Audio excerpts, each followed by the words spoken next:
Hearts and Horseshoes. A sweet second-chance cowboy romance. Written by Josie Riviera. Narrated by Josie Riviera. Chapter 1. Grace Hallowell hadn't cried in many months. Not when her sister begged her to stay in Boise. Not when she packed her life into a single suitcase. The same suitcase she'd never fully unpacked in 2 years, sweaters still folded in the manner Mark had taught her, his old flannel tucked at the bottom where she didn't have to look at it.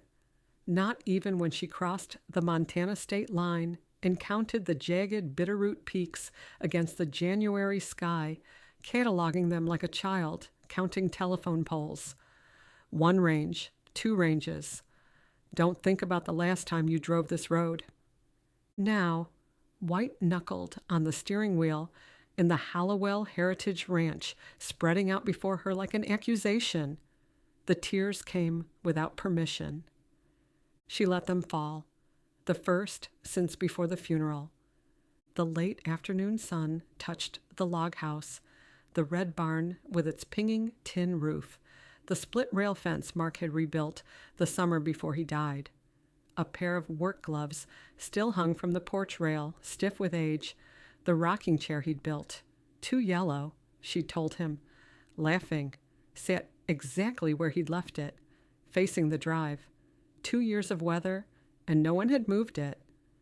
A magpie called from the fence line, harsh and lonely, its cry snagging at a raw place inside her.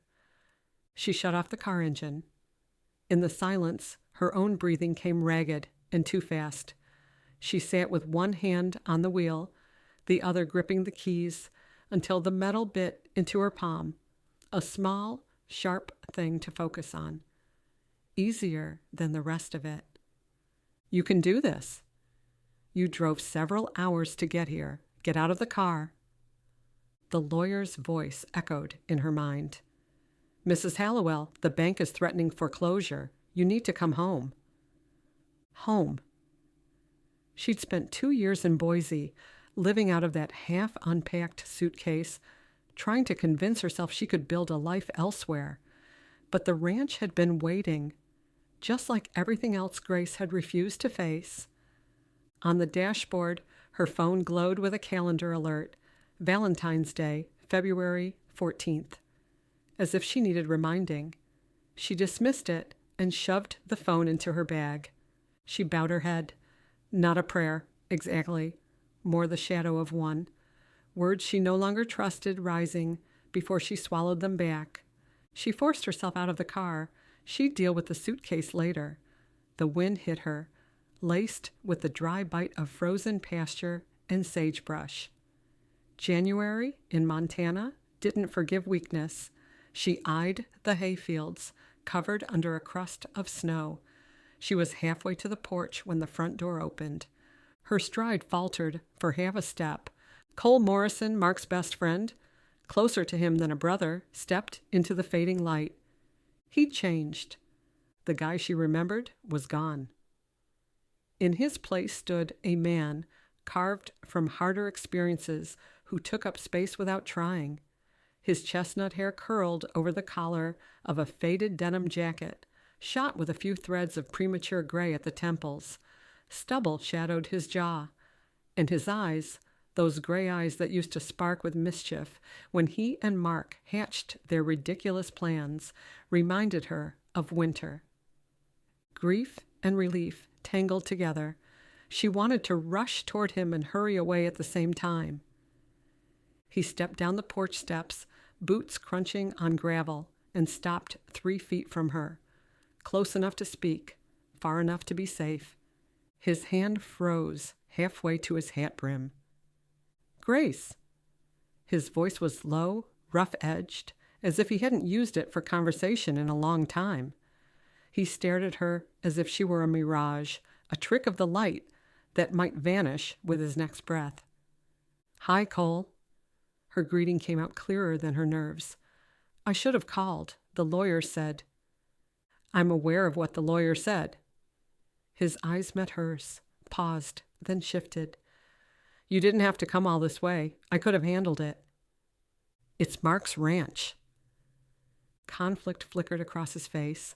Pain, or a grief too complicated to name. It's your ranch? Has been for 2 years.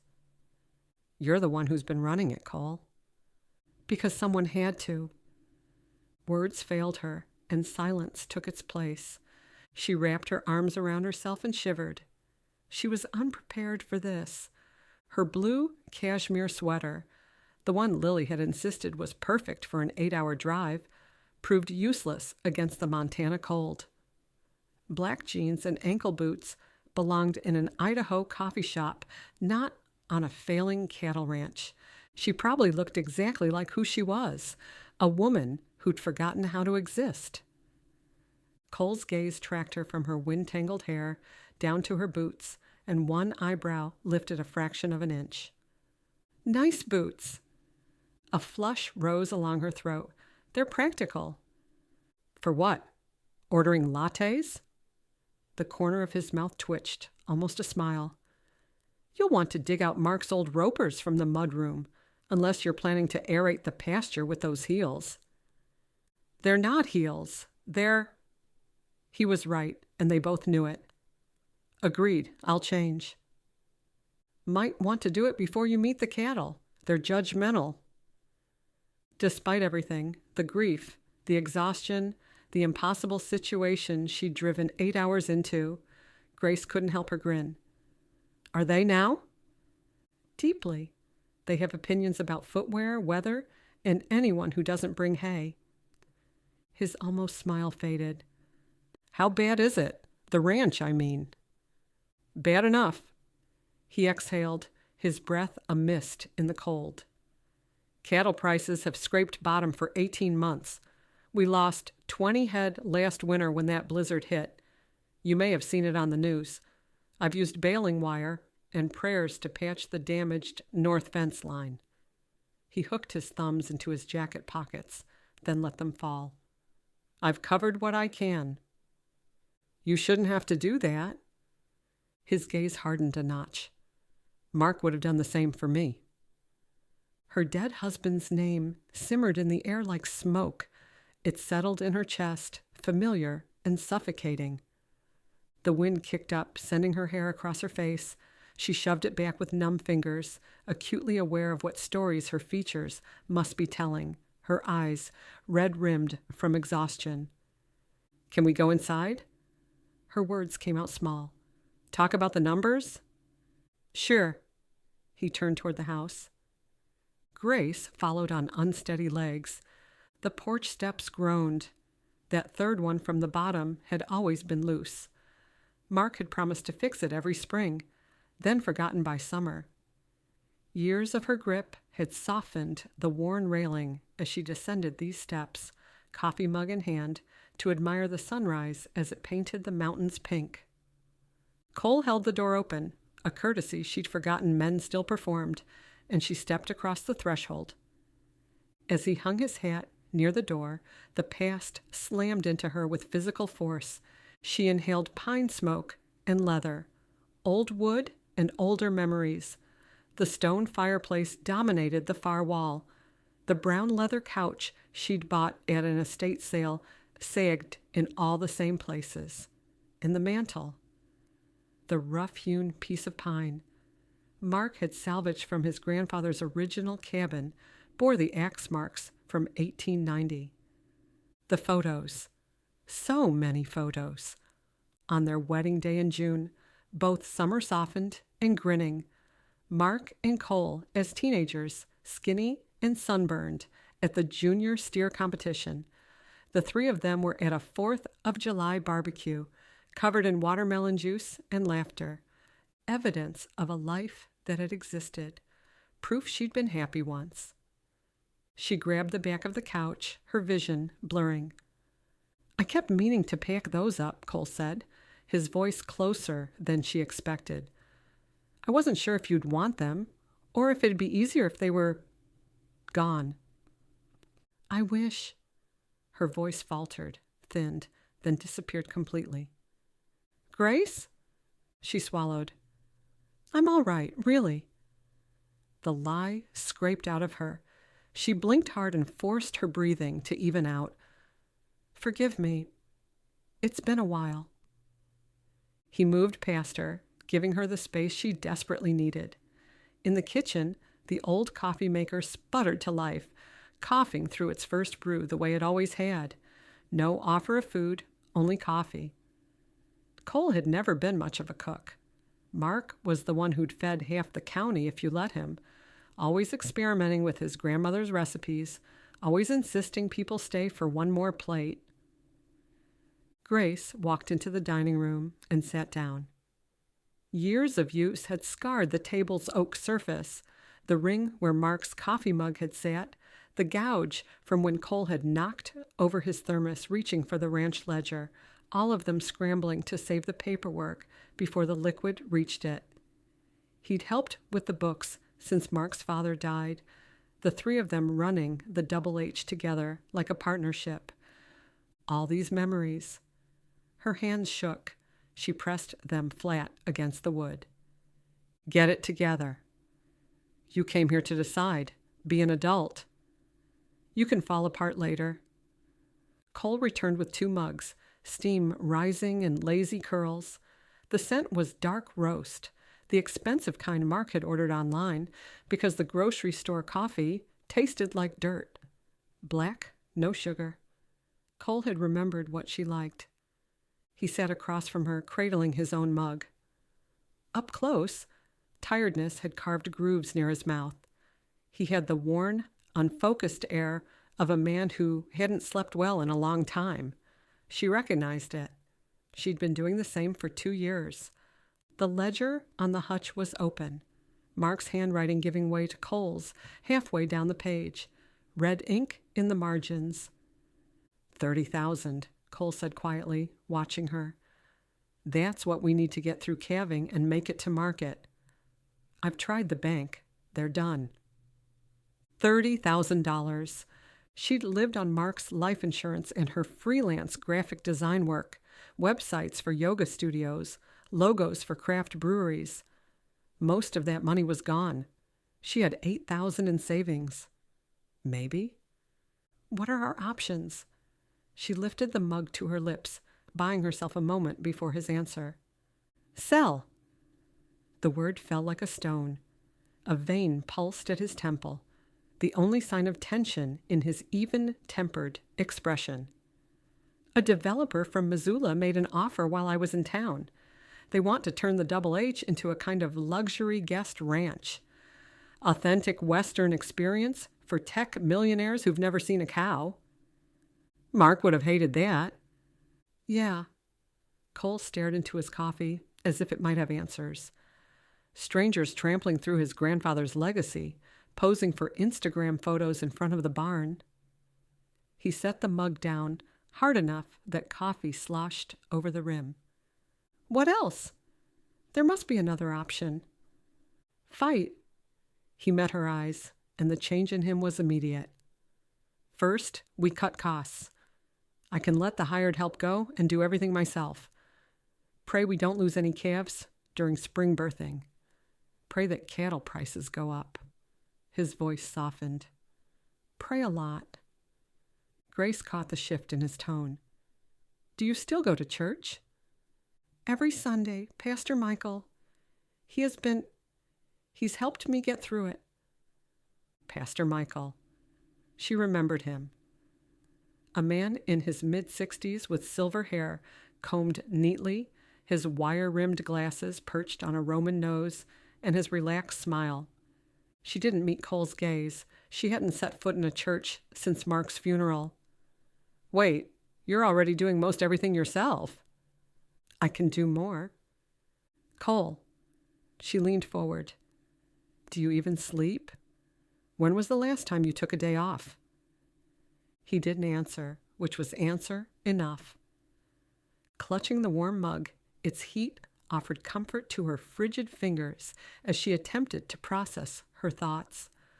All she saw was Mark's face the day he'd shown her this ranch for the first time, the way his entire body had lit up, talking about his grandfather, about legacy, about building a framework that would outlive them.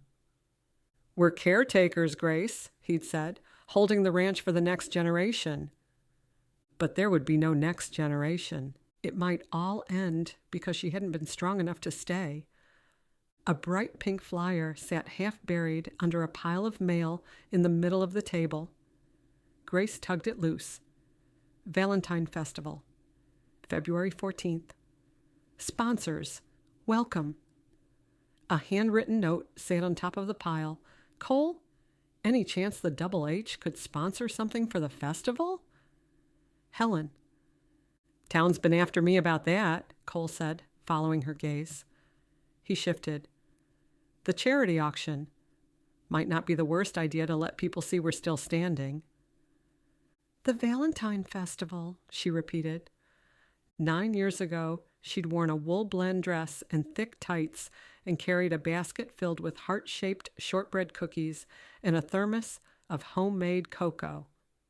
Mark had their initials engraved on the thermos, G and M.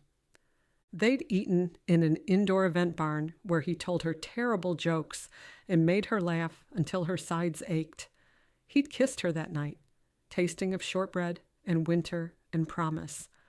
They'd married the following June, after a year of letters and weekend visits, while she finished her degree in Boise. I realize the festival is a memory that... Cole started. Grace lifted her chin and forced steel into her voice. Your idea is a good one. If we're going to save this place, we need to be part of the community again. He studied her. How long are you staying? The question landed harder than it should have. She told Lily, a few days, possibly a week. She'd told herself she'd handle the immediate crisis and leave before the memories suffocated her. Now, sitting here, in this house, that had the scent of home, before a man who'd sacrificed everything to keep Mark's dream alive, she wasn't sure. I'll stay through the festival, she heard herself say, the words out before she could second-guess them. Maybe longer, depends on what we decide to do. The main bedroom upstairs is yours. I've been using the guest room, though I can move my stuff to the bunkhouse. Don't be ridiculous. The bunkhouse doesn't have heat. We're both adults. We can share a house for a few weeks. The moment the words left her mouth, she realized how they sounded. Heat crept up her neck. Cole's expression didn't change, though a spark flickered in his eyes. If you're sure. I'm sure. Outside, cottonwood leaves rustled. The house settled, wood creaking in the cold. Grace observed him, the tension in his shoulders, the way he held his coffee mug like a shield. You didn't have to do all this alone, Cole. 2 years is a long time. I'm used to being alone. Before she could ask what he meant, he pushed back from the table. I should check the horses before it gets too dark. You should rest. You must have driven straight through. I did. There's leftover stew in the fridge if you're hungry. Beef, the kind Mark's grandmother used to make. The recipe was in his stuff. Cole stood, hat in hand, and reached for the door. I'll get your suitcase from the car. You don't have to. He was already gone. The door closed behind him. Grace regarded the photos on the mantel. Mark's face frozen in permanent summer, permanent youth, permanent joy. What am I doing here? What am I supposed to do? She knew the answer, even if it terrified her. She was here to save Mark's dream, even if it broke her heart all over again. She discovered her suitcase inside the front door. She carried it upstairs and down the hallway to the main bedroom, each step as if she were walking backward through time. The door was already open. She stopped, her hand on her lips. Nothing had changed, not a single thing. Her books lined the nightstand, the Thornbirds, Lonesome Dove, the battered poetry anthology Mark had given her their first Christmas, her reading lamp, the one with the green glass shade, the quilt his grandmother had made, folded at the foot of the bed, its blue and white pattern of interlocking rings faded but intact, and on the wall, their wedding photo. This room wasn't a museum, it was a shrine. The nursery paint samples were still probably tucked in Mark's desk drawer. They'd picked them out the week before he died, dreaming about someday. She set her suitcase down and drifted to the window. Outside, the sun was setting behind the mountains, painting the snow-covered peaks in shades of rose and purple. The Montana sunset that made tourists pull over on the highway to take pictures that never quite captured it. Mark had proposed to her under a sky like this, while barn swallows swooped over ponderosa pine forests, and the sky was so blue it hurt to take it in. She pressed her forehead against the cold glass and allowed herself to cry again. Not the silent tears from the car, really crying, the kind that shook her shoulders and made breathing impossible. 2 years of grief that she'd held at arm's length, pretending she could outrun it in Boise's anonymous streets. She cried until she was empty. Then she washed her face in the bathroom, which was also unchanged, right down to the crack in the mirror from when Mark had opened the cabinet door too hard. Keep moving, she told herself. That was the trick. Don't stop. She selected cold weather clothes, thick wool socks, faded jeans, too worn to donate, and a heavy fleece pullover in deep burgundy. The guest room door was open when she passed. Cole's duffel bag sat on the bed, military neat. A single change of clothes folded beside it. On the dresser, the same photo from the mantel, the 3 of them at the 4th of July barbecue, before grief had carved her into a different person. She turned away. Downstairs, Mark's office drew her in with the pull of gravity. The room was smaller than she remembered, dominated by an oak desk buried under ledgers and papers. She settled into Mark's chair, Cole's chair now, she supposed, and opened the account books. Cole's handwriting was methodical, tracking every expense, every sale recorded. Every loss documented in careful columns told a story of slow decline. Personal deposits marked with asterisks, 200 here, 500 there, 1,500 in November.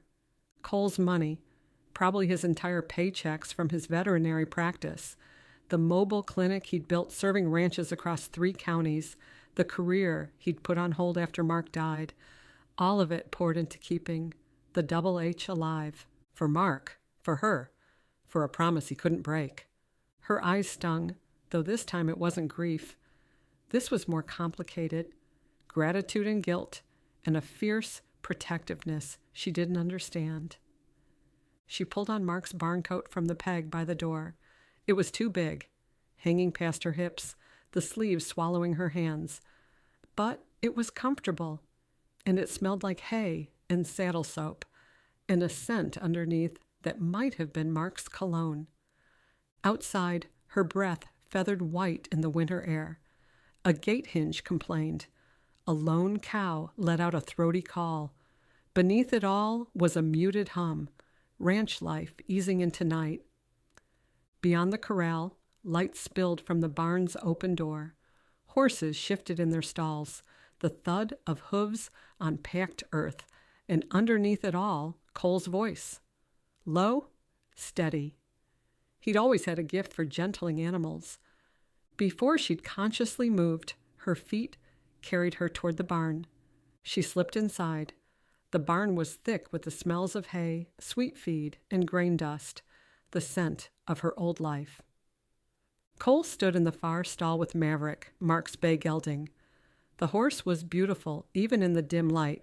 16 hands of gleaming copper coat and a black mane, a white star on his forehead. Cole worked a brush along Maverick's shoulder in long, rhythmic strokes, his movements practiced and sure. "He misses him, Grace," he said without turning. "He still looks for him, especially in the mornings, when I bring the feed out." His ears perk up as if he thinks maybe this time it'll be Mark walking through that door. Her boots whispered in the straw, and she stopped at the stall door. Maverick's ears swiveled toward her. He neighed, soft and questioning. "Hey, boy." Grace let him blow warm air across her palm before nuzzling against it. His whiskers tickled. "I miss Mark, too." Cole kept brushing, steady and methodical. "He's been good. A little stiff in his left hind leg sometimes. Probably arthritis setting in, though nothing serious. I've been riding him 3-4 times a week and keeping him in shape. He deserves that." "Thank you." The words were desperately inadequate for the enormity of what Cole had done, what he was still doing. "For taking care of all of this? For keeping it alive? You didn't have to—" "Yes, I did." The firmness in his voice stopped her. He set down the brush with deliberate care. In the barn's dim light, the color of his eyes deepened, shadows lending them a gravity. Cole had been 29 when Mark died. The years since hadn't hardened him so much as refined him. Physical labor shaped his shoulders, responsibility settled into his bearing, and grief lent a seriousness that made him more compelling, not less. These were burdens never meant to be carried alone, yet he had carried them all the same. "Mark was a brother to me," Cole said, a rawness bleeding through his careful control. "We grew up together. We built this place together. I was here every summer from the time I was 12. And you?" His jaw worked. "You and Mark were my family, the only family that mattered. So no, Grace. I didn't have a choice. Of course I stayed." Were my family? Past tense. "Cole, I should have come back sooner. I should have helped. I'm sorry I couldn't do it." "I understand." "Do you? Do you really?" She lifted a folded saddle blanket, then let it fall back into place. "Seeing Mark everywhere I looked, each day I woke up and remembered all over again that he was gone, that I'd never—" She swallowed hard. "I was drowning." "So you ran." It wasn't an accusation. It was a fact, stated plainly. Still, it hit like a physical blow. "Yes." She met his eyes. "I got in my car, and I drove to my sister's place, and I tried to forget. I'm not proud of it. I should have been stronger, should have stayed and fought." Maverick shifted beside them, pressing his warm bulk against Grace's shoulder. "Why'd you come back?" Cole kept his back to her and picked up the brush again, as if the horse needed it more than the conversation did. "Because of the lawyer?" "Yes, and because it's what Mark would have wanted, to save the ranch." He turned to her. "Those are your reasons?" The question was heavy with implications. She reflected on the past 2 years, the cramped studio apartment with its water-stained ceiling and paper-thin walls, the endless stream of freelance jobs, websites for wellness influencers, logos for smoothie shops that would probably close in 6 months, the hollowness that followed her everywhere, the sense that she was merely going through the motions of a life. Numbness, not happiness. Not sorrow? Nothing. Until the lawyer called. Until she'd driven back toward Montana and a sealed part of her chest had cracked open. "No," she admitted. "I need to remember who I was before I became a widow, before I became the woman who couldn't face life when things got hard. If I can save this place, it'll all mean what it's supposed to. Maybe I'll finally be able to say I did something right." He turned and stepped closer, close enough that Grace caught the faint scent of wood smoke on his jacket. Then he did the unexpected. He pulled her into a hug. It was careful, almost formal. She stiffened, then slowly leaned in. He was broader than Mark and taller. His heart beat steadily beneath her ear. "We'll figure it out," he murmured. "We'll save this place." Her breath shuddered against his shoulder, not trusting herself to speak. Here, it was only the 3 of them in the quiet barn, Grace, Cole, and Maverick, standing together for the sake of the man they'd loved. Chapter 2. Grace woke to the rich, dark scent of coffee and the rhythmic tread of boot heels against wood, deliberate, purposeful steps that measured out the morning in a cadence she'd once known by heart. For one crystalline, devastating moment, she assumed it was Mark. The room narrowed to a pinprick, suspended between hope and loss, before consciousness returned. Not Mark, Cole. She pushed herself upright, her muscles protesting yesterday's hours behind the wheel. Thin light filtered through the curtains, pale and uncertain. Her phone screen glowed. 5:47 a.m.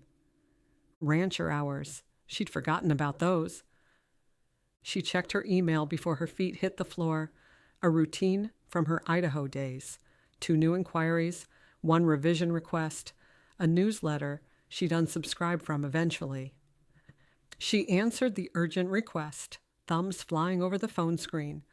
Quickly she showered, pulled on jeans, a sweater, and slippers, and padded along the corridor. In the kitchen, Cole stood at the counter, pouring coffee into a battered thermos. He'd been outside.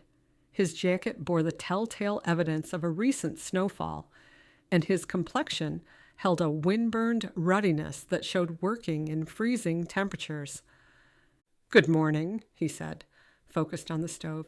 "There's scrambled eggs and wheat toast. I made extra." She paused, surprised by the neatly waiting plate. "You cooked. Thank you." "Habit." She waited for more conversation. Nothing came. He capped a thermos, checked his watch, and adjusted his collar. Most people follow habit with an actual explanation. Grace slid into a chair. "Maybe a sentence or 2. Radical concept, I know." He glanced up and his eyes flickered with the faintest glimmer of amusement. "Helps the day go easier with less talking. Fewer decisions." Wow. 9 whole words. Don't strain yourself. "I'm pacing myself. Long hours ahead." Their gazes connected. "I'm heading out to check the herd in the north pasture. You can come along and get a look at how things are running." "That's 19 words. You're welcome." 20, actually, but who's counting? "You, apparently." She bit back a smile and picked up her fork. Part of her wanted to refuse, to remain in the house's sanctuary and postpone the reckoning of what they were confronting. But she'd arrived to help, not hide. She took 2 quick bites of toast. "Give me 5 minutes." She grabbed Mark's barn coat. It swallowed her shoulders and hung past her fingertips and met Cole on the porch. The dawn opened wide, bright and biting. Overnight snow had remade their corner of the state into clean curves. They took his truck, an ancient Ford that protested and complained over each rut and frozen divot. Cole drove without speaking. The land unfolded, creeks sealed under glassy ice, pines dark and upright, the mountains rising in sharp relief. She'd forgotten how untamed the land was, how vast. In Idaho, her circle had contracted to the dimensions of her sister's apartment, the coffee shop down the block, and the tiny park where she wandered when the walls closed in. This was different. This was space and room to breathe. Grace rubbed her hands together. "Can I ask you something?" "Depends on what it is." "You mentioned you're used to being alone. What did you mean?" His hands shifted on the steering wheel. "My father left when I was 8. He packed his truck while I was at school. Left a note on the kitchen table."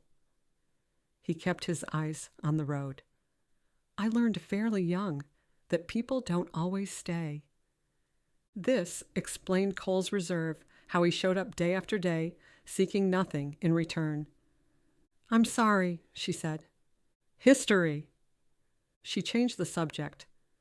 "How many heads do we have?" 243. "You're specific." "I count them." He said it as if she'd asked if water was wet. "Every day?" "Every day." all 243. 243 today. Yesterday it was 244, but Bessie decided the grass was greener on Murphy's side of the fence. He tipped his chin toward the east. I spent 2 hours convincing her otherwise. You named a cow Bessie? Sure, she's over at the water trough, the bossy one pushing everyone else out of her path. He almost smiled. You'll get along. Is that an insult? It's an observation. Uh-huh. But she smiled, really smiled, for the first time since she'd crossed the Montana border. How many do we need to break even? Well, we should have had closer to 300, but we experienced some losses last winter. I had to sell off a batch early when the bank was pushing. What do we need to break even? Depends on the market price, though most likely 275 minimum. This means a good calving season is essential. No losses, no complications. Silently, she calculated. They'd need to buy more cattle, which meant more money they didn't have. The truck crested a hill, and the north pasture lay below them. The Herefords advanced through the wintry expanse in unhurried lines, rust red, their white faces clear in the early light as they nosed through the hay. Cole parked and climbed out. Grace followed, her boots shattering the crusted snow with crisp snaps. He strode around the front of the truck, his hand hovering near her elbow. Careful, it's slick there. I've got it. Her gaze stayed on the pasture. They're healthy. We're depleting hay faster than I'd like. If this bitter stretch continues, we'll have to buy more. That's another expense. I'm juggling bills to keep us afloat. The bank had me sign off on all the documents since Mark passed away. She blinked. You? He gave a slight shrug. Somebody had to. He examined each animal with the practiced assessment of a man who'd done this since childhood. This was Cole's element. He belonged here in a way she never quite had. She'd been a rancher's wife, yes, though she'd never fully understood the paces as Mark and Cole did. The attention to detail, the ability to read an animal's condition at a glance, the satisfaction in tasks that never truly ended. A calf drifted toward her, breath steaming. She lowered her hand, and its nose brushed her fingers, warm, curious, and unafraid. She's Clover's baby, Cole called out. Born 2 weeks ago. She had a rough delivery, but they both survived. She's sweet. Don't get too attached. We'll sell her in the fall. That was how it worked. Grace had always struggled with that aspect, raising animals only to sell them. Mark habitually teased her about naming specific calves and becoming overly sentimental. Cole proceeded along the fence line, checking tags and inspecting the cattle, pausing occasionally to study one that lagged. When he rejoined her, he brushed snow from his gloves. As we get closer to calving, we'll monitor them more closely. Be prepared for late nights. His statement should have daunted her. Instead, it lodged into a responsibility she could manage. I'd like to help. He raised an eyebrow. Really? I lived here for 7 years, Cole. I'm no city girl who doesn't know one end of a cow from the other. Their breaths drifted in the chilly air, while the gap between them drew tight. A calf bleated, cutting through the silence. Life continued whether or not they came to an agreement. His expression shifted, slight, though unmistakable. I won't fight with you, Grace. Are you truly here? You won't bolt the first minute there are challenges, will you? No, Cole. You did before. The words landed like a door slammed in her face.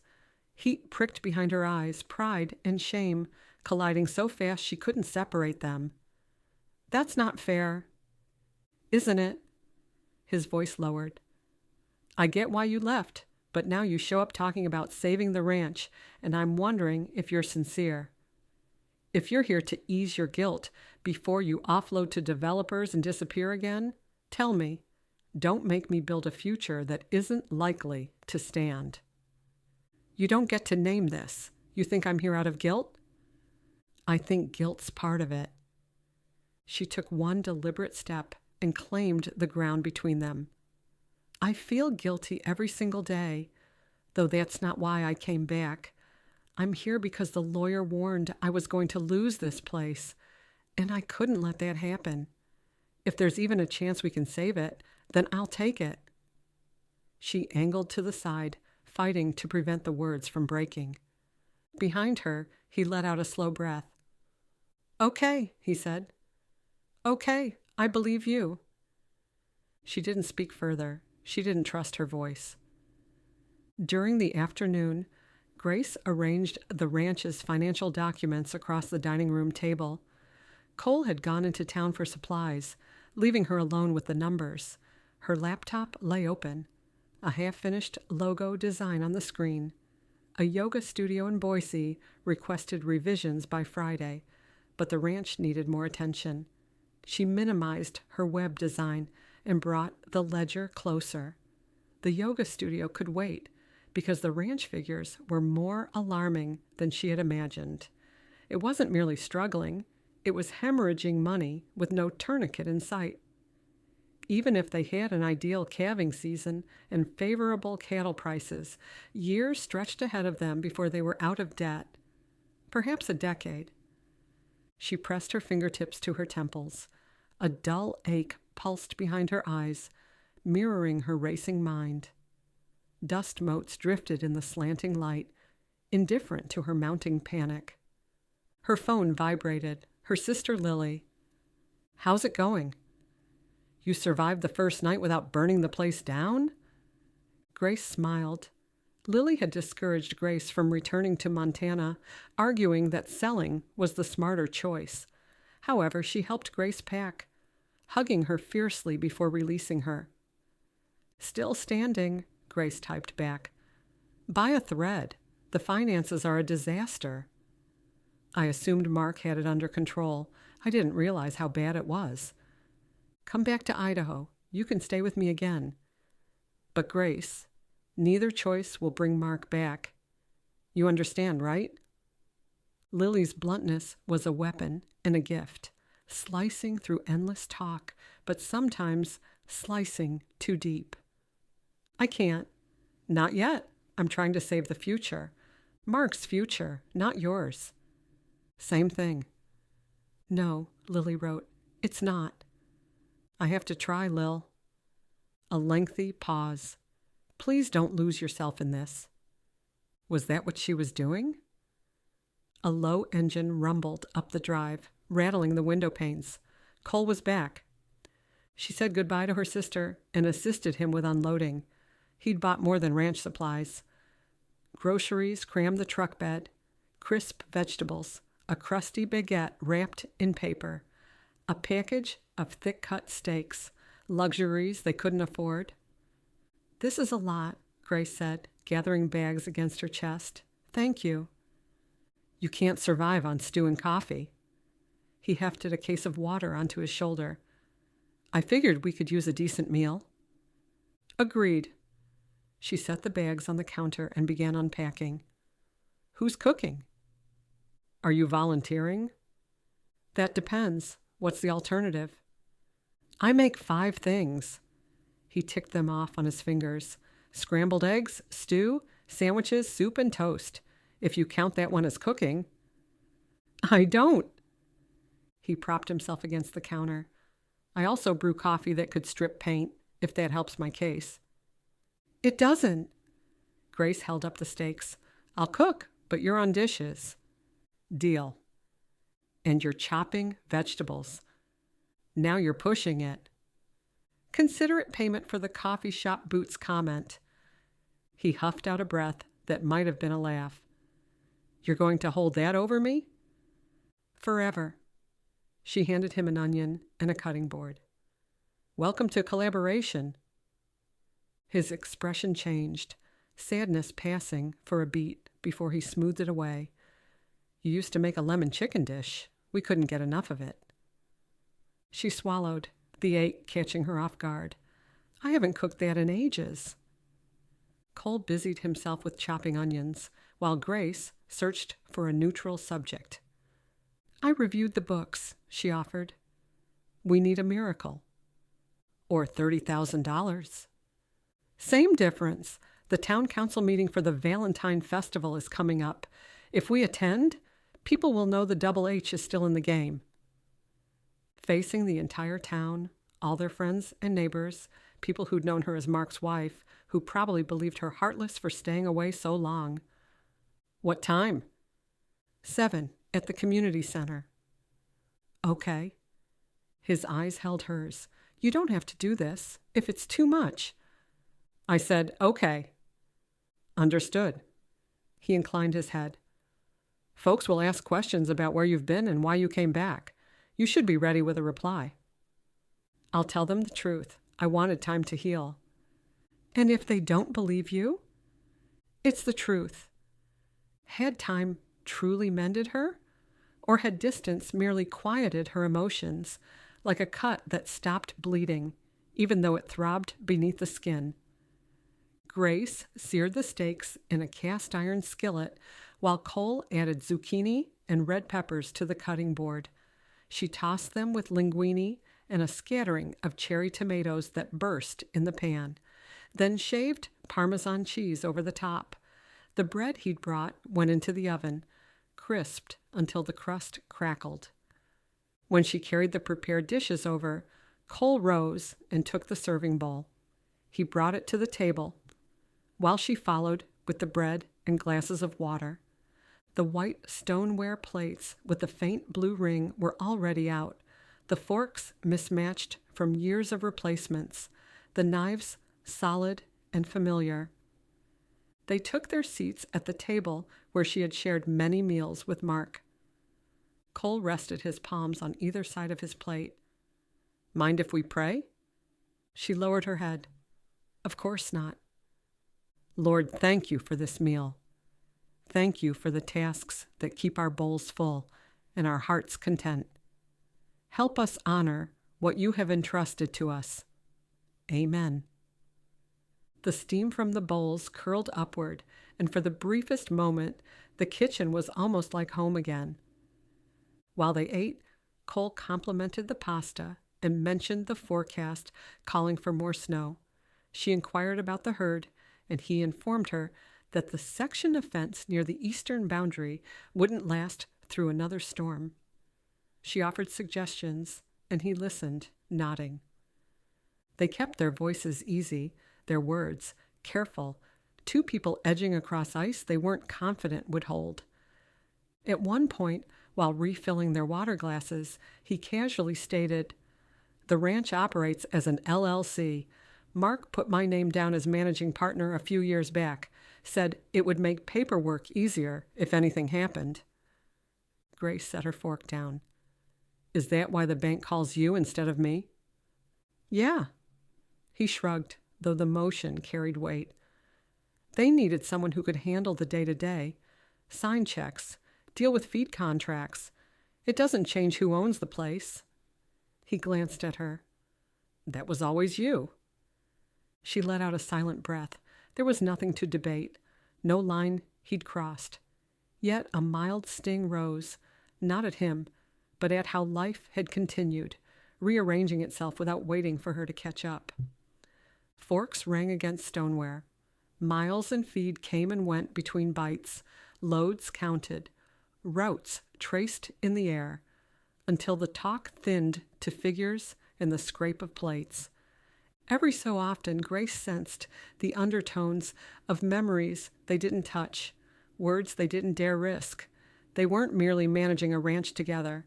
They were trying to solve how to live in the same history. When they finished, she reached for the plates. Cole did the same. "I've got it," he said. "So do I." "You cooked." "You chopped."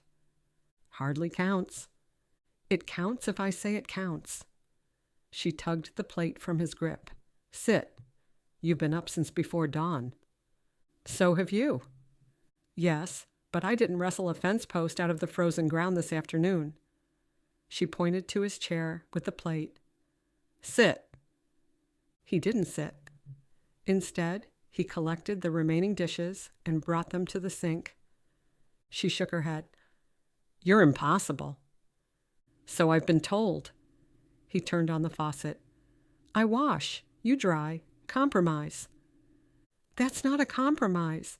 That's you getting your way with extra steps. And yet, he handed her a dish towel, a smile tugging at the corners of his mouth. Here we are. They washed dishes side by side. Water ran, soap foamed. She handed him a pan without speaking. He handed her a glass without asking. They were learning a new language where they understood only a few words. He checked his watch after setting the last glass upside down to dry. I should make some calls. Suppliers. Doc Hudson repeatedly asks about the vet bill. I'll dig through the books. Okay, I'll be upstairs. Mark's office met her as a memory she hadn't opened in years. The map on the wall dotted with pinholes, the antique lamp with its crooked shade, the thermos with their engraved initials. She positioned herself at the desk, opened the computer, and data filled the screen. She wanted a plan that pointed forward, not a wish, not a pep talk. A plan. She scanned each row. Feed, fuel, repairs, veterinary care, interest piling up like snowdrifts. The auction could generate some revenue, though nowhere near enough. They'd have to find backing. A loan? A partner. Someone willing to believe that the ranch had potential. Her gaze wandered to her laptop bag, slouched in the corner. Inside was her portfolio, a decade of designs, logos, branding, campaigns, websites for businesses all over Idaho, the digital footprints she'd built for people chasing their dreams. What if she took on additional clients and worked remotely while they rebuilt the ranch? It wouldn't save them overnight, though it might buy time. She opened her laptop and began drafting emails to her existing client base. Dear Talia, I hope this finds you well. I'm writing to let you know I'm available for new projects starting immediately. As you may remember, I specialize in brand development for small businesses with expertise in creating cohesive visual identities across several platforms. I've recently moved and have more bandwidth than I've had in some time.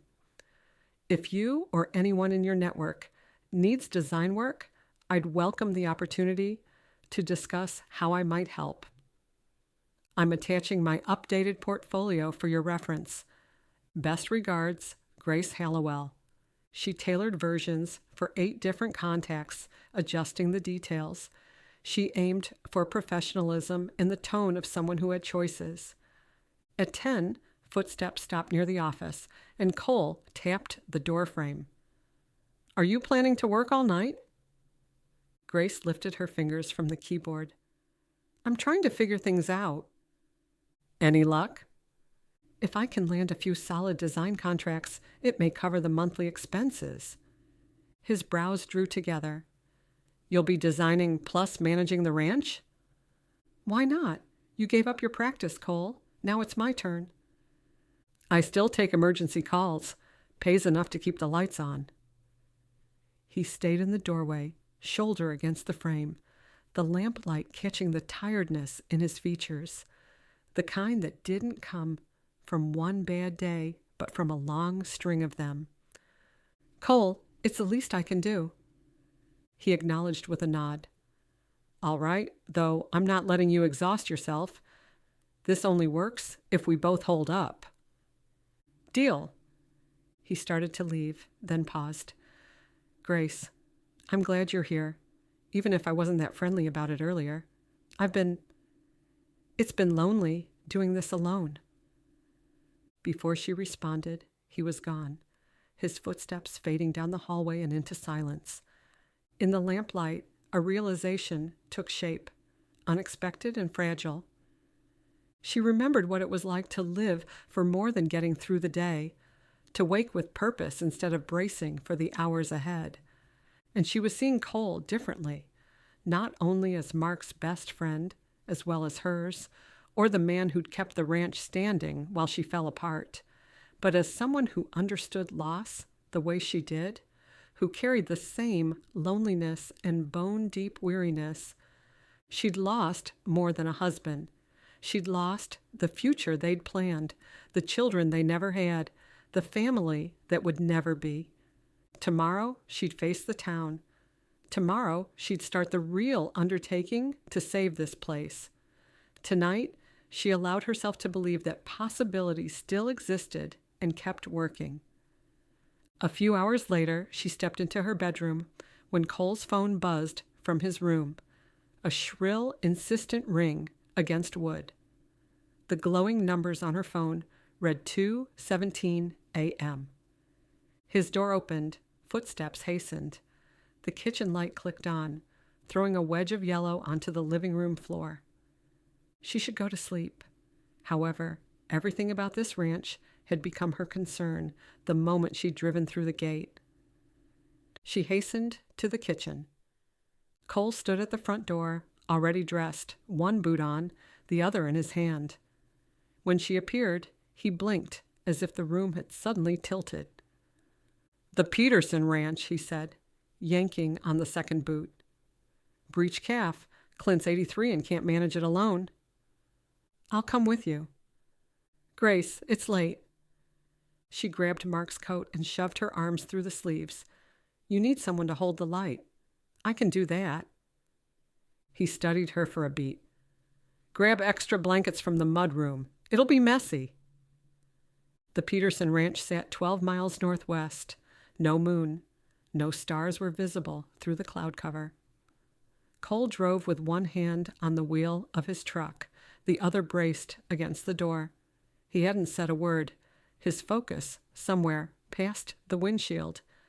She'd seen him intense before, checking cattle or discussing the ranch's finances, but this was different. This expressed a man preparing for battle. "How bad is the breach?" she asked. "Depends." His eyes didn't leave the road.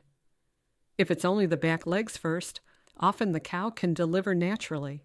If the head twists wrongly, or the hips catch," he waved a hand, "we could lose them both, cow and calf." "You've done this before." "Hundreds of times. Doesn't mean I don't worry." The Petersons' barn emerged from the darkness, its shape barely visible. Clint stood in the doorway, a stooped figure backlit by harsh fluorescent light, one hand raised in greeting. Cole was out of the truck before it fully stopped, grabbing his kit from the bed. Grace scurried to stay by his side. The barn smelled of hay, manure, and the sharp copper tang of blood. A red heifer lay on her side in fresh straw, her flanks heaving, eyes rolling white with pain. "She's labored for 5 hours, Clint said, his voice reedy. "I tried to turn the calf myself, but my fingers—" He held them up, gnarled with arthritis. "Ain't what they used to be?" "You did right calling me." Cole knelt beside the heifer, running his hand along her swollen belly. His touch was tender and seasoned. "Easy, Mama. We're going to help you." Clint shuffled toward the barn door. "I'll be in the house. These old bones can't take kneeling in the cold like they used to." "No problem." Cole lifted his gaze to Grace. "I need you close. When I tell you to shine the light, hold it steady. No shaking, no looking away. Can you do that?" "Yes." "It won't be pretty." "Don't I know that, Cole?" His shoulders lost their rigid line. He turned back to the heifer. He stripped off his jacket and rolled his sleeves to the shoulder, exposing forearms corded with muscle and mapped with old scars. He scrubbed his arms with iodine solution, the astringent smell piercing the barn. "Cattle respond to voices," he murmured. "It calms them." She knelt by the heifer's head, her hand resting on the broad space between the ears. The hair was coarse and warm. "You'll be okay," she whispered. "You're doing so well. We'll get your baby out safe." Cole's fingers disappeared inside the birth canal. His face went still. "Light!" he mumbled. Grace aimed the flashlight over his shoulder. The heifer groaned, low and guttural, vibrating through her palm. "The head's folded back," Cole said. "I have to straighten it before we can pull." "Grace, this will take a while. You okay?" "Couldn't be better. Do what you need to do." Minutes stretched. The heifer pushed, her entire body straining. Cole's hand slipped, and he swore under his breath, a pointed, vicious word that bounced off the rafters. "Sorry," he muttered. "I've heard worse." "Not from me." He reset his position, his shoulder pressed against the heifer's hip. "My father had a mouth like a sailor when he worked. He used to make my mother furious." Cole hardly ever mentioned his father. "He was a rancher, right?" She tried to keep her voice casual. "Veterinary large animal practice, mostly cattle and horses. He was good at it. Really good when he bothered to show up." His hands shifted, adjusting. "Talk to me. Keep me focused." "About what?" "Anything." "What happened after your father left?" His shoulder bunched. "My mother fell apart and started drinking. Some days she couldn't get out of bed." He exhaled. "My grandmother took me on weekends. She kept me fed and sane. My mother said I reminded her of my father. We looked alike." "Cole, you're not your father." "What if I'm a single bad day away from loading up a truck and—" "That won't happen." Grace spoke over the heifer's labored breathing, over the creak of the barn. His fingers stirred, careful, precise. The calf's nose appeared, wet and black. "There you are," Cole breathed. "Come on, little one, come on." He pulled, timing his efforts with the heifer's contractions. The shoulders emerged, then the body, slick and steaming in the musty air. The calf landed in the straw, a perfect newborn heifer with a white blaze down her face. Cole checked under the tail. "It's a girl." For one terrible second, the calf was silent. Then the calf's chest convulsed. She coughed, shook her head, and drew her first shuddering breath. Grace pressed a hand to her mouth, laughing and crying at the same time. "She's alive. Cole, she's alive." He sat back on his heels, covered in blood and birth fluids. "Yeah," he whispered, "she is." I timed that perfectly. Clint Peterson showed up with clean towels. "Well done, Cole. Well done." Cole scrubbed at his arms and stood. "She should be fine, but monitor them. If the calf doesn't nurse within the hour, call me. We might have to resort to tube feeding." "Will do." Clint clapped Cole on the shoulder. "Your daddy would be proud."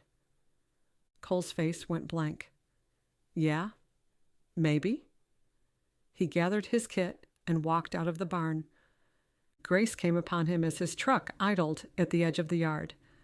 He stood beside it, his gaze locked on the fields past the Peterson ranch. The barn light skimmed his face and missed the rest of him, leaving his body held tight. "Cole?" "I became a vet thinking I might understand my father better," he said, without turning. Why could he walk away so easily? Why a man could build a whole life, a wife, a son, a practice, and then just leave, like none of it mattered. "Do you understand him any better?" He pivoted. "No." She brought her hands to his cheeks. "When the ranch was failing, you persevered. When it would have been easier, smarter, and safer to retreat, you persisted." Her thumb brushed the stubble along his jaw. "That's who you are. Not your father. You." Time stretched. His throat worked in a long, hard swallow. Then his hands came up to cover hers. "I see you," she said. "I see who you are. A good man." On the road back to the ranch, Cole drove with one hand on the wheel, the other holding hers. As the landscape skimmed past, she considered the man beside her, the boy whose father had abandoned him, the teenager who lost his beloved grandmother. The man who stayed when leaving would have been simpler. Once they reached the Double H, the sky lightened. Cole parked alongside the house and turned off the engine. "Thank you for coming with me, for—" He studied their joined fingers. "For all of it. That's what partners do. They show up." "Partners?" "If you'll have me."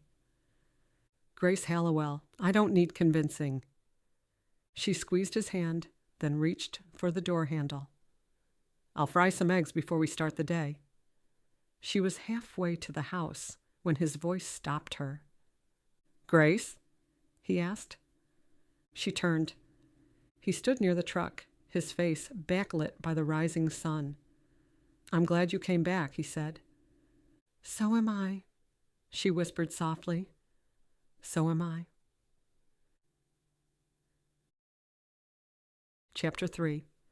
2 weeks into her arrival, Grace sorted tack in the barn when an unfamiliar voice echoed through the rafters. "Hello? Anyone here?" A woman waited at the entrance, impeccably put together, sleek parka, glossy black hair, red lipstick untouched by the cold. The man beside her shifted a camera on his chest, careful where he stepped. His spotless boots revealed exactly how long he'd been near a barn. Behind them, a black SUV idled in the driveway, the engine still running. Grace came forward, wiping her palms on the thighs of her jeans. "Can I help you?"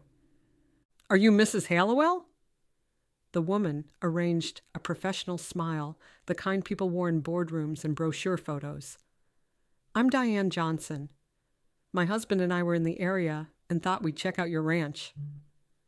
Developers. Grace had heard rumors. Cole mentioned a real estate company circling the Double H since Mark's death. So this was how they came. Friendly, casual, already assuming the entry. Heat pricked along Grace's collarbone. "This isn't a good time, Mrs. Johnson." "We won't be long." Diane drifted forward, her fingertips grazing a stall door, her eyes moving over the rafters, the tack hooks, the hay, cataloging. "James, take photos. Investors go wild for authenticity." Grace stepped in front of Diane, planting herself there. "You're on private land." "These legacy cattle operations aren't sustainable anymore." Diane's tone stayed pleasantly conversational, as though they were discussing the weather. "Why put yourself through the struggle?" Grace curled her fingers into fists until the skin pulled tight. "The ranch isn't for sale." $750,000 says otherwise." Diane tilted her head. "Cash, clean break. No more struggling to make ends meet." Her smile didn't waver. "Affection for the land is lovely, dear. However, affection doesn't keep the lights on. We'd preserve the story of this place. Think of it as a partnership." "There's nothing to partner over," Grace said. "I own this property." Footsteps thudded behind them. "I believe she asked you to leave."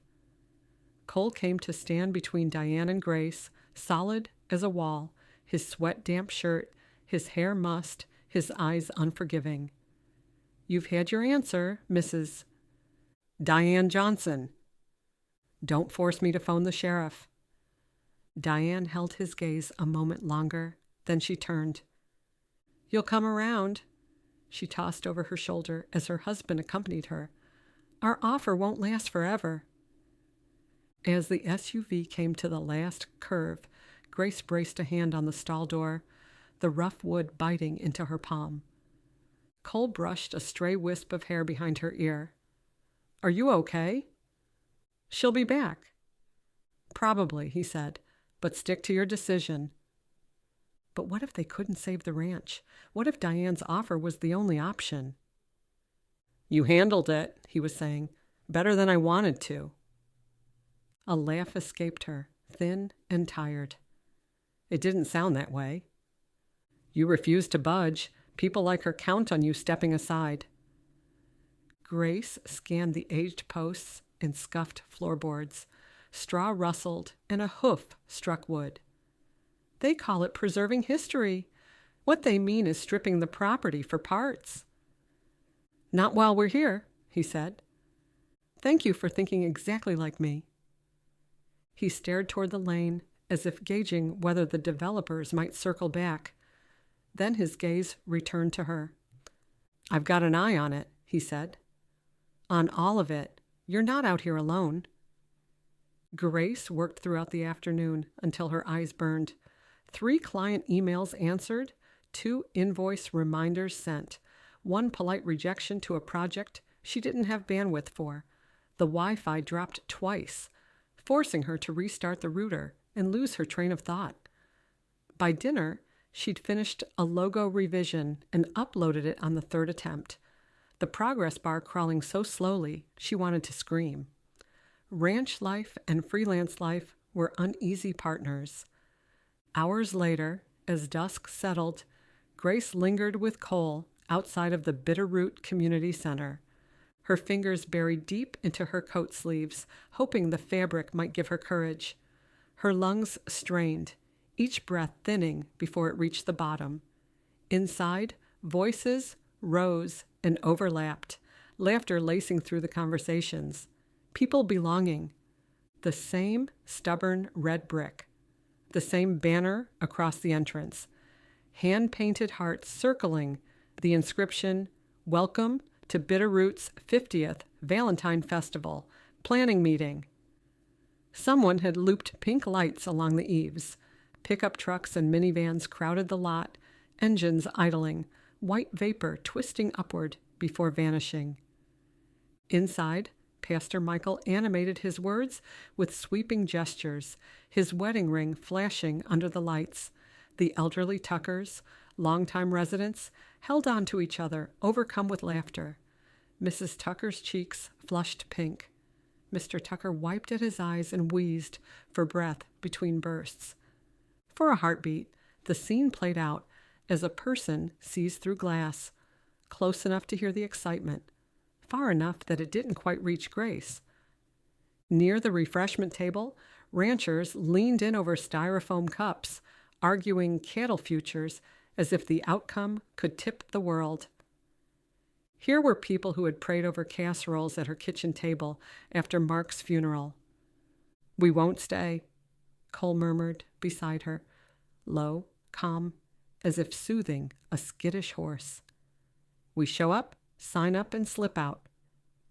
She glanced at the exit. "All right." His hand touched the small of her back, a steady, reassuring pressure. "Move forward, you're not alone." Beams arched overhead. The floor shone with decades of potlucks and dances and arguments smoothed into compromise. Folding tables lined the walls. The atmosphere held coffee, sugar, and the burnt sweet scent of old radiators warming after a prolonged nap. Conversations faltered as she and Cole advanced. Mrs. Tucker's sentence broke mid-laugh. Cups hovered midway to mouths. Someone whispered, and the voice traveled. "Is that Grace?" "She's back." Finally. Grace lifted her chin and advanced. Cole stayed close, not clutching, simply present. Mayor Dalton intercepted them. His grin broadened, a politician's welcome wrapped around a man who meant well. "Grace! Cole!" He clasped their hands enthusiastically. "Good to see you both. Grace, how are you holding up?" "I'm managing, thank you." "We've missed you." His mouth stayed easy, though his eyelids narrowed a fraction, and his focus flicked between them, precise and unblinking. "You thinking about staying a while, Grace?" "At least through the festival," she said. "Maybe longer." He leaned closer, peppermint and black coffee on his breath. "We could use more auction sponsors. Doesn't have to be big. Anything helps." Grace met Cole's eyes. "We'll consider it," he said evenly. "That's what I like to hear." The mayor scurried on, already chasing his next conversation. Grace exhaled as if she'd been underwater. That wasn't so terrible. Cole's hand remained near her elbow in case the floor tilted. She let out a small laugh under her breath. For a beginning. A woman shouldered her way through the knot of coats and scarves. Margot Hallowell, Mark's aunt, mid-50s with red gold curls pinned back with the same tortoiseshell clips she'd worn forever. The gray cardigan stretched over generous curves and hard-working arms with flower smudges on both sleeves. Her mouth trembled into a smile, lines at the corners of her eyes deepening as she hurried forward. Oh, honey. Margot wrapped Grace in a hug that smelled of warm bread. I had to see for myself. How are you? Truly. I'm finding my footing. Margot searched Grace's face the way people study a map when storms are ahead. You come to the house, I'll feed you, and don't argue. A hairline fracture crept through Grace's chest, silent and sudden. Margot had always been so kind. From there, the night blurred into handshakes, hugs, and questions that Grace replied to on autopilot. Voices recalled stories of the past winter when the creek froze solid, the branding season Mark had turned into a cookout the day the foals arrived early and half the town showed up to help. Pastor Michael inquired about Sunday service. Lorelei Bishop thrust a scarf into Grace's arms with a brisk, Montana winters are hard. Tommy Rodriguez came forward. If you need extra muscle, come calving, I'm there. No charge.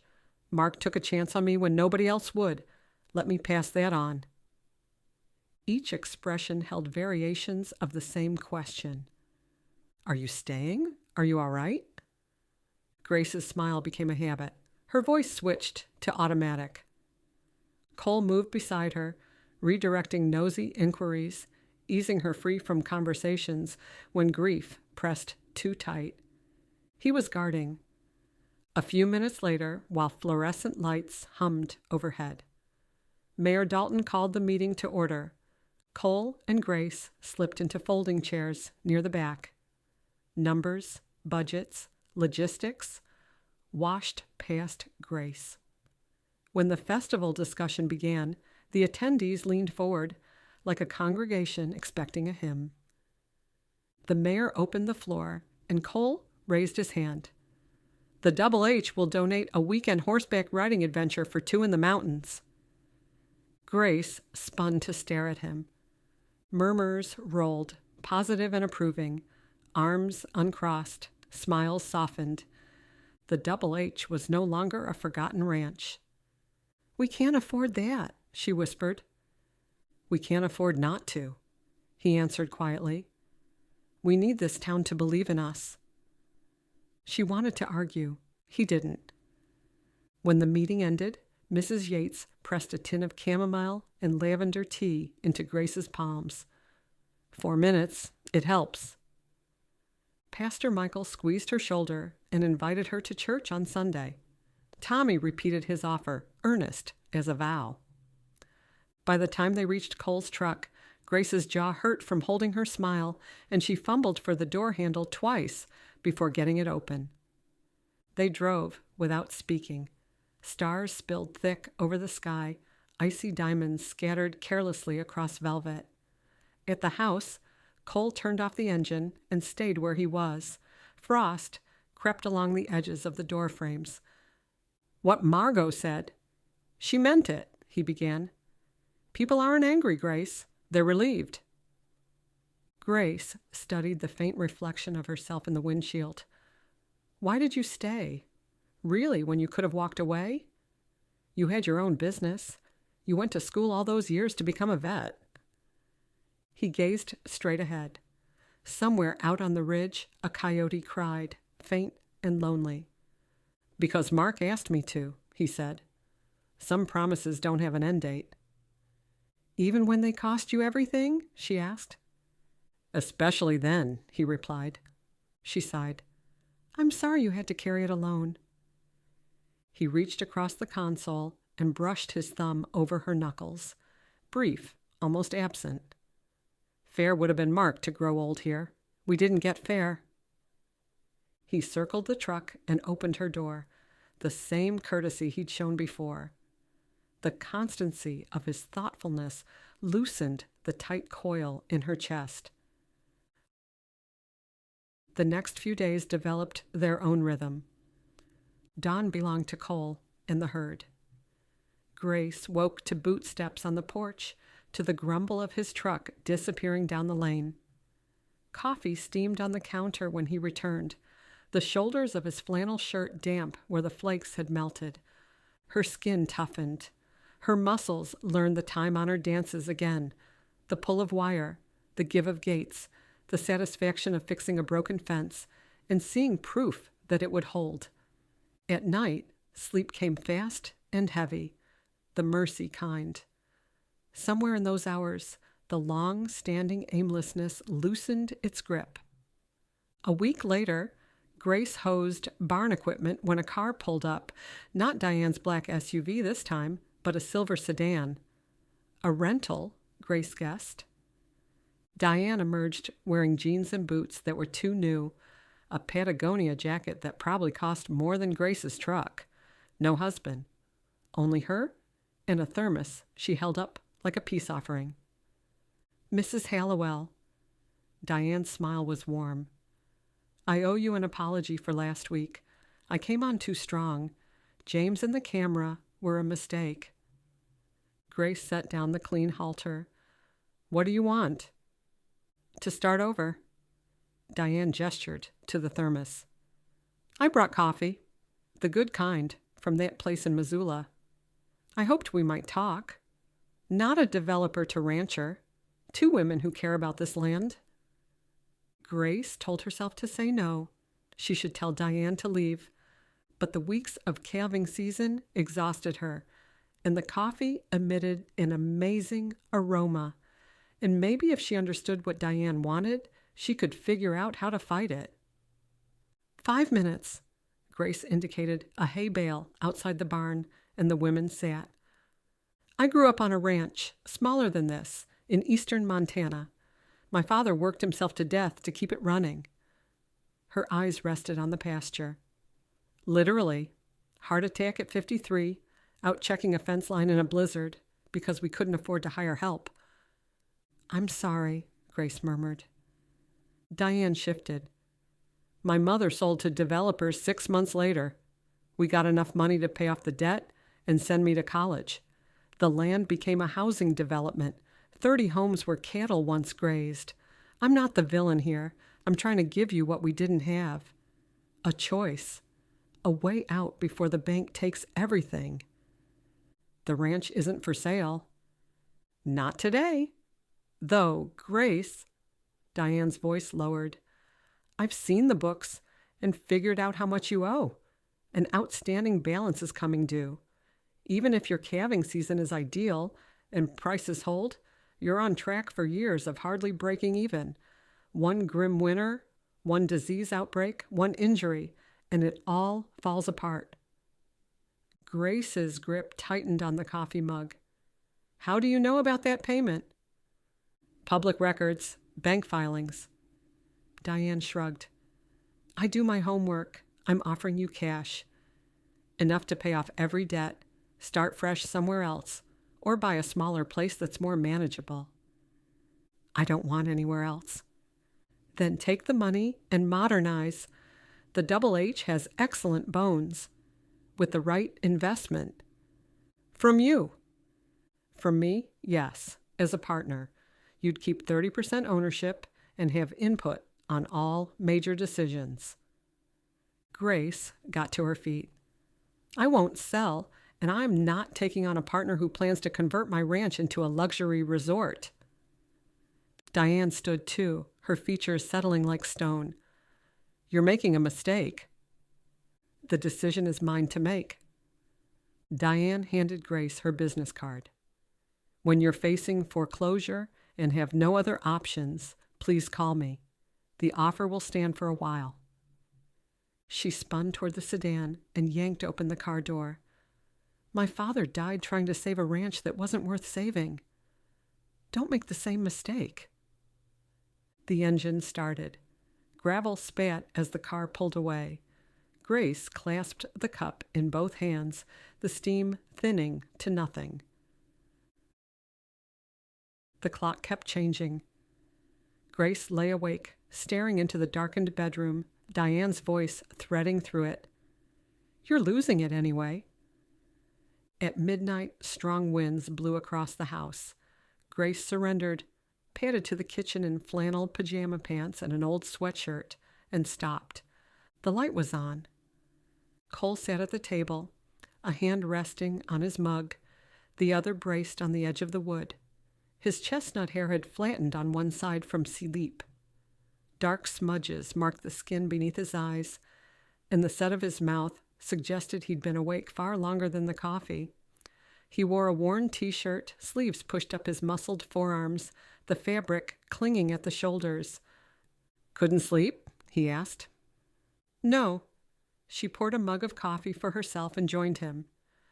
Do you think we can actually save this place? Some days, he said. On others.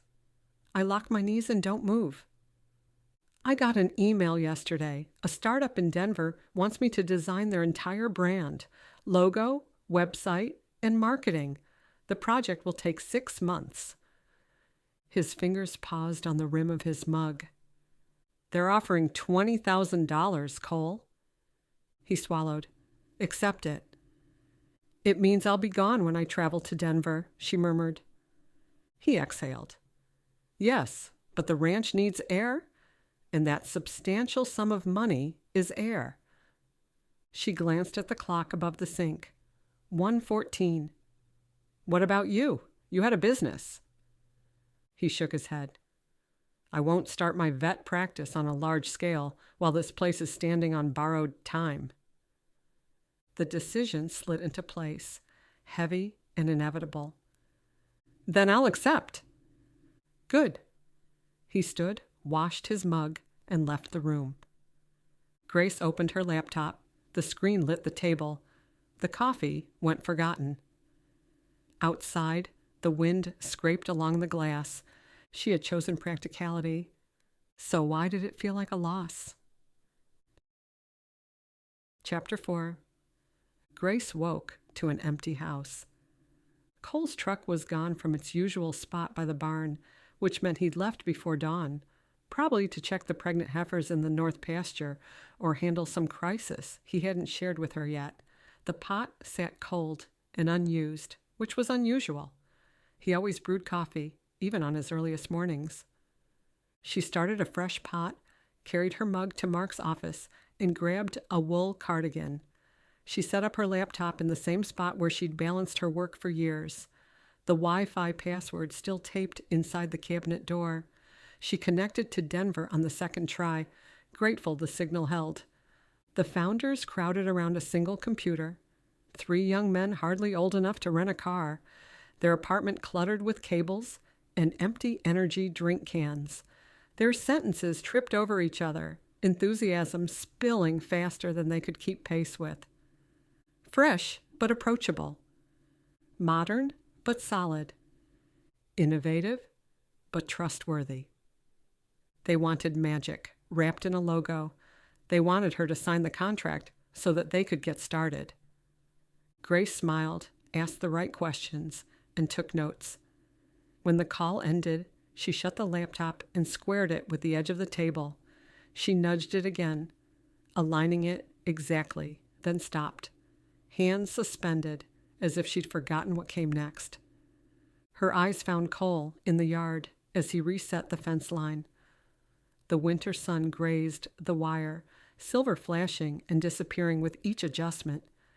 He'd been there a while, probably before dawn. His shoulders bent, his breath rising in soft clouds. Every movement was deliberate, testing a post, checking, refusing shortcuts. She should help. But first, Denver.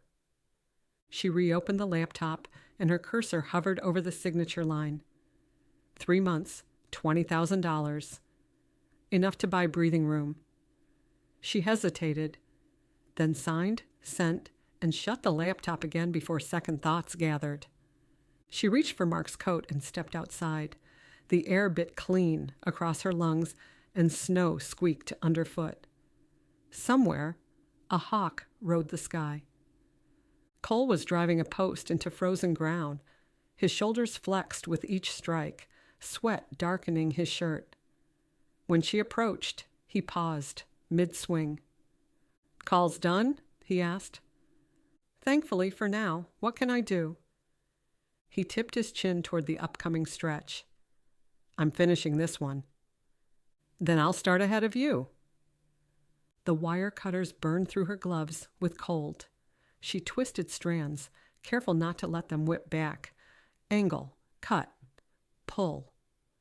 Her focus narrowed until there was only the next section, the next piece of stubborn metal refusing to yield, and the satisfaction of coaxing it into place. Cole tested posts. Grace stripped bent wire. "You're doing that wrong," he said. She didn't look up. "No, I'm not." "The angle's off. You'll stress the splice." "The angle is fine." He blew out a breath. "Grace." "Cole." She paused, gloves creasing in her grip. "I mended fences on this ranch for 7 years. I know what I'm doing." He held up both hands in surrender. "Yes, ma'am." "Don't ma'am me." "What would you prefer, Your Highness?" "Grace works fine."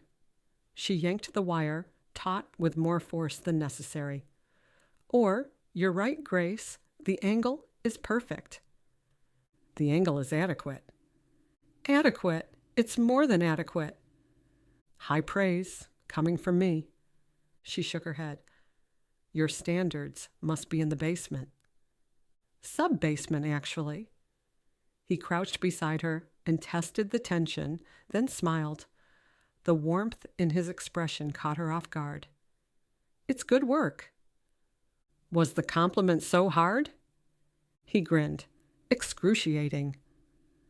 When the wire held, the fence gave a low, humming note, a sound she hadn't heard in years, a task done well. An hour later, he straightened and pressed a palm to his lower back. "If you don't take a break, you're going to hurt yourself," she said. "I already did." He rolled his shoulder once, wincing faintly as if testing the truth of it. "Soon after you left, in fact. Hay bales? Wrong angle. I haven't shaken it since, but it's easier not to think about it." "You need a doctor." "Grace, I'm a vet. They'd say rest and therapy. I don't have time for either." The casualness of words scraped raw inside her. How many times had he done this?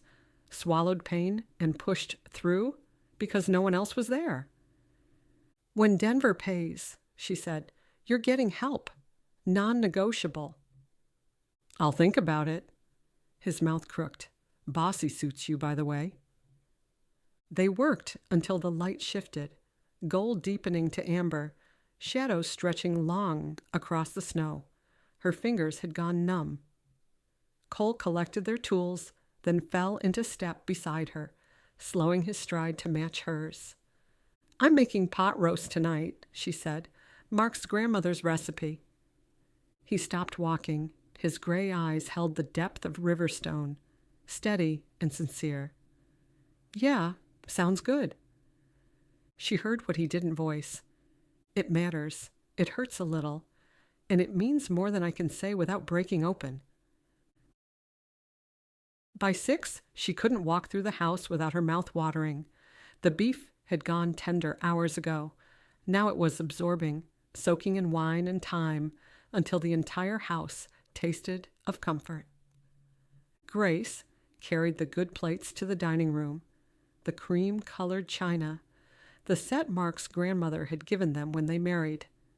She laid out red cloth napkins, softened from years of washing, folded neatly beside each plate. These were the little things. Once, they had meant family. She tied a printed apron over her sweater and long wool skirt, smoothing both without thinking. When Cole came downstairs, he stalled in the doorway. He'd showered, changed into a clean flannel shirt and dark jeans. "Grace, you didn't have to do all this." "I wanted to." She refolded a napkin, almost shy about the care she'd taken. "It's been ages since this place radiated such energy." He took a moment he didn't need. "Tonight, it sure feels that way." He walked over to a chair, his fingers resting on the back of the seat across from her. "I'd like to say grace. Always." They sat and bowed their heads. "Thank you for this meal," he began. "For the hearts that prepared it. For what we've given and what you haven't taken from us. Amen." Then he shifted, uncertainty written in the way he wasn't sure where to put his hands. They both exhaled, the tightness in the room loosening by degrees. He passed the mashed potatoes. She ladled the brown gravy. Everyday, ordinary motions. The scent of slow braised beef and shallots rose with the steam. Butter melted over the carrots, and the baby arugula salad was peppery and bright. She lifted her fork, and the first bite caught her off guard. Sundays came rushing in. Mark's laugh, Cole leaning back in his chair, stories traded across the table, the ranch bursting with voices and motion. Exactly how I remember it. Cole set down his fork. "Grace, can I ask you something?" "You can try." "Do you regret any of it? Marrying Mark, the ranch, all of this?" She glanced down. Candlelight glinted off the worn enamel mugs and the braided rug underfoot. "No, never." "Why would you think that?" "Because you left." "Do you really want to discuss this again?" "Leaving didn't erase him. I'm sorry my actions disappointed you." "They didn't, Grace. But me?" "I wasn't strong enough to go." He fixed his eyes on his plate. "By being here, I kept him with me a little longer." "We both grieved in different ways." He picked up his fork, then set it back down. "Maybe I didn't want the ranch to disappear. Losing him meant losing you, too." "You should have told me." He sighed. "I missed you, Grace." "I missed you, too." They were two people who had circled the same grief from opposite sides. Afterwards, he ran water while she stacked plates. Hot water fogged the window above the sink, and the scent of soap mixed with thyme. Their fingers met over a slippery serving spoon, and Grace fumbled it. Cole's hand dawdled a second too long before he reached for the towel, then rubbed the same spot on the plate until the porcelain squeaked. Water streamed over her hands, warm and steady. She studied the suds spiraling down the drain rather than look at him. "I hope we're finding our way through this," she murmured. She felt him turn toward her before she saw it, a shift, the heat of him closer than the steam rising from the sink. "Yeah." His voice dropped, gone rough at the edges. "I think we are." The faucet ran. A dish sat forgotten on the rack, water beating slowly in silver down its edge. 4 inches of damp air hung between them, and neither one closed it. By 8 the following morning, Grace had showered, pulled on jeans and a turtleneck sweater, and transformed the kitchen table into a makeshift studio. She arranged her hair into a loose ponytail, then traced a pencil over a spread of sketches. Denver's mock-ups lined the table, thumbnails, color notes, and half-formed ideas waiting for shape. A mug of lavender tea cooled at her elbow. Tires crunched on the gravel drive. She stepped to the front window and peeked outside. A sleek red Corvette turned in beside the barn and idled before the engine clicked off. The driver's door swung open and a woman slid out. Blonde, polished, and wearing a buttery soft leather jacket. "Hi, Grace." She waved as Grace opened the front door. "I'm Amber Dalton, the mayor's daughter. Welcome home." "Thank you." Grace stepped aside and ushered Amber into the living room. "Do you remember me?" "I'm sorry, I don't." The house carried the morning in it. Light streamed through the side lights, touching the polished floor and the basket of gloves near the fireplace. Framed photographs from years past shared space with the present. A creamy wool throw over the back of the couch, a vase of winter branches Grace had cut from the yard. "Charming." Amber's gaze skittered across the room in an appraising sweep. "Very real. The lived-in quality gives it authenticity and wonderful storytelling potential." "I'm not a story," Grace said. "Of course not." Amber settled into the worn couch, which is why I wanted to discuss the Valentine Festival. We need grand marshals, folks who embody love and perseverance. You and Cole are... "No." Amber blinked. "You'll ride in front in our vintage Cadillac and toss candy." "I overheard you, Amber." Cole stepped in from the porch, the snow melting in dark patches around his boots. "You heard Grace?" "The answer is no." Amber's smile wavered. "If you change your mind, we hold the parade the day of the dance. We start promptly at 10 and we'll meet at the town square." Cole frowned. "Appreciate it. We're well aware of the Valentine events." "Okay, then." She set her card on the table anyway. Her smile held, although her eyes had cooled. She was gone before Grace could soften the refusal. Cole's mouth curved, humorless. "They mean well, but I don't have it in me." Grace sighed. "I didn't carry the loss like you did. Mine was different, quieter, I suppose." He drew a breath as if ready to argue, then let it go. "Grace, I'm sorry." "For what?" "Complaining and not giving you the credit you deserve. We're both learning how to live again. Neither of us is doing anything wrong." The words had scarcely left her before he moved, quick and instinctive, and embraced her. She didn't resist. Her cheek met the rough canvas of his jacket, the strength of his solid chest beneath it. His heartbeat kept an even rhythm, deep and sure. The scent of hay and freezing air was present, along with the tang of worn leather boots. "I keep aiming the wrong parts of this situation at you," he murmured. "My sadness, the pressure, and the anger are all misdirected." "We're both trying." His thumbs traced a slow line across her knuckles. Then he let go, stepping back. The distance was deliberate, self-imposed. "We should both get to work," he said. "Yes." He turned. "I'll check the horses." Her lips parted, but she pressed them shut. If she spoke, she'd ask him to stay.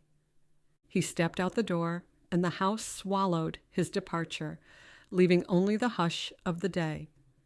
She stayed planted in the room, her fingers twisted in the wool sweater at her waist. Silence reemerged, yet its texture had shifted. She didn't move for another few minutes, unsure of what exactly had changed and unwilling to examine it. Then she brewed a cup of tea in the kitchen and sat at the table. Her cell phone buzzed. She answered. "Hello, Grace speaking." "Mrs. Hallowell, this is Dr. Patricia Reeves from Missoula. I've got your test results." Grace steadied the phone against her ear. 2 weeks earlier, those 6 bargain heifers at the Missoula auction seemed like salvation. Good lines. Good price. Too good, Cole had said, insisting on testing before they ever touched the main herd. "What did they show?" Grace asked. An exhale on the other end. 3 tested positive for brucellosis. The room did not spin. No dramatic crash, no scream. Instead, Grace's awareness shrank to a breath, to numbers, to the edges of the table under her hand. "I'm here," she said. "Tell me what happens next." Brucellosis causes abortion late in pregnancy and spreads easily. Blood after birth, breeding, after any exposure. Regulations require full testing and immediate quarantine if your resident herd is contaminated. Those animals will have to be destroyed if positives show up. The state won't allow them to leave the property. Grace tightened her grip on her phone and glanced toward the window.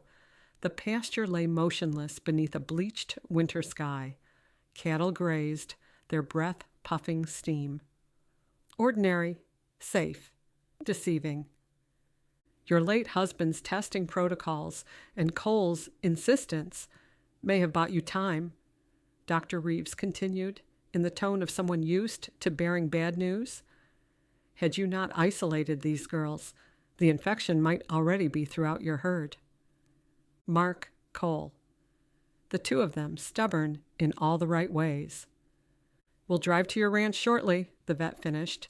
Our mobile lab, the full team. We'll move as quickly as the process allows. When the call ended, Grace set the phone on the table. Her pulse climbed into her throat. She left her tea cooling, the chair half pulled from the table, the kitchen light still on. She grabbed her boots and coat and ran. Cole was in the hay barn. He lifted and turned, using motion the way other men use silence. Dust drifted and resettled with each shift of his arms.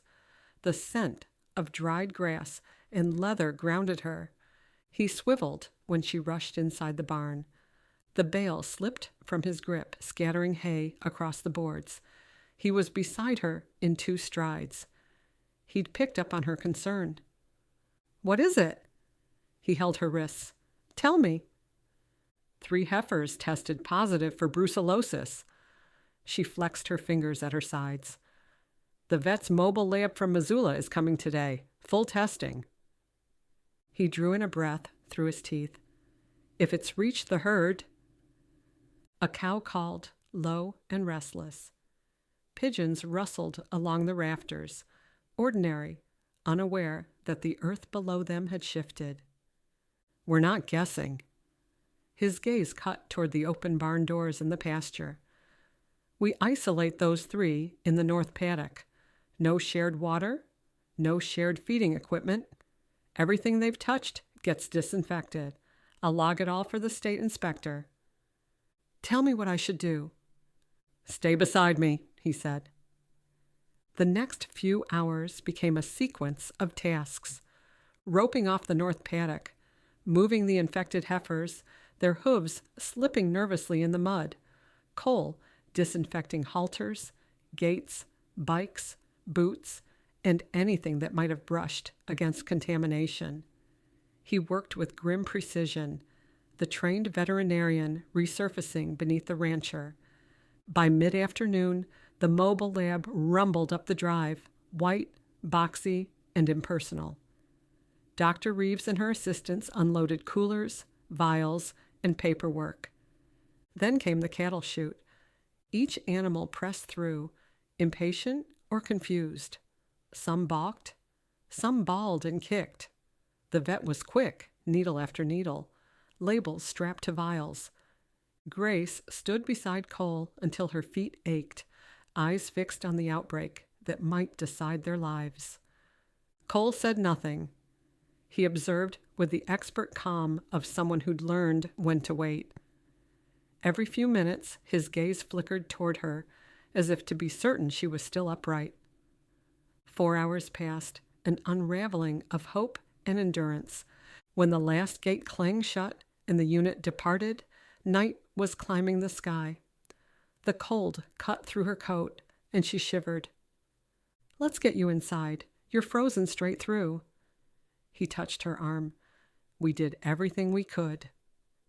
She didn't argue. They were halfway to the house when headlights swept across the driveway. A black SUV pulled up beside the barn.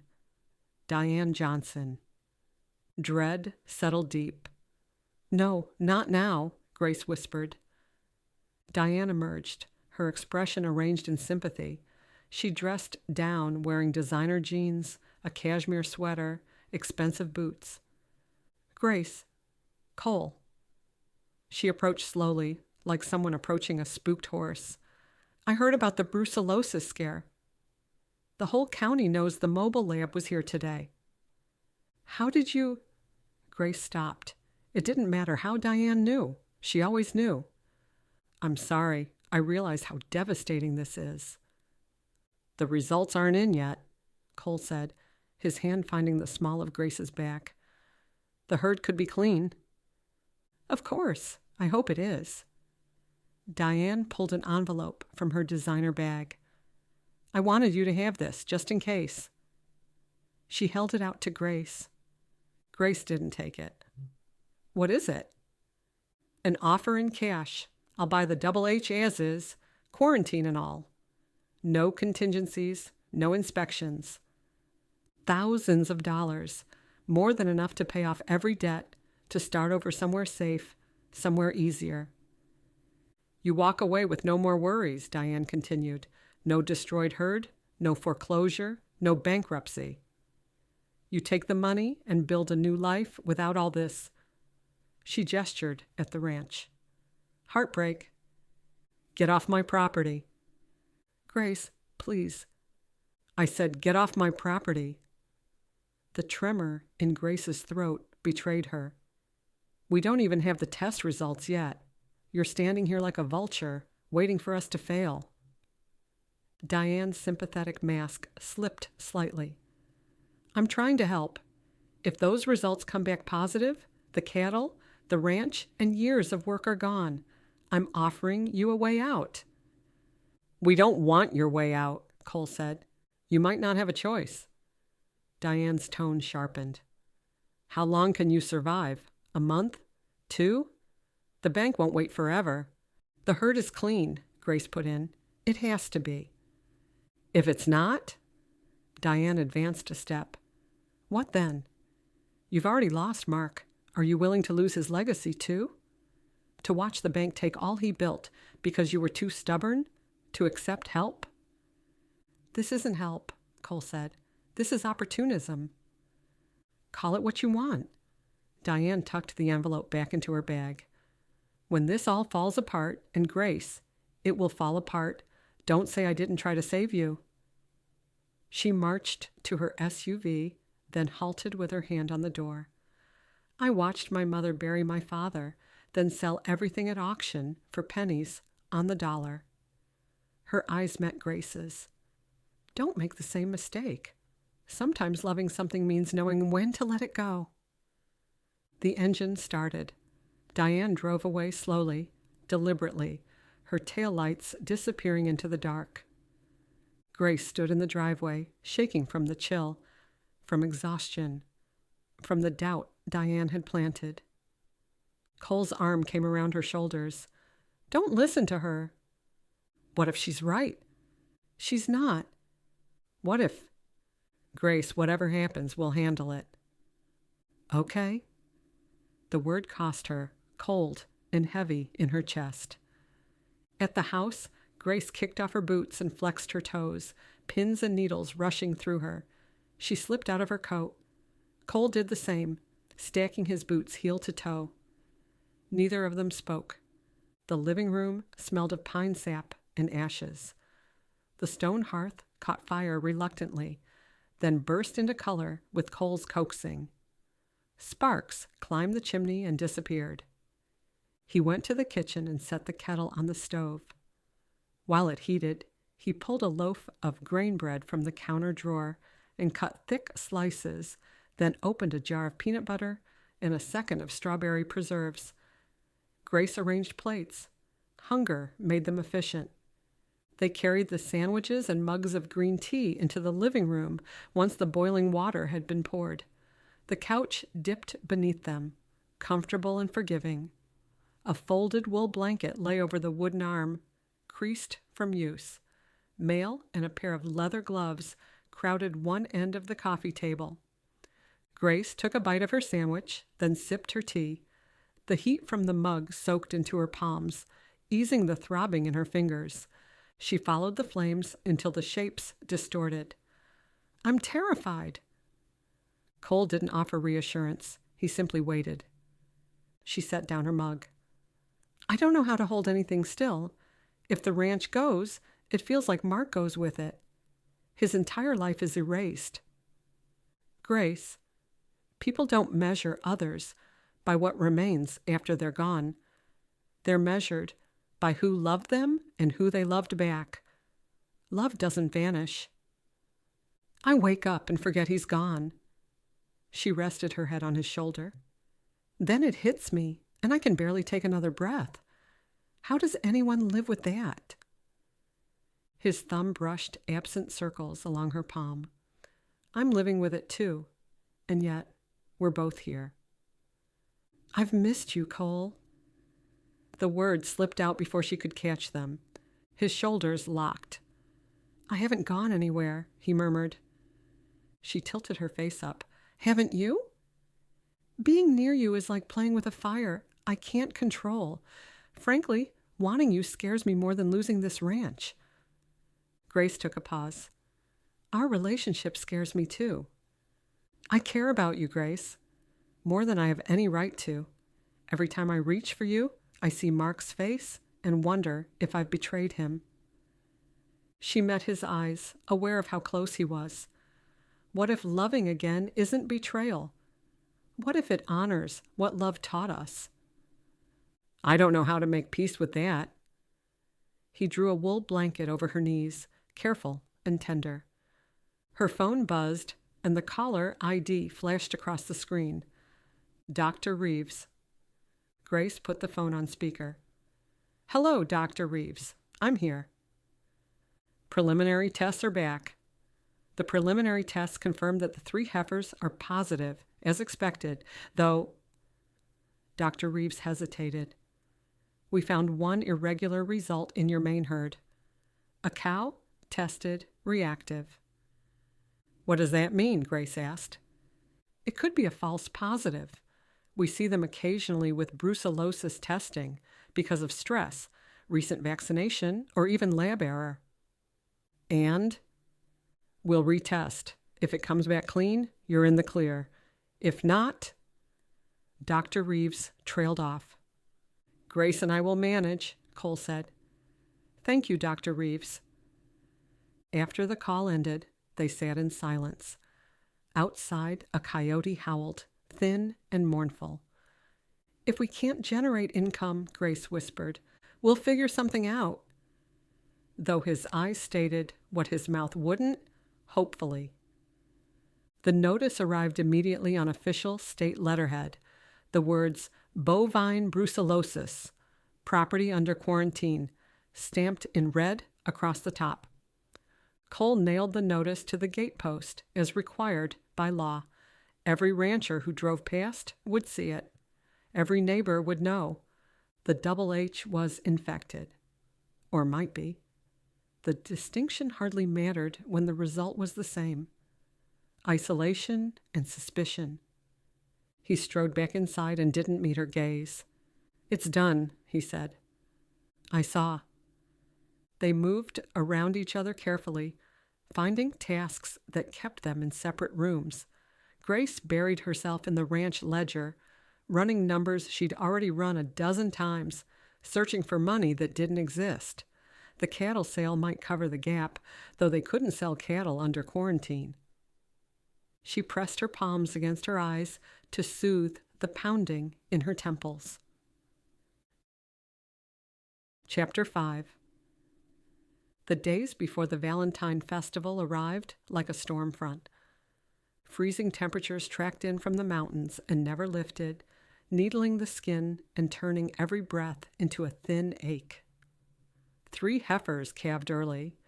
2 nights in a row, Grace and Cole lived in the barn beneath the red wash of heat lamps, while the rest of the town stayed blue with frost.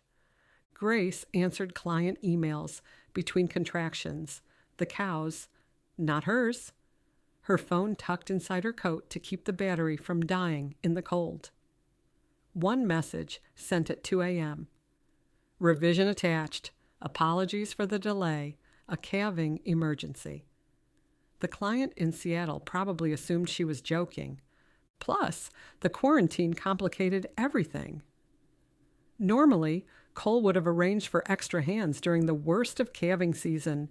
teenagers from neighboring ranches who wanted experience, retired cowboys chasing pocket money. However, the red sign on their gate meant paperwork and questions, and most folks didn't want the hassle. On the third night, a breech calf stalled halfway.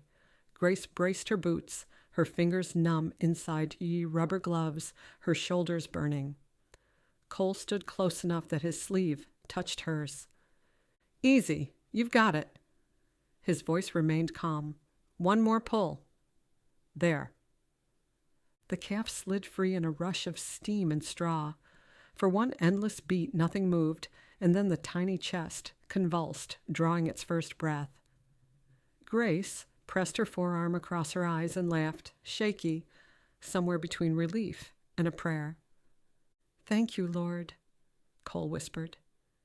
He tied off the cord, making room for the cow to turn and claim her young. By dawn, their backs protested and their fingers cramped. Still, when their gazes connected, their faces split into matching smiles. On Tuesday, the truck refused to start. On Wednesday, the internet blinked out and took Denver with it, along with her video call with the startup founders and the logo files due by noon. Grace ended up hunched at a scratched library table in town, uploading files on the library's ancient Wi-Fi while a cluster of teenagers whispered through vocabulary flashcards nearby. The progress bar crept forward. 10%? 20? She resisted the urge to shake the laptop. Outside, the wind buffeted the windows. Inside, the radiator rattled like an elderly man coughing. A banner hung crooked above the circulation desk. Valentine's Day book sale. All month. The librarian had taped construction paper hearts to the windows. When she approached the counter to inquire about printing, the librarian's eyes flickered before pointing toward the back. Word traveled fast in a small town. Everyone knew about the quarantine. And every day in between, the town of Bitterroot built a festival. Improvised cupids were staked along fences, the plywood painted in cheerful reds and pinks, garlands stitched across porch rails, burlap and ribbons and bits of lace swayed whenever the wind blew. Shop windows were layered with paper roses and glittering arrows. Even the hardware store had bent chicken wire into hearts and painted salvaged boards the color of ripe apples. Grace assembled booths for a craft fair, grateful for the neighbors who treated her the same as always. No sideways glances, no awkward silences about the quarantine sign on her gate. Cole volunteered to assist with the floats. Sleep grew slight. Coffee became its own food group. On Thursday afternoon, the sky dropped lower, a heavy pewter lid promising snow. Layered in thermals, jeans, 2 sweaters, and Mark's coat, Grace hammered plywood together for a vendor booth. Her breath fogged as she lined up 2x4s with gloved fingers. Nearby, a circular saw bit clean through sheetrock. Mayor Dalton shouted instructions across the lot. Nora Bishop knelt with a fabric tape swinging from her wrist.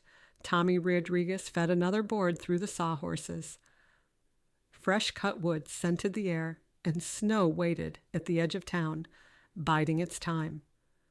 Her phone buzzed against her hip. Grace yanked off a glove with her teeth and fished it out of her pocket. Denver, the startup's number. "Grace, it's Tyler." The lead founder, barely 25. "The investors loved your concepts and they want to move fast. We need you here next week for presentations. Tuesday through Thursday, can you make it?" The hammer slipped from her grasp and fell onto the snowy ground. "Next week? I realize it's short notice, but this could double your contract offer. It's a real shot." $40,000, oxygen, fence repairs, feed, a season's worth of breathing room. "I'll check my calendar and call you back." She ended the conversation and focused on the dark screen of her cell phone. A chill slid under her collar. Giggles moved somewhere to her left, and a nail gun snapped. Tommy shouted for a guy to hold the other end of a board. Cole appeared with a stack of lumber riding on his shoulder, sawdust haloing the collar of his jacket. "Everything okay?" he asked. "Denver wants me there next week." He lowered the boards one by one, careful and precise, the thud of wood against frozen earth too loud. "When?" "Tuesday through Thursday. They want to expand the project." He grabbed another board. "That could keep us afloat." "It could." His words sat too straight, too calm. "You should go," he said. "We need the money." "But the festival dance will still happen." He lifted a board, checked the edge, and set it down. "Go do the project. I'll cover things here." "Cole." His jaw set. He kept his attention elsewhere. "Go," he whispered. Gathering the boards, he carried them across the lot, leaving Grace standing with her phone curled in her palm and a hollow sinking beneath her ribs. Time kept its pace.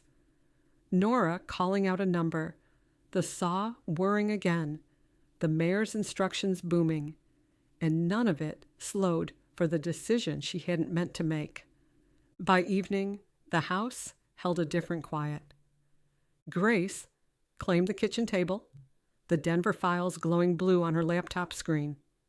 From the office came the rasp of papers and the muted squeak of the desk chair. She and Cole passed each other for coffee, for receipts, speaking in neutral tones, hitting every mark, and somehow missing one another entirely. Near midnight, the kettle clicked off. Grace carried her mug to the living room and stopped. He stood on the porch, his shoulders squared, each breath visible and brief before the frost-laced air erased it. The thermometer read 15 degrees Fahrenheit, bitter, though survivable if you were stubborn enough.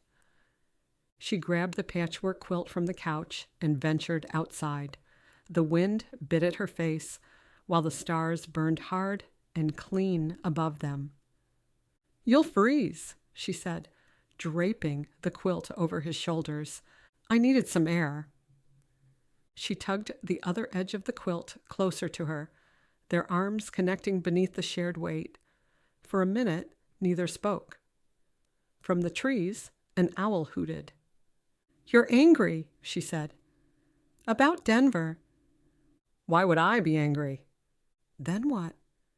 He tightened his grip on the porch railing. "Lately, I've wondered if I'm just scared to leave, scared to let go." "Cole, you're not the type of man to be scared." "Don't give me more credit than I deserve." He scraped a boot across the floorboards and paused for several minutes. "Did you know there was someone about a year ago?" "Her name was Amanda. She worked at the feed store, and we dated a few times." "I wondered if you had met anyone special. You were always fussy about the women you dated." "Fussy, huh?" "I was honest. If I couldn't see a future, I didn't pretend there was one." His words scraped low. "Amanda asked me to move to Billings with her. She said I was killing myself over this place, that Mark wouldn't have wanted this.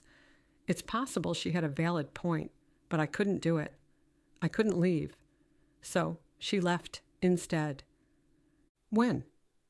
"Last February. Valentine's Day, actually." A laugh jerked out of him, sharp and bitter. She'd made dinner reservations in Billings. Nice place, the kind with cloth napkins and wine lists. Halfway through the appetizers, she asked me to leave with her. She'd gotten a job offer managing a feed supply company, good money, benefits. A future. He glanced at Grace. She met his gaze. "Go on," she said. "Well, I sat across from her in the restaurant, and all I could think about was Mark sitting in this exact spot 3 years ago, discussing the ranch's 5-year plan, how he wanted to expand the herd, fix up the bunkhouse for agritourism, start offering riding lessons to kids." Cole sighed. "He was so sure about the future, and I thought If I leave, if I let the double H die? Then Mark was wrong. His certainty, his faith, all of it was wrong. Cole. So I told Amanda no. She asked if it was the ranch or her, and I said it was Mark, that I'd made him a promise. She called me a coward because I was hiding behind a dead man's dream instead of building my life. She was wrong. Was she? His eyes met Grace's. Because standing here, watching you plan to leave for Denver, I'm wondering if I truly am a coward who doesn't know how to let go. Each confession added another layer to the man she was recognizing, the boy whose father vanished, whose mother disappeared into bottles, whose grandmother died too soon, the man who stayed because leaving meant becoming everything he feared.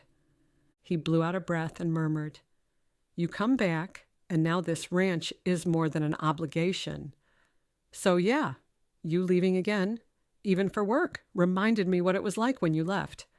And I didn't handle it well." An involuntary swallow choked her throat. "I'm sorry. Go. It's the right call. Only..." He exhaled slowly. "I watched Mark drive down that road the day he died, headed to town for feed, and he never made it. Black ice on the bridge." His voice roughened. "And then I watched your taillights disappear 2 weeks after the funeral. I'm tired of standing on this porch watching people leave." "Denver is temporary." "Is it?" "Denver makes sense. Security makes sense. We both realize this ranch is a gamble." "Is that what you want? For me to stay in Denver? I don't know anyone there. It's only for work." "What I want doesn't get a vote." He pushed away from the handrail. "Bring back what we need." He swiveled toward the door, and Grace grabbed his sleeve. "I'll return on Friday morning." "You don't have to prove anything by rushing back." "I want to." He faced her, his eyes darker than the night behind him. "Why does all this matter? To her? Or to both of them?" A dozen answers surged. "Because this ranch is like my skin. Because working beside you feels like breathing. Because I'm afraid if I'm gone too long, I won't find my way back." None were safe. None were simple. "I made a commitment." She drew the quilt closer across her chest, to the ranch and to you. "Then Friday night we'll go to the dance together." "It's a date." The moment the words left her mouth, his body drew in. "Not a date," he clarified. She whispered, That's not what I meant." "Because that is complicated," she murmured. "Yeah?" Her pulse, however, showed otherwise. Tuesday arrived too soon. Grace packed before the sun rose, while her mind raced ahead to flights and the slide presentation and the what-ifs. Cole drove her to the nearest regional airport, the silence broken only by the heater's constant buzz. Ice crystals bristled on the fences, the power lines, and every brittle weed lining the ditch. Dawn slid across the horizon, more pewter than gold. At the curb, he parked and then lifted her suitcase from the truck bed. "I'll walk you in." Inside the terminal, he set her bag down at the ticket counter, the fluorescent bulbs harsh after the calm daybreak. He hesitated. "Go nail the presentation." "You'll text me if anything happens with the herd?" A corner of his mouth tipped up. "I will," he said. "I've done this before, Grace." She shook her head. "I'll text," he repeated. For a heartbeat he froze. Then he gathered her in his arms, firm and certain. "I'll be back before you know it," she said into his jacket. The scent of saddle oil and the cold truck ride clung to him. His arms tightened, then fell away. "I'll be here." "Goodbye, Cole," she whispered. "Goodbye, Grace," he replied. She didn't glance over her shoulder until 10 steps later. He remained there, shoulders set, She raised her hand. He lifted his. She kept walking before she lost her nerve. Denver might as well have been on another planet. Glass and exhaust, horns bleeding, coffee shops crammed so close she couldn't tell where one ended and the next began. Her boots seemed heavy on the clean sidewalk, as if she'd tracked in mud. The startup's warehouse thrummed with music she didn't recognize and the hiss of an espresso machine that probably cost more than her truck. Espresso and diffused eucalyptus saturated the room. Pleasant, though the space was trying too hard. She missed the honest musk of hay and horse sweat. Plants dangled from the ceiling as a kind of indoor jungle. A ping-pong ball clicked against a table in a rhythm that made her teeth itch. The founders floated toward her in pristine sneakers, the kind that had never seen gravel, let alone manure. Their watches were slim, their eyes shiny and restless. They handed her a glass of kombucha. The flavor seemed as if someone had fermented it and then was deeply sorry. She smiled, concurred, then followed them on the tour while her shoulders ached from weeks of hauling hay bales, and her chapped hands looked almost criminal, wrapped around the delicate glass. Her presentation on Tuesday wasn't perfect. It was better. She stood before a screen brimming with color and clean lines and talked story and heart and why. Investors shifted forward in their chairs. Questions grew teeth. A man in the front row with silver hair, wearing a button-down Oxford shirt and jeans, and the confidence that came from never having been told no, raised his hand. "The aesthetic is lovely," he said, stretching the word lovely until it bent into a dismissal. "Though our brand is about disruption, innovation. How do you plan to make us stand out in a market that's currently oversaturated?" Noise fell away. The founders glanced at each other, their eyes shifting away from Grace. She thought of Cole, standing in a frozen barn at 3 a.m., hands deep in a laboring cow. Don't panic, adjust.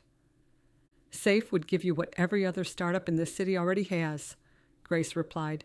Neon gradients, geometric chaos, designs that scream for attention and say nothing. She clicked to a new slide, her original concept, stripped down, powerful. This isn't safe. It's clear. In a market full of noise, clarity is the disruption. Customers are tired. Give them a brand that asks nothing of them, and they'll remember you. The man jotted once and closed his notebook. By Thursday, the deal had doubled, $40,000. An hour later, the first installment hit her account, a number large enough to make her gasp.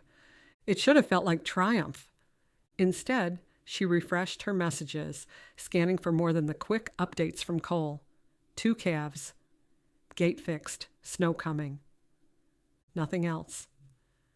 At dinner that night, the aggressively warm restaurant closed in on her. After weeks in unheated barns where her breath was visible, the heat seemed a deception, and her body didn't trust its staying power. She sniffed scents of cilantro and lime, smoke curling off the grill, and tequila so sharp she could taste it in the air. Every table overflowed with women in sleek leggings that wouldn't last 5 minutes in a Wyoming wind, and men in hoodies stamped with logos she didn't recognize. The women's jackets looked like they'd blow apart in a stiff breeze, thin as tissue paper, all style, no insulation.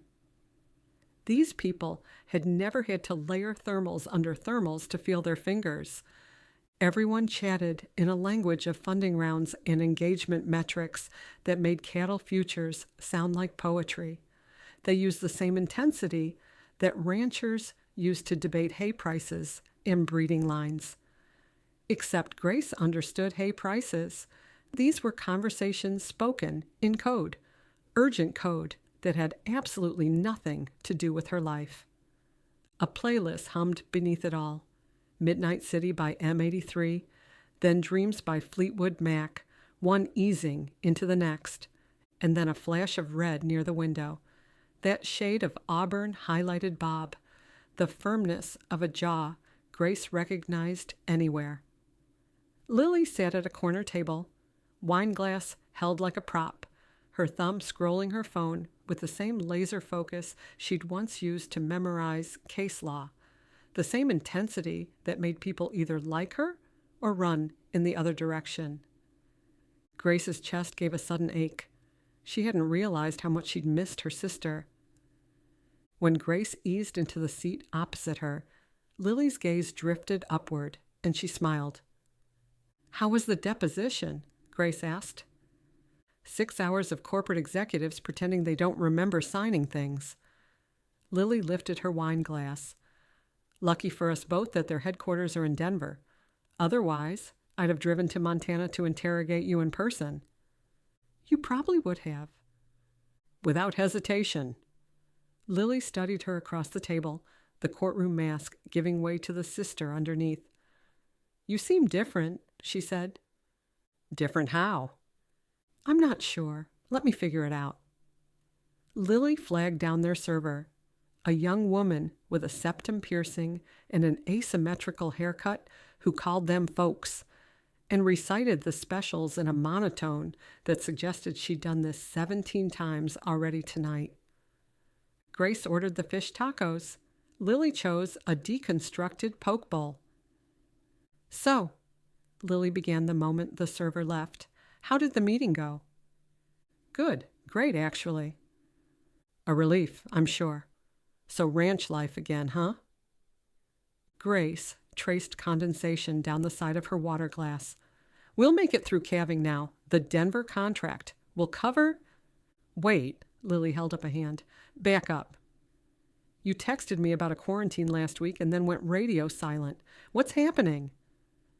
Grace sighed. She'd hoped to avoid this.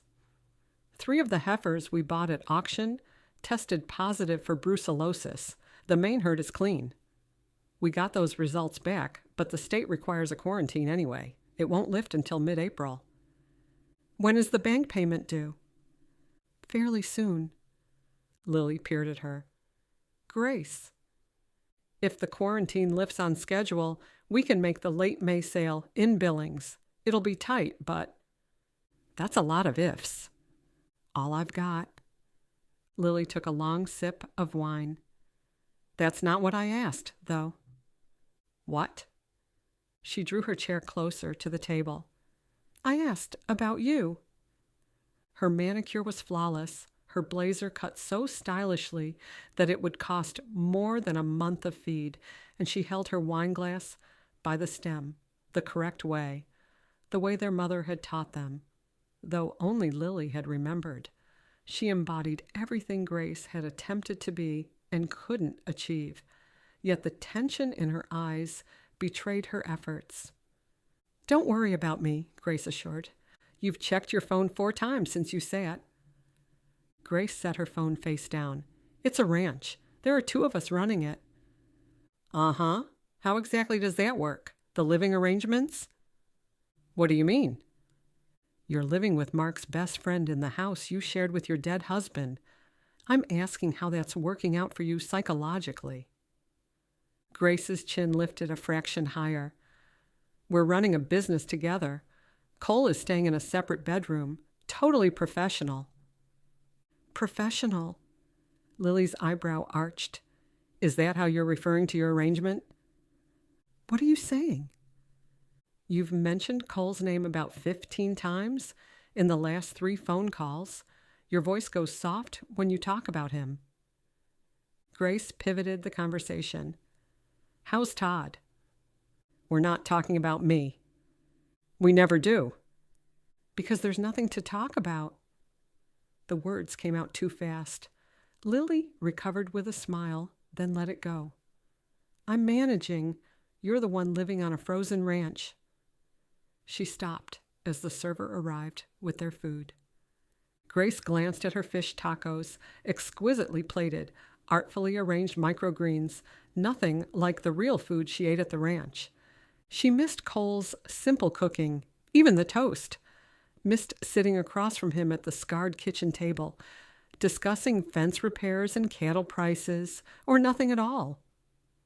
"I'm worried about you," Lily said once the server left. "Don't be. I'm better than I've been in 2 years." "That's what worries me." Lily nudged at the poke bowl with her fork. 2 years ago you were drowning, scarcely eating, hardly sleeping, accepting every design job that came along, because if you stopped working for 5 minutes, you'd have to confront your emotions. You disappeared, Grace. "I was grieving." "You were dying. Slowly, maybe, but dying." Lily's voice wavered. "Do you realize how terrifying that was? Watching my sister waste away, and there was nothing I could do to stop it?" Lily: "Then you decided to return to Montana, and I feared you were falling apart completely, that I'd get a call from some sheriff saying you'd—" Her gaze dropped. "I feared I might lose you." Grace stretched her arm across the table and squeezed Lily's hand. "As you can see, you didn't lose me." "True. You came back to life." Lily squeezed back, then let go and picked up her wineglass again. "Which is wonderful. Except you've tangled up with Cole Morrison, and I don't know if that's healing or a different running." "I'm not running." "Aren't you? You ran to my apartment in Idaho. Now you're running to a ranch in Montana, to a man who's convenient, who's there. Who?" "The ranch isn't any ranch. It's mine. And Cole isn't convenient," Grace interrupted. "He's worked himself to exhaustion, put his own life on hold, sacrificed everything to honor a promise he made to Mark. He's not convenient. Cole is—" She paused, hearing her own passion, her own defense. Lily's eyelids lowered for a breath. "There it is." "What?" "The thing that's different about you. You care about him." "Of course. He's—" "No, you care about him." Lily leaned back in her chair. "Not exactly the same as Mark, but Grace, when's the last time you focused on anything besides grief and guilt?" The question landed square in Grace's chest. "I care about the ranch." "This is about Cole, about who he is, what he's done, and how he makes you feel." Warmth touched Grace's cheeks. "It's sometimes a problem." "Sometimes? He was Mark's best friend, and yours too. Half the town probably thinks you're dishonoring Mark's memory." "I hope Mark would understand." "Do you love him?" "It seems wrong to even think it. Falling in love with Cole means I didn't love Mark enough." "That's where you're confused." Lily signaled the server for another glass of wine. Her third, Grace counted. "Love isn't a finite resource." "Then why does it seem like betrayal?" "Because you're continuing to punish yourself." Lily's words sliced through the murmured conversations and clinking glasses. "For surviving when Mark didn't. For leaving the ranch. Now you're punishing yourself for being happy again." "I don't know how to stop." "Forgive yourself. It's impossible to hold on to grief and embrace the future at the same time. You're not living, you're existing." "What if I choose wrongly?" "What if you choose right?" Lily countered. "What if Cole is exactly who you're supposed to be with, and this whole sad journey led you to exactly the right place?" "This might not work with Cole. I can end up alone again." "You'll survive, like you survived losing Mark. Grace, you're stronger than you think." Grace's phone buzzed on the table. A text from Cole. "Rosie calved. Healthy heifer. Thought you'd want to know." Then, a moment later, "I miss you." Grace studied the message, and her lungs locked mid-breath. Lily glanced at the screen and smiled. "That's him, isn't it?" "Yes." "What's he saying?" Grace turned the phone so Lily could see. Lily read the messages and grinned. "Grace, that man is in love with you." "You don't know for sure." "I miss you." He sent that text after telling you about a calf being born. He's thinking about you in the middle of his work and reaching out to connect. Trust me, that's love." Grace's thumbs hovered over the keyboard. What could she say? "I miss you" was too revealing. "Thanks for the update" was too distant. She typed, "Glad she's okay. See you soon." Lily clicked her tongue, the sound landing as a verdict. "That's the best you can do?" "I'm not sure what to say." "How about the truth? You miss him too. Can't stop thinking about him. You're sitting in an overpriced restaurant in Denver, wishing you were home." "I can't." "Why not?" "Because if I say it out loud, it's real. And if it's real, I can lose it." Grace started even, then broke mid-sentence. "I can't survive losing someone else I love." "So, your plan is to never love anyone again and hold every man at arm's length? That's hiding." "Hiding is safer." Lily took both of Grace's hands in hers. Her grip was too tight. Her even composure cracked at the edges. "I've been lonely too. You knew Todd left. You were living in the apartment when it happened. What I didn't tell you was why. I was hoping you'd gotten back together." Grace stopped short. "What happened?" Lily paused, eyes on their hands, her fingers loosening before closing again. "The truth?" Her voice came out raw now, stripped of its polished certainty. "I found out he was having an affair. He left, not because I asked him to, but because he wanted to. He moved in with her in Seattle. Now they're married and have a baby." "Lily, the divorce finalized last March. You knew it was happening. You were there. But I never told you why. You were barely surviving, and you needed me to hold it together, to be the sister who had the answers. I pretended it was mutual, pretended it didn't gut me every time I saw something of his he'd left behind." Her eyes sharpened with tears. "So I'm not fine, Grace. I'm not the together one. I never was. I was only better at pretending." Grace stood, drew her into a fierce embrace. "I should have seen it. I should have asked." Lily pulled back and wiped at her eyes. "We're both here, treading water. It's time we swam toward shore instead of trying not to drown."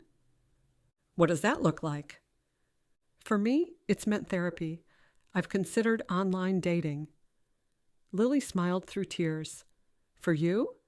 You're going back to Montana and telling your cowboy the truth." "He's not my cowboy." "Sure he is." "What truth?" "That you're falling in love with him and you're scared. But you're choosing him anyway, even though it's scary and complicated and might end badly." Lily released Grace and picked up her wine glass. "That's what courage is." Grace glanced at her phone again. Cole's message still glowed on the screen. "I miss you." She picked up the phone and typed, "I miss you too. Can't wait to come home." She hit send before she second-guessed it. Lily grinned. "There she is, my brave little sister." "I'm older than you." "By 11 months doesn't count." Lily raised her glass. "To swimming toward shore." Grace lifted her water glass and clinked it against Lily's wine. "Nothing better." They finished dinner discussing easier subjects: Lily's tyrant boss, Grace's Denver clients, childhood memories that prompted giggles. Underneath the easy chatter were two sisters, both mourning separate losses, both learning how to live again. When they linked arms on the sidewalk outside the restaurant, Lily whispered, "I'm proud of you for trying and for letting yourself care again." "I'm proud of you too," Grace said, "for your honesty." "We're a mess, aren't we?" "The best kind." Lily laughed. "Now let's do a little shopping. Then tomorrow go home to your cowboy. And Grace, when you get there, don't tread water. Swim." Later, alone in her hotel room, Grace tracked the ceiling and thought about a porch wrapped in stars and a man who'd stayed when everyone else had gone. She considered Lily's remark, That's what courage is like. Then she opened her messages with Cole. I've been thinking, she typed, about us. About what happens next. We should talk. His response came immediately. Yeah, we should. Yeah, she confirmed. She set the phone on the nightstand and closed her eyes. Grace flew back to Montana on Friday before daybreak, the first flight out of Denver half empty. Turbulence over the Rockies rattled the small plane, and she pressed her forehead against the window. Snow-covered peaks gave way to valleys, then a recognizable sprawl of land quilted in white. The closer the ranch grew, the shallower her breath came. She wanted to see the fence line, the barn roof, and the long gravel drive. Her fingers curled around the door handle as if she could pull the miles in faster. She'd texted Cole when she boarded, landing at 11:20. I'd pick you up, but Daisy's in labor. Complications. Doc Hudson's on his way. I'm sorry. Grace considered the message. Of course. The calving season didn't pause for reunion. She typed back, Don't be sorry. Take care of her. I'll get a ride. Fire's going, he replied. Fresh coffee on the counter. I'll get to the house as soon as Daisy delivers. Been a long few days without you. The ranch materialized as they descended, a patchwork of fence lines and pastures she could pick out even from this height. The double H. Home. A longing overwhelmed her. When had she started thinking of the ranch that way again? The flight attendant came up the aisle and handed out fun-sized candy bars to the passengers. Happy Valentine's Day. She flashed a quick, dimpled grin. Grace took one and smiled a thank you. She had somewhere to be on Valentine's Day. The rideshare driver, a retired rancher who spent his Fridays shuttling people from the tiny regional airport, conversed on the entire 40-minute drive about cattle prices and the upcoming storm system. Grace engaged in appropriate small talk as the landscape rolled past. Hay bales wrapped in white plastic, scattered like enormous marshmallows, the murky line of a creek winding through snow, mountains rising stark against the blue, all so different from Denver's sprawl. The driver dropped her at the ranch gate. You take care now, he said, hoisting her suitcase. Thank you. You too. Grace paid him and added a generous tip. She gazed at the log house with its wraparound porch, the red barn. Smoke rose from the chimney, exactly as Cole had promised. Someone, she assumed him, had hung a single red ribbon on the porch railing. It fluttered in the wind.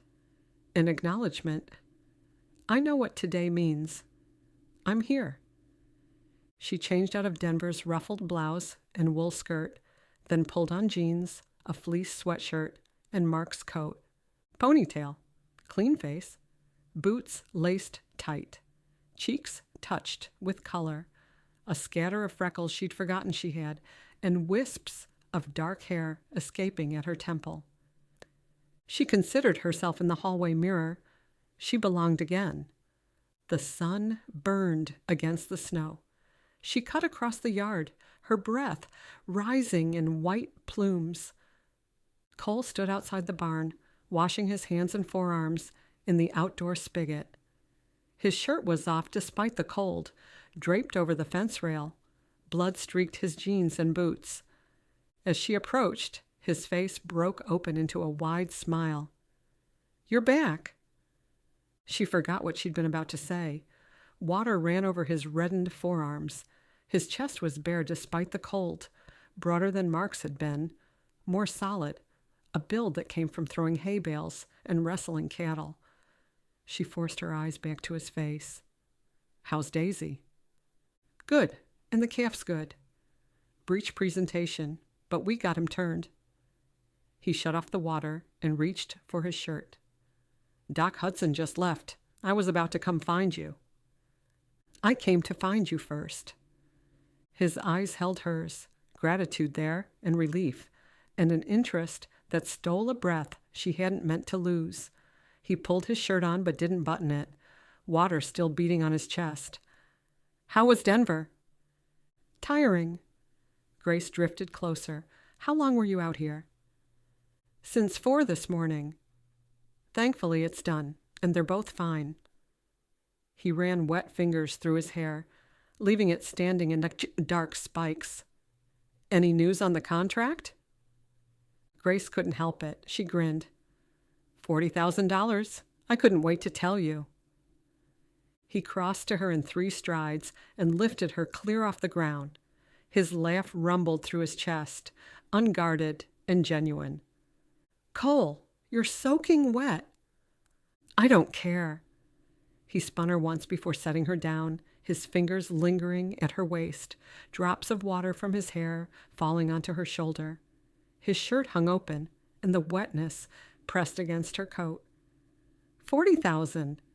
Grace, we can actually do this. If everything goes right. His thumb brushed her rib cage before he let go and stepped back. Tell me everything. More work, but an expanded contract. We can finally relax. For a while. One crisis at a time. His gaze dropped to her mouth, and every sensible thought she had went aside. He leaned in, giving her time to pull away, to stop this, then pressed his lips to hers, gentle, brief. Over almost before it began. He tasted of coffee and winter, and her hands flew to his chest. A soft, startled breath left her. He went rigid. Then he stepped back. Off balance, her body betrayed what her mind hadn't admitted. Cold sliced in where his warmth had been, brutal and immediate. His chest rose and fell too fast beneath his unbuttoned shirt. The gray of his eyes had gone nearly black. Sorry. The words scraped out of him. I shouldn't have. Heat crawled up her throat, across her collarbone, into her cheeks. She should laugh and change the subject like a reasonable woman. Don't apologize, she said instead. His jaw flexed. He drew back without stepping away. He didn't kiss her again. He didn't release her either. Grace, we should. She gestured vaguely toward the house. You need to eat. Sleep. When was the last time you did either? A while. But he didn't move, and neither did she. What they'd been was behind them. What they might become waited ahead, dangerous and hard-won. Are we still going to the dance? She managed. Or are you planning your escape? You're the one who flew off to Denver. For work, which saved our ranch. She swallowed. Get inside and get warm. I need to clean up properly. Cole rubbed the back of his neck. The dance starts at 7. I'm warning you. Everyone will stare. Let them. Are you sure? Positive. I'll see you at the house. She retreated, her lips tingling from the kiss. Inside, the fire crackled. Fresh coffee sat on the counter. She poured herself a cup. The ranch ledger. She should update it with the Denver contract information before she forgot the details. Grace checked Mark's office, the desk, the filing cabinet, the stack of mail on the side table. Nothing. Perhaps Cole had taken it to the foreman's cabin. She grabbed Mark's coat and proceeded across the yard. The cabin sat at the edge of the property, a one-room structure. The door was unlocked, and she stepped inside. The ledger lay on the desk by the window. She reached for it, and her boot caught the edge of the wastebasket, tipping it. A crumpled ball of paper rolled across the floorboards. She bent to retrieve it, meaning to toss it back. But the handwriting caught her attention. Cole's cramped script, visible through the creases. She smoothed the paper against her thigh. Cole's cramped writing packed tight across the page. Grace, I'm sorry, I can't do this anymore. Watching you leave for Denver reminded me that people always leave eventually, and I'm tired of being the one left behind. The lawyer has all the ranch paperwork. One of my friends said he'd help you find a decent foreman." The note ended there. No signature. Wrinkles on the paper suggested he'd crumpled and smoothed it multiple times. The date scrawled at the top, Tuesday, the day she'd flown to Denver, 3 days ago. She sank onto the edge of the narrow bed and reread the words. He'd been ready to leave. While she was in Denver, celebrating the contract expansion, picturing their future, he'd been here, packing his bag, writing goodbye. A coffee mug held a dark ring of residue at the bottom, the contents long since cold and abandoned. He'd packed, he'd written the note, he'd been ready to go, but he hadn't. People always leave eventually. Whatever war he'd fought with himself, the part that wanted to run battled the part that had promised to stay. Well, staying had won. Scarcely, but it had won. Then she'd come home, and he'd lifted her off the ground and kissed her as if she were the answer to a question he'd been afraid to ask. She slipped the note into her pocket. She wouldn't mention it.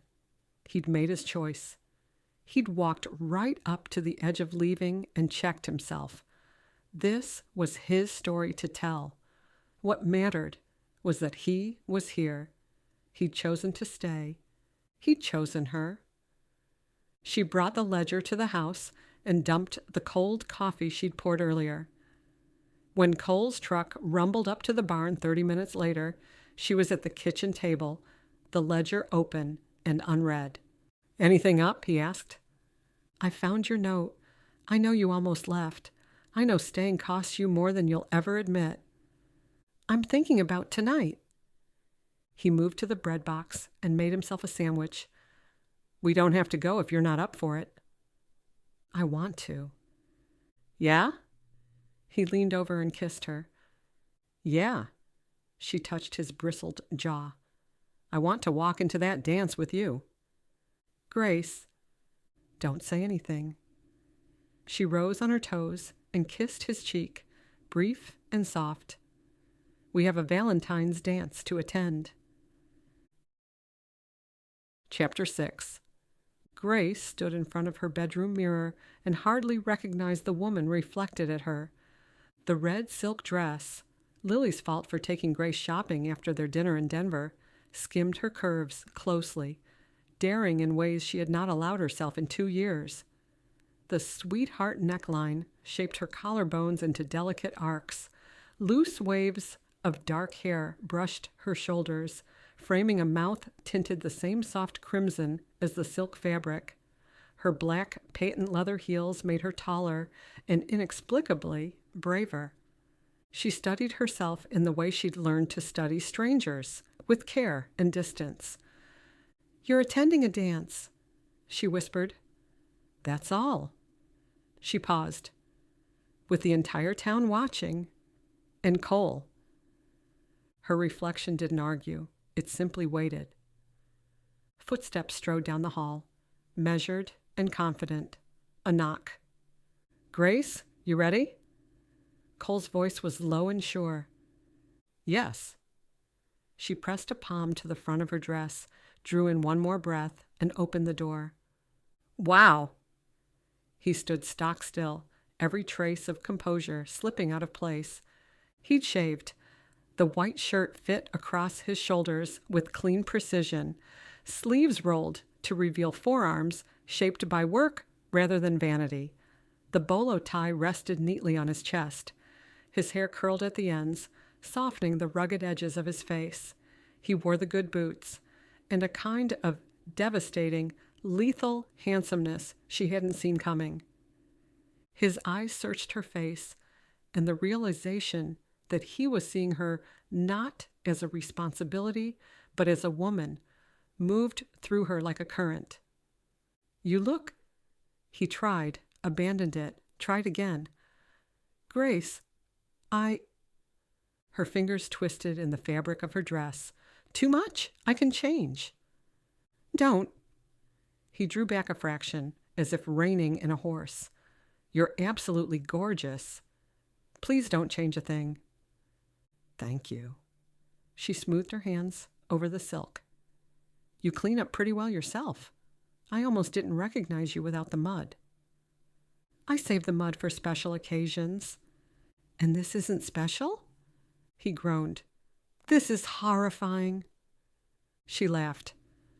"The big, tough rancher is afraid of a dance?" "The rancher is afraid of stepping on your feet in front of the entire town." He offered his hand. "I'm not graceful." "Your name is literally not Grace." He blinked. Then a laugh escaped him, low and surprised. "That was a terrible joke." "I've been saving it." "For how long?" "Since you made the latte comment about my boots." "That was weeks ago." "I'm patient." He grinned. He was presence, strength, and danger. In the downstairs hallway, he helped her on with her coat, then shrugged on his. When they passed a table by the door, he picked up a single rose, its stem bare, the red bloom deep and full. He held it out to her. "I wanted you to have a reminder tonight." "Thank you." It felt right. Her fingers closed around the stem. "It does." From his pocket, he withdrew an envelope, plain and unmarked. Inside was a single card. He'd written her name in his scrawling script, and below it, 2 lines. "Happy Valentine's Day. I'm looking forward to this." "This is lovely." She smiled up at him. "I'm looking forward to tonight, too." She grabbed a vase from the kitchen, then placed the rose and note on the table. The flame in the lantern on the windowsill dipped, nudged sideways by a draft slipping under the entryway. He held out his hand. "It's time to dance." They drove toward town beneath a sky shimmering with winter stars. Headlights swept the road ahead. Frost traced lacework along the edges of the windshield.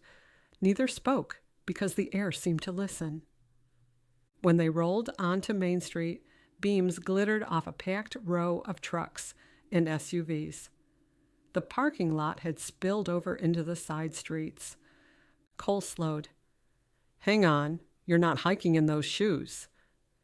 He circled the block, then eased into a space near the front steps. He grinned as if the outcome had never been in doubt. He turned the key, and the truck fell silent. "Shall we?" he asked. "We shall." She reached for the door handle and stepped out. His hand hovered at her back, close enough to reassure, though never touching. The community center rose out of the dark as an island of light. Red brick, a peaked roof, and a banner taped across the entrance that read "Valentine Dance" in looping red letters. Couples scurried up the steps, brushing snow from their sleeves, talking in low, eager voices. Inside, the building had transformed into a celebration. Streamers arched overhead. Old-fashioned bulbs lined the walls, spreading light across the scuffed boards where generations of boots had danced their stories into the wood. Huckleberry pie, sliced into thin wedges, cookies iced in pale white hearts, and brownies stacked so high they threatened engineering laws, crowded the dessert tables. A giant glass bowl filled with fizzy pink punch promised sugar and sentiment in equal measure. The conversation thinned as they stepped inside. Heads turned, first at one table, then at another. The shift so subtle, Grace might have missed it if she hadn't been the reason. A woman near the desserts leaned closer to her friend. "Grace Hallowell?" A pair of teenagers followed her with their eyes, whispering behind their cups. At the punch bowl, someone muttered, "And Cole, can you believe the 2 of them?" The murmurs gathered, the way curiosity invariably did in a small town, low as weather, impossible to ignore. Mayor Dalton cut through the crowd. He dressed for the occasion, a denim western shirt with pearl snaps, bolo tie with a turquoise stone the size of a quarter, silver hair slicked back and gleaming under the lights, his face flushed from the heat, the punch, or the effort of glad handing half the county. Grace and Cole, hello. Coats. Let me get those for you. He was already reaching, fingers beckoning, slipping Grace's navy blue peacoat off her shoulders. Cole shrugged out of his canvas jacket and handed it over. The mayor tucked both over his arm and gestured to a folding table where a bored teenager sat with a roll of claim tickets. Janice, the mayor shouted, these go in the back, hear me? Don't just throw 'em on a chair. He pivoted, his grin broadening as he took in Grace's appearance. You are stunning, absolutely stunning. He rocked back on his mirror-shined boot heels. And Cole, rumor has it the Double H is holding steady. Proud of you. He clasped Cole's hand. Got a minute? I'll introduce you to Jim Hendricks from the Cattle Breeders Association. He's been asking about the Double H. Save me a dance, Grace, the mayor called over his shoulder. Margot swooped in. You came. Good girl. She leaned close. If I had a dress like that, I'd sleep in it.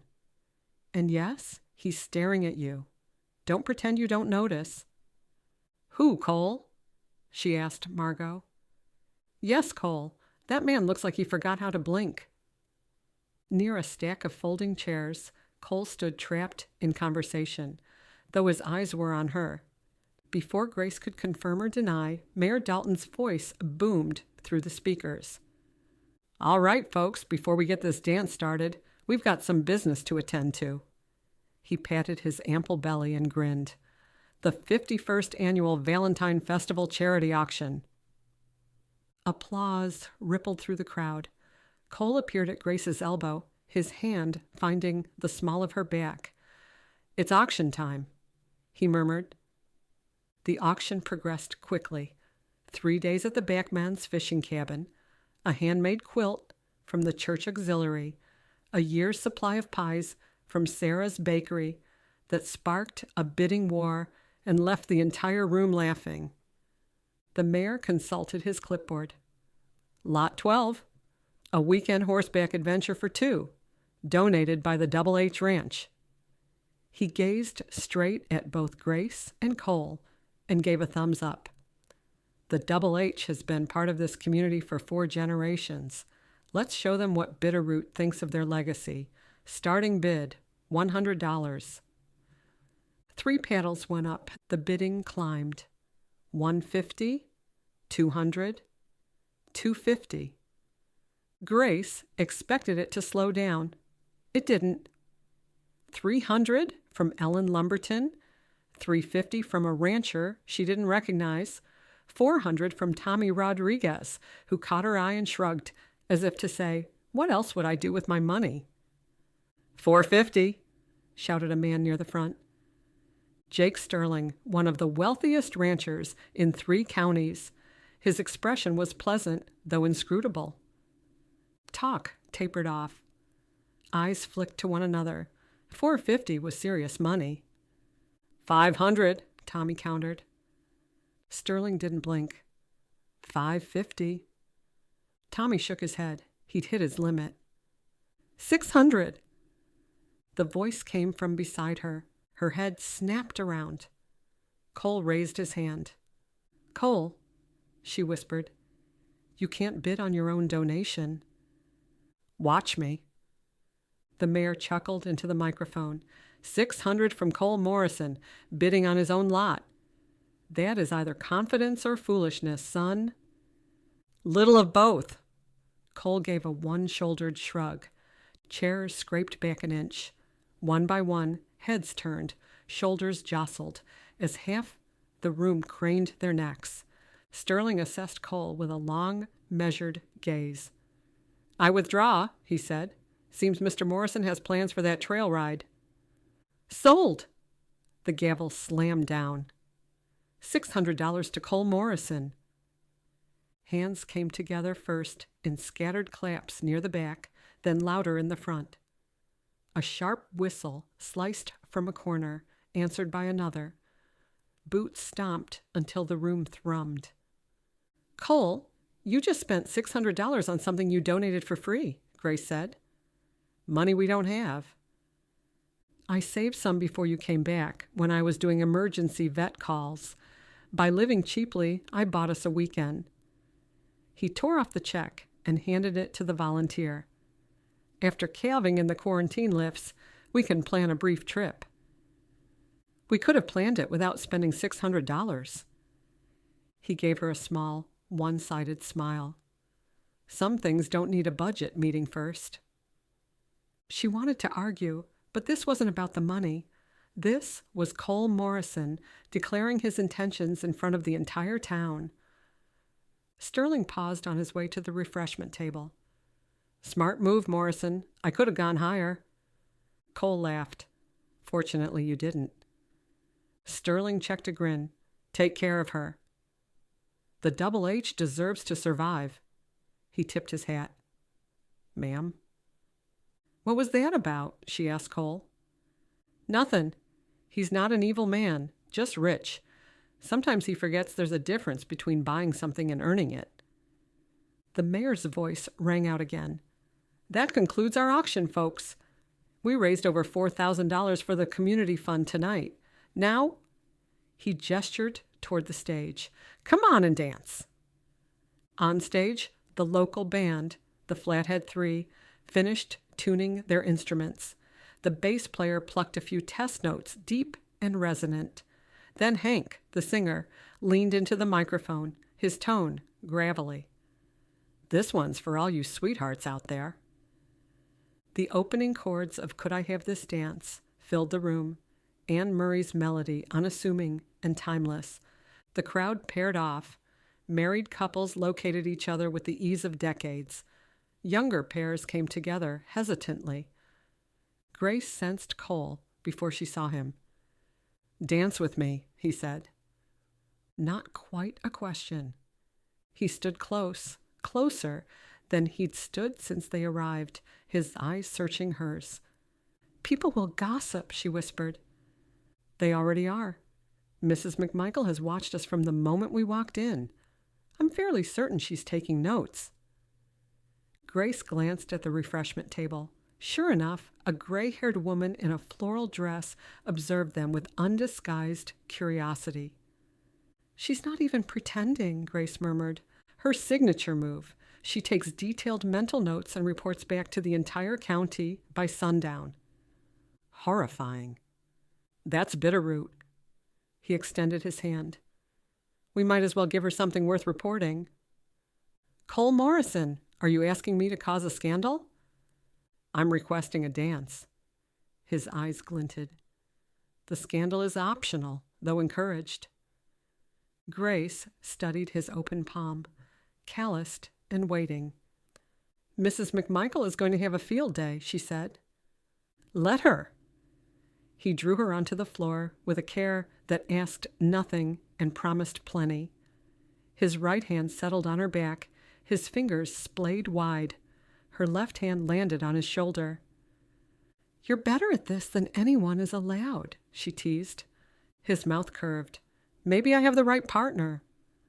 The words hit her square in the chest, honest and heartfelt. Song blended into song. Anne Murray gave way to Patsy Cline's Crazy, then to George Strait's Amarillo by morning. With each step, the space between their bodies narrowed. She stopped counting beats and started breathing again. "Thank you," she said. "For dancing?" "For making tonight feel like I can relax again." His gaze never wavered from her face. "There isn't anyone else I'd rather be here with." The music shifted. His hands tightened. She didn't resist. Possibility pulsed, neither spoken nor acknowledged, though undeniably present. A female voice broke through, too cheerful and too loud. "Cole, there you are!" Amber Dalton materialized beside them in a swirl of pink fabric and intent. She looped her arm through his with practiced ease. "I'm stealing him, Grace. You won't mind?" Grace forced a smile. "Of course not." Cole frowned as Amber tugged him toward the center of the floor, chattering about the auction. Grace joined the line at the refreshment table. "Don't turn. Don't watch them." She grabbed a cup, then set it down without filling it. Pastor Michael strode to her. He'd dressed for the occasion in dark jeans, his clerical collar over a charcoal button-down sweater, the combination somewhere between Sunday service and Saturday night dance. "That young man," he began, "is carrying more than anyone knows." "I'm sorry." He indicated the dance floor. Cole's heart has always been loyal. At times, loyalty can seem like a chain. He made a promise to Mark. The pastor's hand rested on her shoulder, brief, fatherly. His blue eyes, magnified behind wire-rimmed glasses, held understanding. "A week before he died, Mark came to see me. He felt an urgency, as if time had shortened. He asked Cole to watch over what mattered to him, and he asked me to watch over both of you." Grace's throat worked. "Is that why you phoned me? Those 2 years when I was in Idaho?"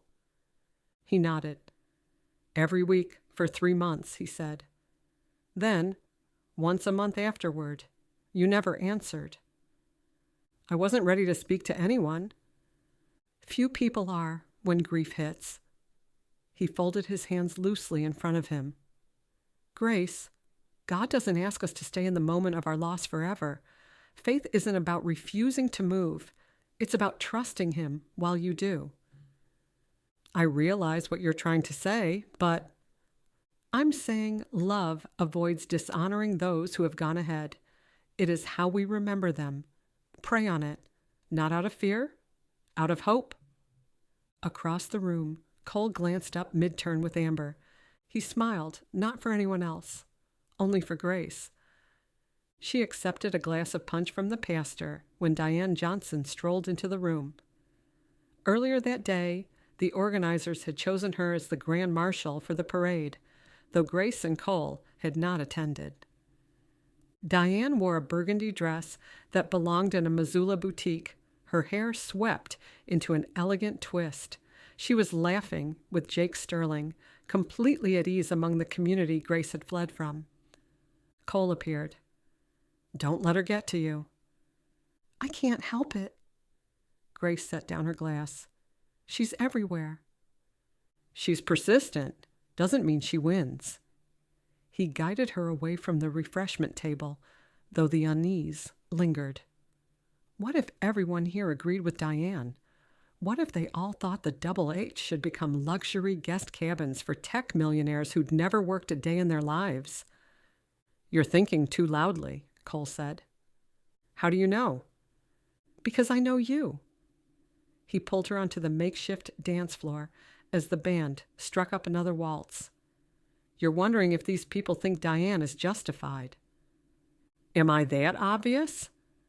"Only to me." His hand tightened around her waist.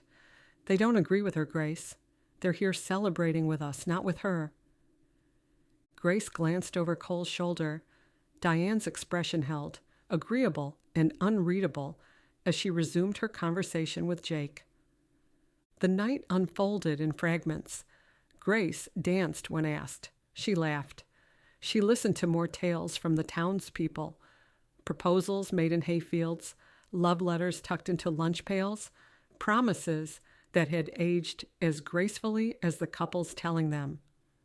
Cole did the same, polite and gracious, though his attention focused on her like a compass needle tugging toward true north. When Hank spoke into the microphone, "Last song, folks. Make it count." Cole strode to her side. "One more?" he asked. "Sure." The opening chords of George Strait's "I Cross My Heart" spilled across the room. Grace stepped into his embrace, resting her cheek against his chest. His arms were protective without being possessive. She listened to the rustle of shirt shifting with every inhale, the certainty of him. When the song slowed to its final note, he didn't step away. His hand came to rest at her nape. The contact sent an awareness sharp enough that she forgot the room. His fingers threaded through her hair and her shoulders loosened. "Grace," he whispered. She lifted her face. Whatever expression met his gaze gave him pause. She felt visible, as though he read emotions she hadn't meant to show. Soon, chairs scraped, people shouted goodbyes, and the crew packed their stage equipment. "We should go," Cole said. "Mm-hmm." Neither of them moved. "It's late." Grace trailed him to the coat check, where the teenage volunteer had long since abandoned her post. Their coats hung on a rack with a half-dozen others. He helped her into her peacoat, securing the collar before he shrugged into his canvas jacket. They headed for the door, intercepted twice. Once by Mayor Dalton, insisting they come to the pancake breakfast fundraiser. Once by Margot, pressing a foil-wrapped plate of chocolate chip cookies into Grace's palms. "You look tired, honey. Get some rest, and next time you disappear, return my phone calls." Outside, the temperature had dropped another 10 degrees. Stars burned bright over the darkened fields, and frost glazed every windshield. Their breath rose in clouds that tangled and dissolved. Grace stood beneath the building's overhang, hugging Margot's cookies to her chest, while Cole started the engine. He let it idle, the exhaust rising gray in the taillights, then grabbed the scraper. He scraped methodically, clearing the windshield in long, efficient strokes. Driver's side first, then passenger, then the back window. Every movement was precise and controlled. Soon, he opened the passenger door for her. Heat poured from the cab. "Truck's warm," he said. Grace climbed in, settling the cookies on the bench seat between them. He closed her door, walked around, and slid behind the wheel.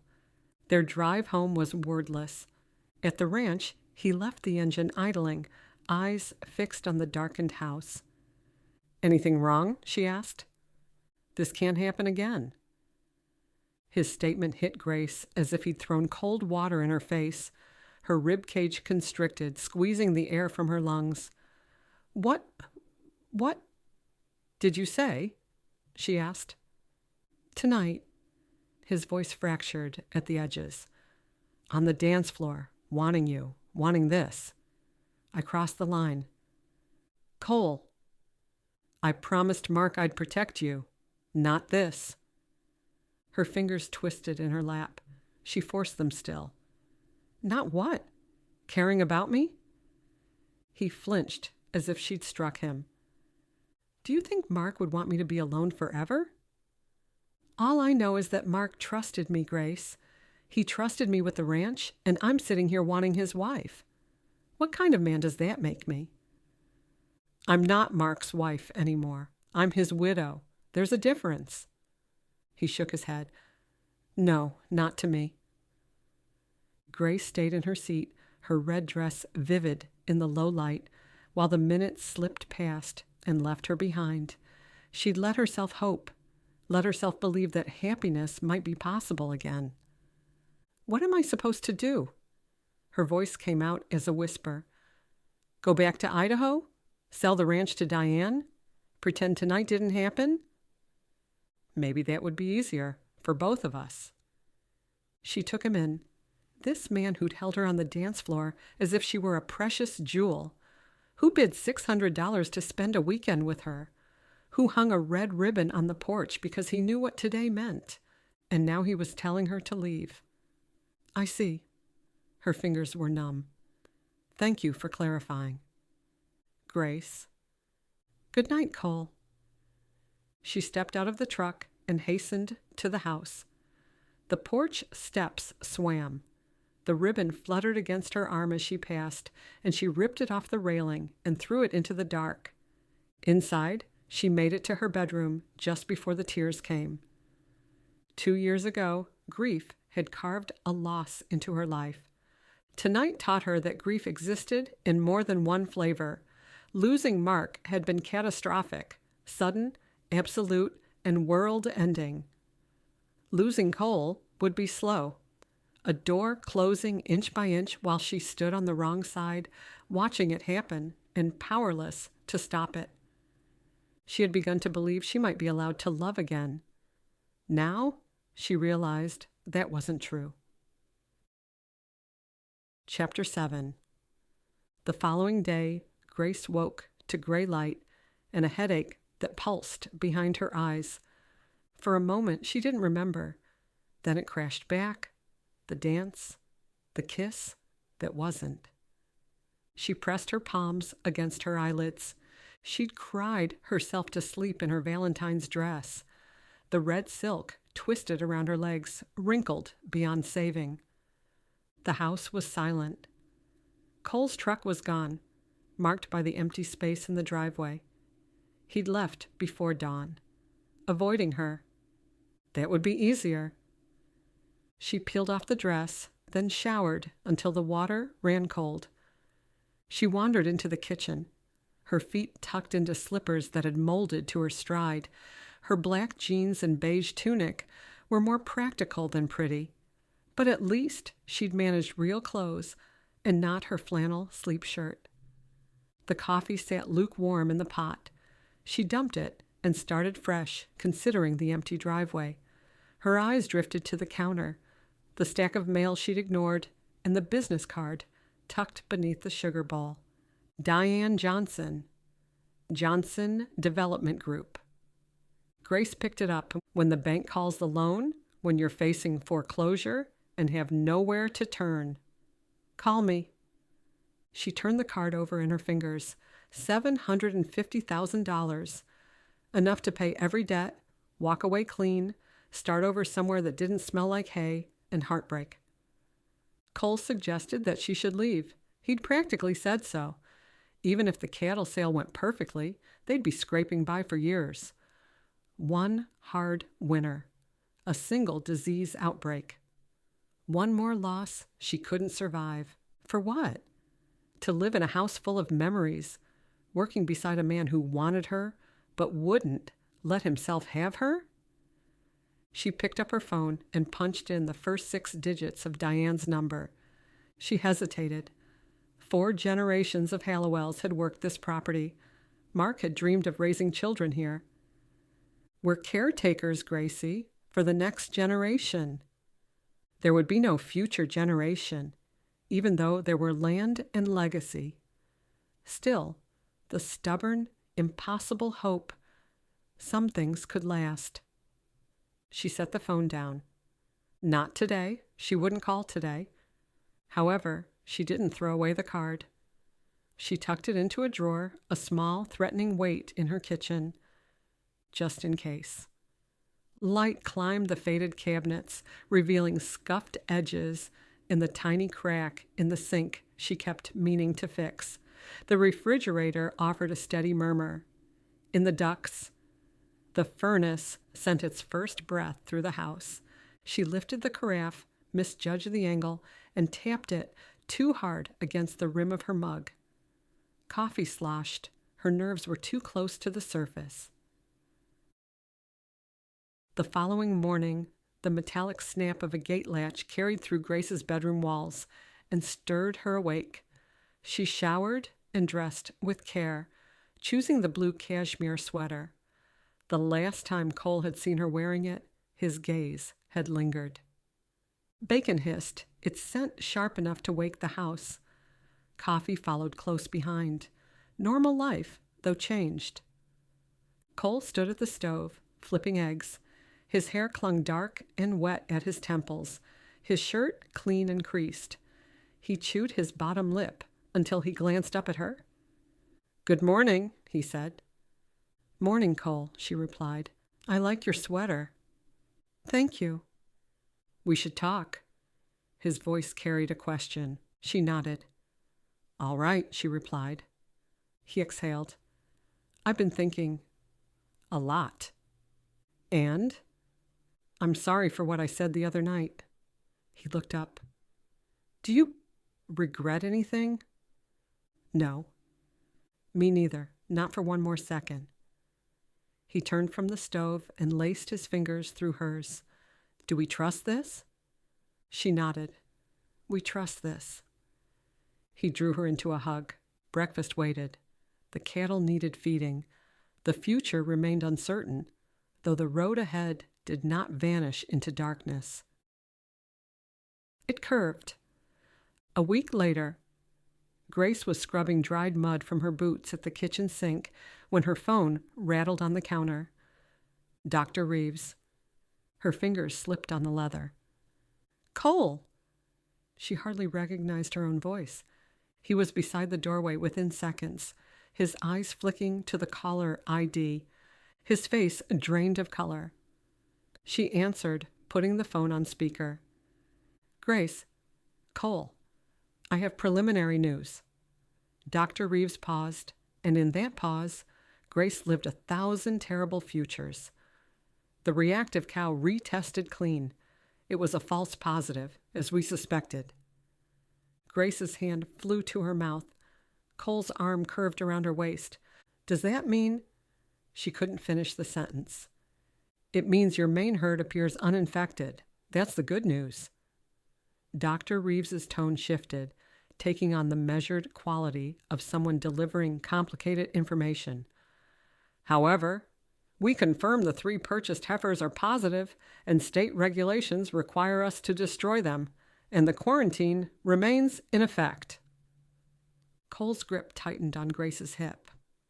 Even though the herd tested clean? He asked. Standard protocol. Brucellosis has an incubation period, and the state requires an observation window before we can certify an operation as disease-free. How long? Several weeks. Grace did the math. Several weeks would be mid-April. The balloon payment was due in May. They might still be under quarantine when the bank came calling. Remember, no sales, no transport, no movement of animals off the property until the quarantine officially lifts. Dr. Reeves softened her voice. I realize this isn't exactly what you were hoping for, though this is genuinely good news. Your herd is almost certainly clean. You just have to wait for the paperwork to catch up with reality.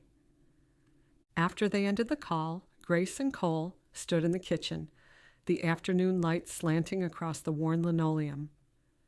The spring sale, Grace murmured. We'll miss it. Cole scrubbed a hand over his face. If the quarantine lifts in April, we'll make the late May sale in Billings. Prices aren't as good, but at least they're healthy. Her hand drifted to the kitchen drawer where Diane's card lived. She hadn't called, hadn't thrown it away. It sat like a splinter, small and sharp, waiting for her to decide what kind of woman she was. We only have to hold on a little longer, he said. I woke up convinced we were about to lose everything. Now we're not. That's worth celebrating. She wanted to believe him. She longed to let go of the fear that had been coiling in her chest since Dr. Reeves's first phone call. Chapter 8. The kitchen window framed Cole as he coaxed a skittish yearling toward the holding pen. Weeks had passed since the Valentine dance, weeks of these unhurried mornings. The ranch thrummed with a distinct energy, the land recognizing the tentative shift between her and Cole, the unspoken possibility neither of them named. They'd settled into a routine. Cole rose before dawn to check the pregnant heifers, Grace following with coffee and whatever breakfast she assembled to start the day. Today, scrambled eggs flecked with white cheddar, toast slathered with butter and strawberry preserves, and thick-cut bacon, the smoky scent trailing her from the stove to the sink. Diane Johnson's number slid across her phone screen. I heard the good news, she said when Grace tapped the screen. We're not out of the woods yet. You will be soon. I'm glad, truly, though next time you might not be so lucky. There won't be a next time. Ranching is a risk.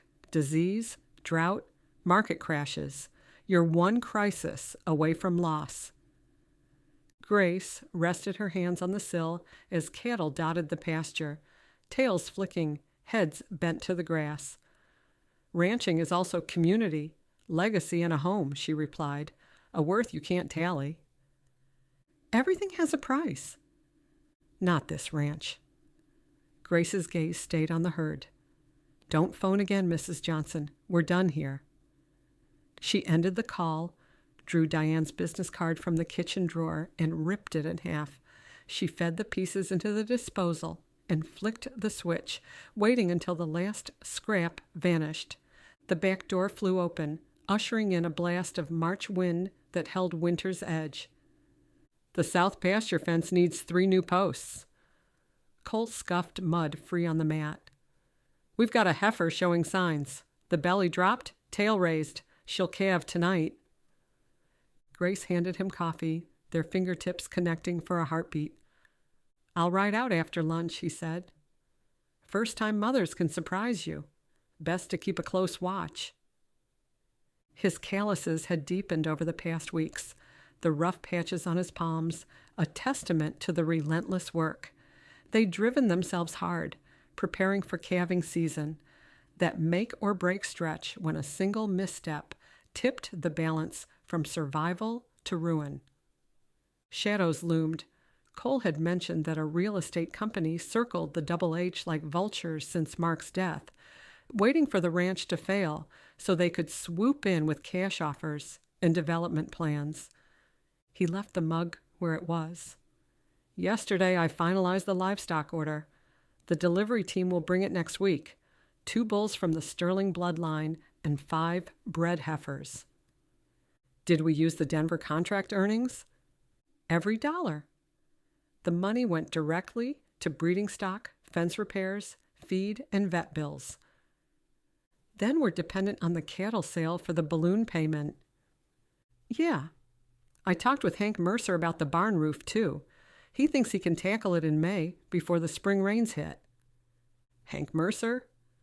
He's a new contractor who moved to town last year.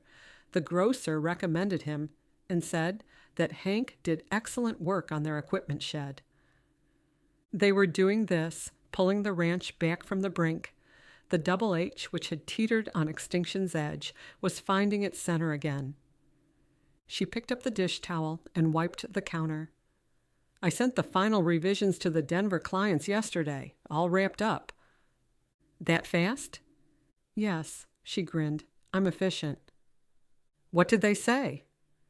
They offered another 3-month extension. They wanted me back in Denver to work with their development team full-time. I told them no. The pause hummed with questions. Emotions flickered across his face. Surprise first, dissolving into cautious hope. You're certain? He asked. Completely. She set down the dish towel and stepped into his space. I want to be here, Cole. The ranch needs me. And... She tipped her head toward his shoulder. I need to be here, too. A pickup announced itself. Grace crossed to the window as a Ford swung into their drive, its faded blue paint caked with Montana mud. Are we expecting someone? She asked Cole. Not that I know of. They headed outside. The wind knifed through Grace's flannel shirt, raw enough to make her wish she'd grabbed her heavy work jacket. The man who stepped out of the car wore Wranglers and a sheepskin-lined coat with patches at both elbows. Early 60s, she guessed, with a thick, rust-colored mustache. Can I help you? Grace asked.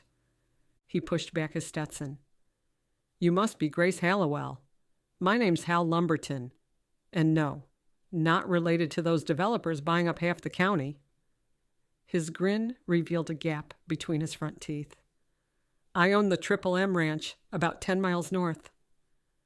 She descended the porch steps. You could have phoned ahead. Probably should have. He tucked his thumbs in his belt loops. My herd won't drop for 6 more weeks, so I've got time. Thought I'd offer my services. Grace glanced at Cole. We haven't advertised for help. Hal followed her glance, not to Cole, but past him, toward the south pasture. His eyes narrowed. You've got a sagging line near the cottonwoods, he said. 3rd post in. Looks like the frost heaved it. Cole turned. We're getting to it. Hal shrugged. It'll hold for now, just not once the calves start pushing. He shifted his weight, boots quiet on the ground. I heard you were gearing up for calving. Grace stiffened at how fast news traveled, then reminded herself this was how things worked here. After Mark? Hal stopped himself. After your loss, ma'am. Folks notice when someone's trying to keep a place going. Mark's name sent a recognizable ripple through Grace's chest, though it didn't steal her breath the way it once had. I'm Cole Morrison, Cole said, stepping forward and offering his hand. Hal took it, grip solid but brief. Hal. Angus? Cole asked. Mostly. Hal's gaze drifted to a red heifer drawing apart from the herd. That one favors her back leg, he said. Grace followed his line of sight. She slipped on the ice last week. Might be nothing. Hal tilted his head. Or the start of trouble. Worth monitoring once calving starts. Cole glanced at Grace, the question unspoken. She considered the weeks ahead, sleep broken into scraps, alarms set for the night checks, the thin margin between staying upright and going under. She nodded once. When can you start? Cole asked Hal. Next week, I'll keep my phone on. They settled at the kitchen table. Grace brewed fresh coffee while the men talked through logistics. No fuss, no hollow promises.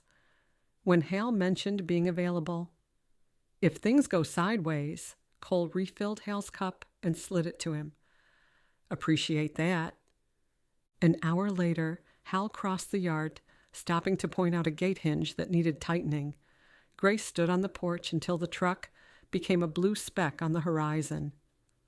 Well, Cole said, that helps. How many people have you talked to about the ranch? She asked. A few. Word spreads fast in a county this size. We can't afford to pay them all? Some aren't asking for pay. He lowered himself onto the top step, stretching his legs out and squinting at the sun gilding the pasture.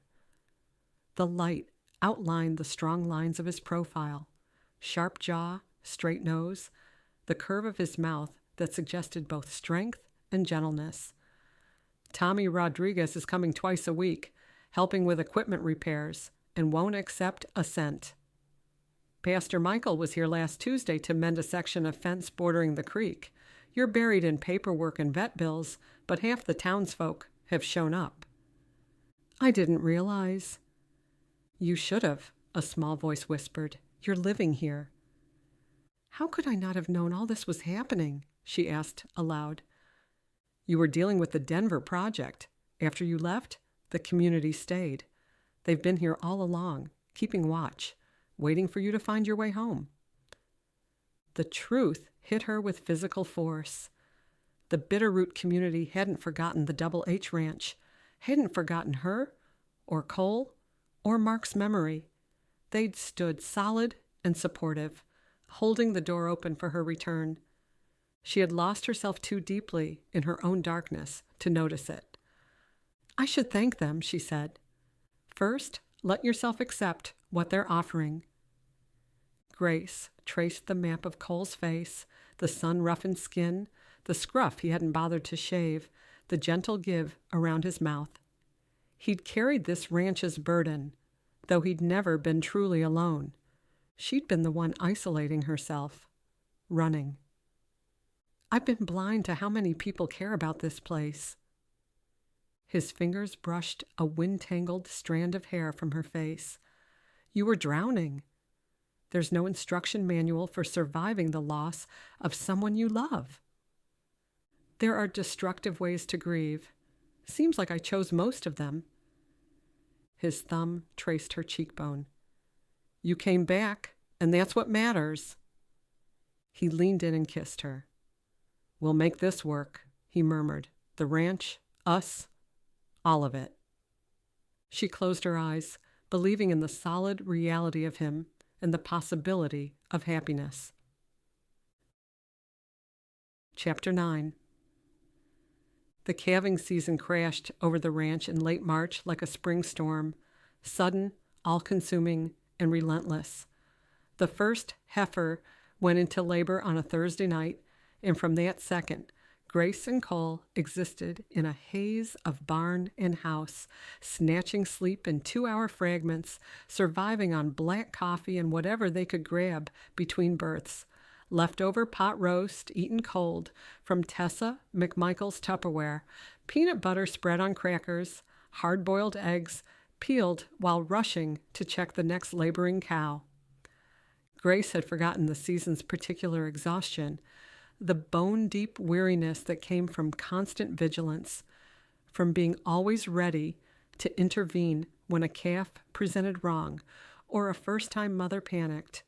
However, she'd also overlooked the fierce satisfaction, the primal thrill of ushering a new life into existence.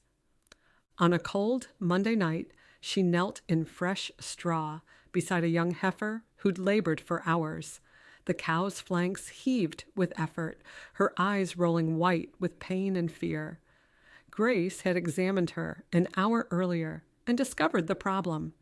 The calf was positioned wrong. One front leg folded back against its body instead of extending forward as it should.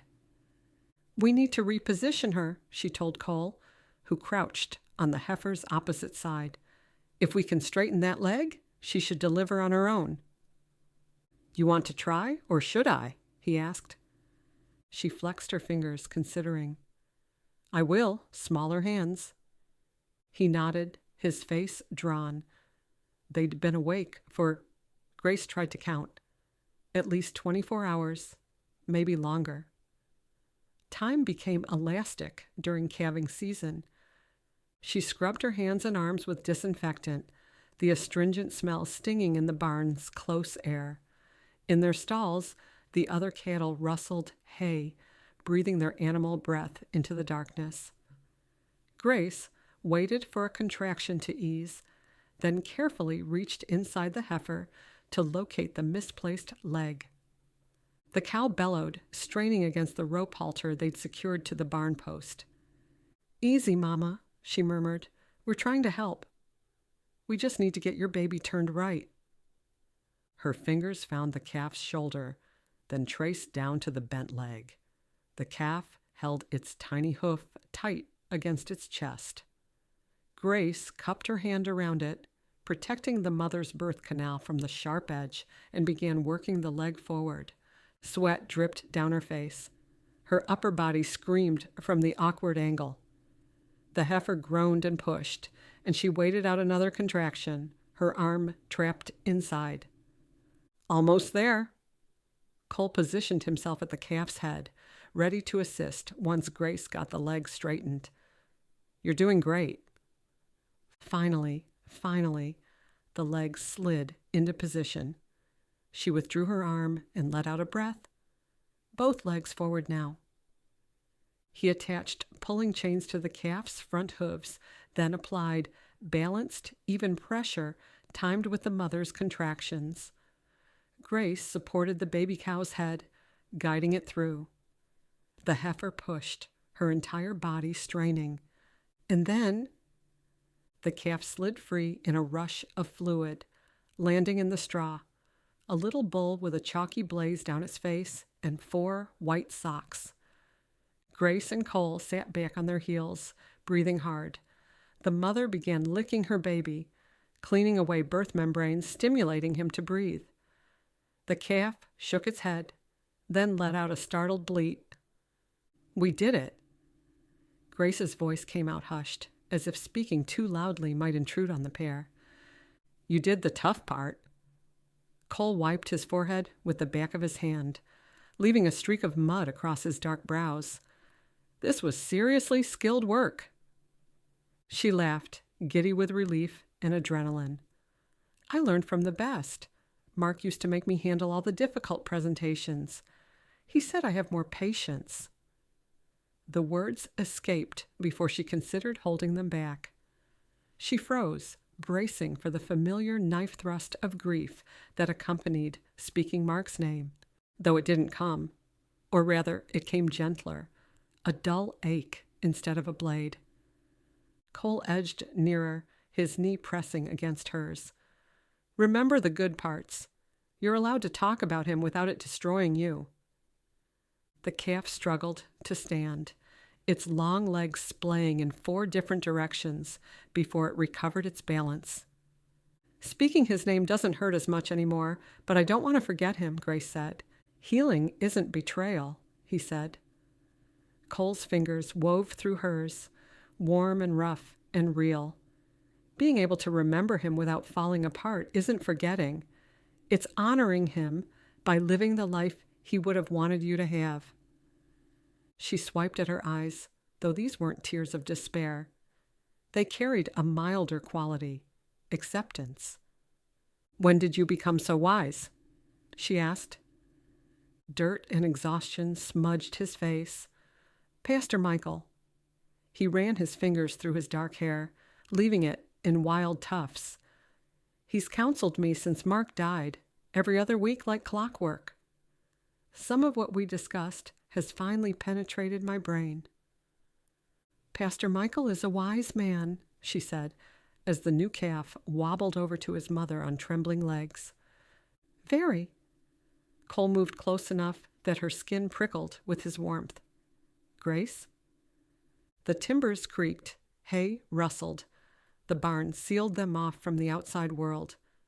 He cleared his throat. I'm in love with you, he whispered. Cole, she touched his cheek. I realize it's complicated. His gaze dropped, then lifted again. A pulse beat at his throat. He turned toward her palm, vulnerable in a way she'd never witnessed. Mark was my husband, my partner, and my best friend, she said.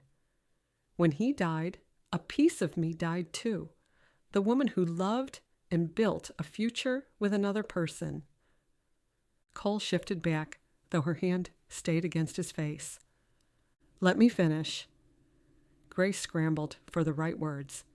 You've taught me how wrong I was. Her fingers moved against his jaw, barely a whisper. The heart doesn't work the way I thought. It has no quota. Loving you subtracts nothing from what Mark and I had. It won't replace those years or make them smaller. This is separate. Are you saying... The statement dissolved before he finished.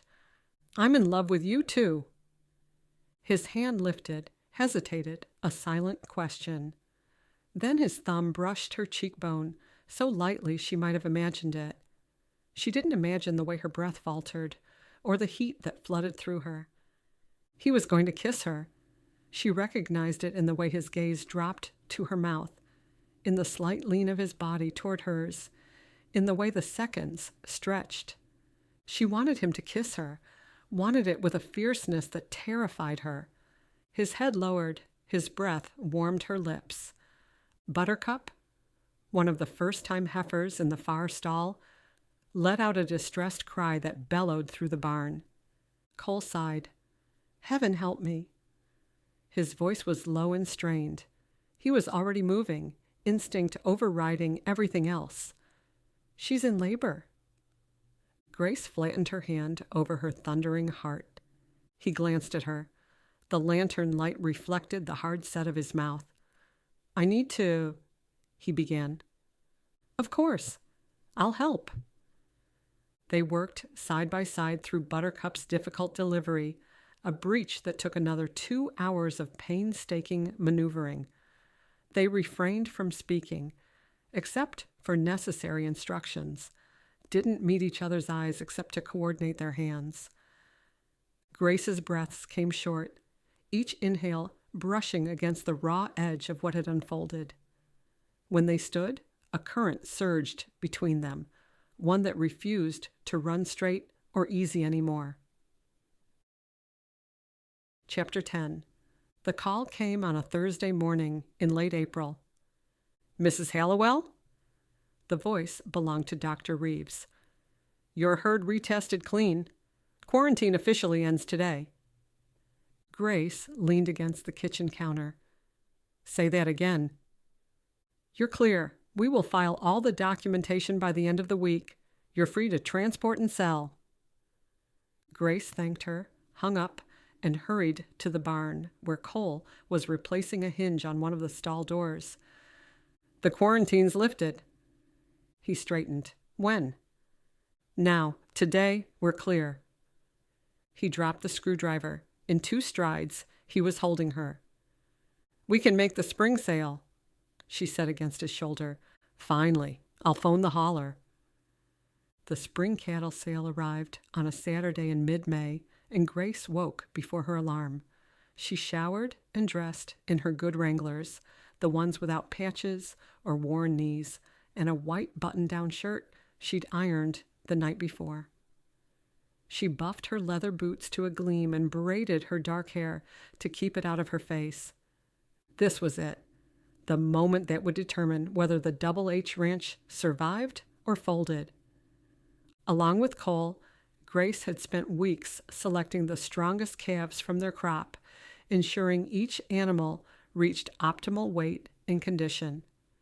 These young cattle represented months of work, sleepless nights, and careful health management. They also symbolized the ranch's future. If the sale proved favorable, they'd have enough money to pay off the balloon payment, the debt that had been cinching tighter with every passing month. They'd cover operating costs for the coming year and build up reserves. If it didn't, the bank could foreclose. Cole strode through the kitchen doorway, and she forgot what she was about to say. He wore pressed Wranglers, a crisp blue shirt that made his gray eyes even more startling, and his good Stetson, the black one he saved for important occasions. He'd shaved. His jaw was smooth, instead of the usual shadow of dark stubble. His boots were the ones he kept in the hall closet, not the barn. He'd worked cattle in the rain. He'd mucked stalls and mended fences. But this version of him, polished, purposeful, and ready, prompted her to think they might pull this off.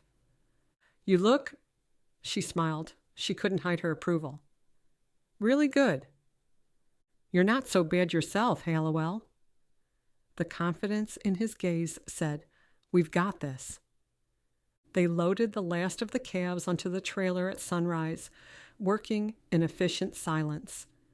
Grace opened gates, guided the calves up the ramp, though she fumbled the latch.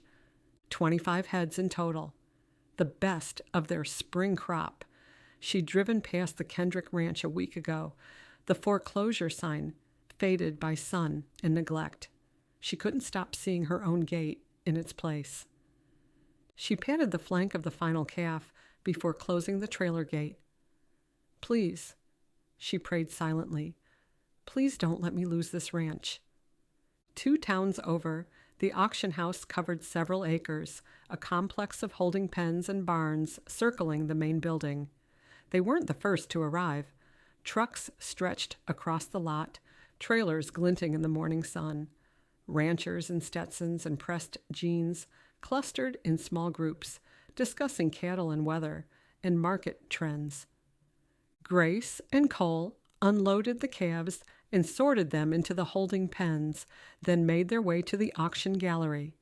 The building's interior smelled of livestock and hay, cut through by coffee so potent a spoon could stand in it. Wooden bleachers rose on either side of the central arena. At the front, behind a raised podium, the auctioneer set up his microphone. They found seats near the middle, close enough to see the ring clearly, but not so close that they'd draw unwanted attention. Grace clutched her bidding paddle in her lap. Her palms were damp with sweat. Cole covered her hand with his. "Whatever happens today, we'll handle it." "What if the prices are bad? What if we come up short?" "Then we figure out plan B. Hey, look at our calves. Really look at them." The holding pens were visible through the gallery's side windows. "They're outstanding stock," Cole said. "The buyers will see that." "The work speaks for itself." She wanted to believe him, though belief was a luxury she couldn't afford. The auction began with individual calves from independent operators, groups of 10 from medium-sized ranches. Grace tracked the bidding patterns, gauging buyer interest to read the market. Prices seemed reasonable, while not spectacular. The woman beside her gathered her purse and left. A man near the front elbowed his neighbor. Then came their turn. "Next up, we've got lot 37. The auctioneer's cadence picked up speed. 25 head from the Double H Ranch. Excellent Angus stock. These are quality animals, folks." Their calves filed into the ring. Grace's program crumbled in her grip. They were magnificent, healthy, and strong. Their black coats shimmered under the auction lights. All the weeks of careful feeding, of ensuring they reached proper market weight, showed in their muscled frames and alert eyes. The auction started at $800 per head.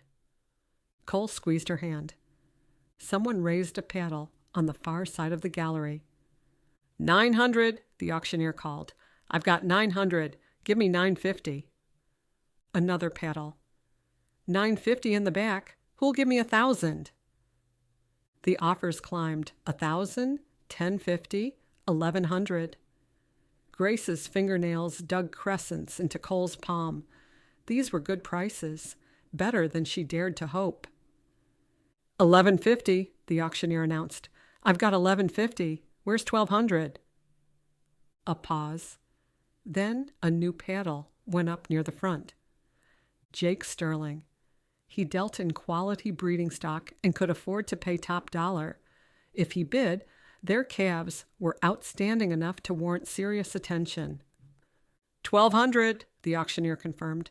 "I've got 1,200 from Mr. Sterling. 1,250, anyone?" The other bidders fell silent. 1,200 going once. The auctioneer paused. One last chance. Grace stopped breathing. Sold to Jake Sterling for 1,200 per head. The gavel came down. Her lungs remembered how to work. It was real. The sale moved to the next lot. Grace heard the auctioneer's voice, but didn't follow the meaning. Cole's knee bounced. Overhead, fluorescent lights buzzed. When the final gavel fell, Grace and Cole stood. The walk to the sales office took longer than it should have. Her boot caught on the threshold, and his hand steadied her elbow. The woman behind the counter slid an envelope across the desk. $29,000 after commission. Grace stared at the number until the ink blurred. Cole slipped the check back into the envelope. "This is it. We're able to pay the bank. You can keep the ranch." Grace tucked the envelope into her bag. "Cole, we saved it." "You saved it. The Denver money got us through the winter." She threw her arms around him, laughing. He lifted her off her feet. When he set her down, he framed her face, as if she were his most precious possession. "I love you, Grace Hallowell," he whispered. "I love you too." "Yeah?" He smiled. "You love me enough to let me kiss you in front of all these people?" "I'll kiss you first." She rose on her toes and forgot everything except the taste of his lips. When they pulled apart, several people clapped. One older rancher, his face lined deep as creek beds, tipped his hat. "Congratulations," he said, "on the sale and the rest." Heat flooded Grace's cheeks, although she couldn't stop smiling. As they drove back to the ranch, Cole laced his fingers through hers. The radio played recognizable country music, Chris Stapleton's Tennessee Whiskey, followed by Luke Combs singing "Forever After All." "What's next?" she asked him. Grass and more grass flew past, interrupted by mule deer slipping through the brush and an occasional windmill. The mountains rose as black cutouts, while the valleys surrendered to shadow. "We will rebuild. After we pay the bank, we will buy more breeding stock. We can explore the agritourism idea. Let folks come out and experience ranch life for themselves." "Cole, I meant with us." He glanced at her. his eyes crinkling at the corners, the way they always did when he was content. "What do you want?" She considered the question, and the answer came easier than she expected. "I want this." She studied the faint callous line on her palm, as though reading the years it held. "You, me, the ranch?" "Some will suppose it's too soon." She'd heard the gossip circulating. How quickly she and Cole had grown close. How Mark had barely been dead 2 years. Part of her worried about what the townsfolk would say, what they would assume. A larger part didn't care anymore. Hadn't she proved that in the sales office? Her fingers tapped the seam of her jeans. The people who matter, the ones who showed up helping with fence repairs and being there when we needed them, they understand. They've seen us fighting to save this ranch. They know what Mark meant to both of us. He pressed a kiss to her knuckles, parked the truck, and sat quietly. "Then let's make this official." Her fingers twisted in her lap. "Are you sure?" "I've never been sure of anything in my life." He hesitated. "Grace, will you marry me?" "Yes." Her smile arrived slowly, then all at once. 100 times, yes. He took her hands. His were shaking. "I was so afraid you'd say no." "I thought you'd never ask." They went inside the house. Mark's spare keys lay in the dish, his reading glasses where he'd left them. She picked up the keys, the cool metal heavy in her palm, and tucked them into a drawer. Then she stepped into the dining room and secured the monogrammed thermos in a cupboard. "Grace?" Cole called from the kitchen. "Do you want any leftover stew? Or I'll make us a few slices of toast." "Toast sounds good." It was just toast, she told herself. Toast on an ordinary evening. She waited at the table, and when he brought 2 slices of buttered toast over for each of them, he didn't go back to his own chair. He sat beside her instead. Spring softened into early summer, the Montana landscape transforming from brown and gray to vibrant green. New calves frolicked in the pastures, and the irrigation system got the overhaul it needed. This was the ongoing work that defined life on the Double H. However, one detail had changed. Cole had moved out. "We only get a single chance at a beginning," Grace told him one afternoon over coffee. "You've been living here as my partner and keeping this place alive, but that's not what we are anymore." His fingers tightened on the handle of his mug. "I've lived here for 2 years." "Which is exactly why this matters." She held her ground. "I don't wish for us to wake up married one day and wonder how we got there. I want to choose it. Every step." His jaw worked. His grip on the mug eased. "You want me to court you?" "I'd like us to have a beginning, real and true." He moved into the foreman's cabin on the edge of the property, the one-room structure with a wood stove and a narrow bed that Mark's grandfather had built decades ago. It needed new chinking between the logs, repairs to the roof, and heat, though Cole fixed these with the same determination he brought to every aspect of their lives. And he courted her. He came to the main house for dinner most evenings, arriving with wildflowers he'd chosen from the pasture or a box of chocolates he'd driven into town to buy. "Are you aware," Grace said, accepting a cluster of purple asters, "that most men just knock and come in empty-handed? Those guys aren't trying to impress a woman who's seen them covered in cow manure, which proves I'm working against a deficit." He followed her into the kitchen. "The flowers are strategic." "How calculated?" "I prefer methodical. Otherwise, it sounds less like I'm running a military campaign." She rummaged through the cupboard for a mason jar and filled it with water. "The flowers, the bread, the awkward poetry you leave on my porch." "Awkward?" "Cole, you rhymed cattle with battle." "Thematically appropriate." "And fence with suspense." There's a lot of tension in fence work. Suppose the wire doesn't hold. He stole a carrot from the cutting board. Tomorrow's poem is about hay bales. Grace chopped parsley while he told her about the new calf born that morning, and he stirred pasta while Grace read him snippets from Francine Rivers' Redeeming Love. Pastor Michael asked about you again on Sunday, Cole said. He's sweet to think of me. He mentioned you used to come fairly regularly, with Mark. I did. I haven't gone back yet. Cole set down the spoon. 3rd row, left side. There's room. She didn't reply. Before dinner, he pulled her close, flour dusting her jeans, tomato sauce on his thumb. They kissed while the timer beeped and the pasta went cold.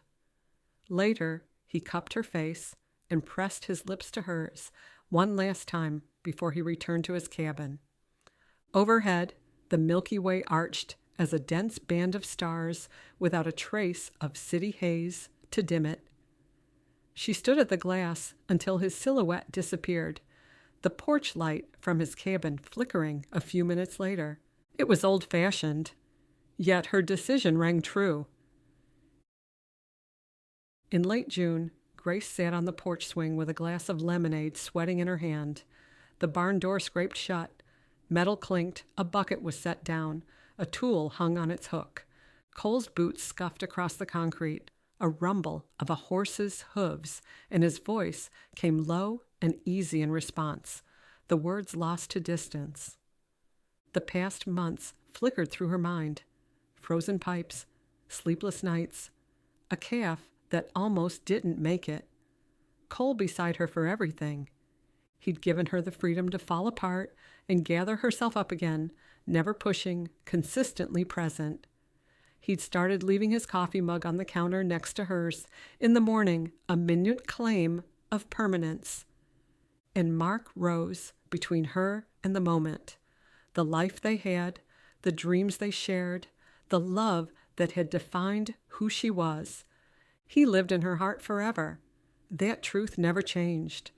But she loved Cole, too, differently, though no less real. The barn door opened, and Cole emerged, tugging his gloves free. He smiled, that slow, easy smile that never failed to make her pulse quicken. All done? She asked. Yup. He settled into the yellow rocking chair beside the swing. Beautiful evening. It is. Grace set down her lemonade. Can we talk about where we're headed? You sound serious. I am. She took a breath. We never discuss the future. I mean, officially. We do all the time. Nothing definite. What would you like next, Grace? I think you should be the one to say it. I need to know before I can tell you if I'm ready. He stood. I want to marry you, but I wasn't sure when. I don't have a ring. But I do know I can't keep walking back to that cabin every night pretending it's enough. It's not. You're worried about a walk and a ring? He grinned, then took her hand, his fingers rough and steady. Grace Hallowell, the question is, when would you like to get married? This man had given her time to heal, who loved her without demanding, who made her believe her heart had room for more than sorrow. I'm ready any time. How quickly it arrived, how little effort it took once it was there. Ready slipped past the careful places she'd kept guarded, bare and unmistakable. Her thumbs brushed his cheeks, and her eyes filled. I want to be your wife and grow old watching sunsets from this porch. You mean it? I mean it. Give me 3 months to do this right. I'll get you a ring and help you plan a wedding day that you deserve. So, you waited, and now you're in a hurry? She asked. I thought you were the one who was waiting. Nope.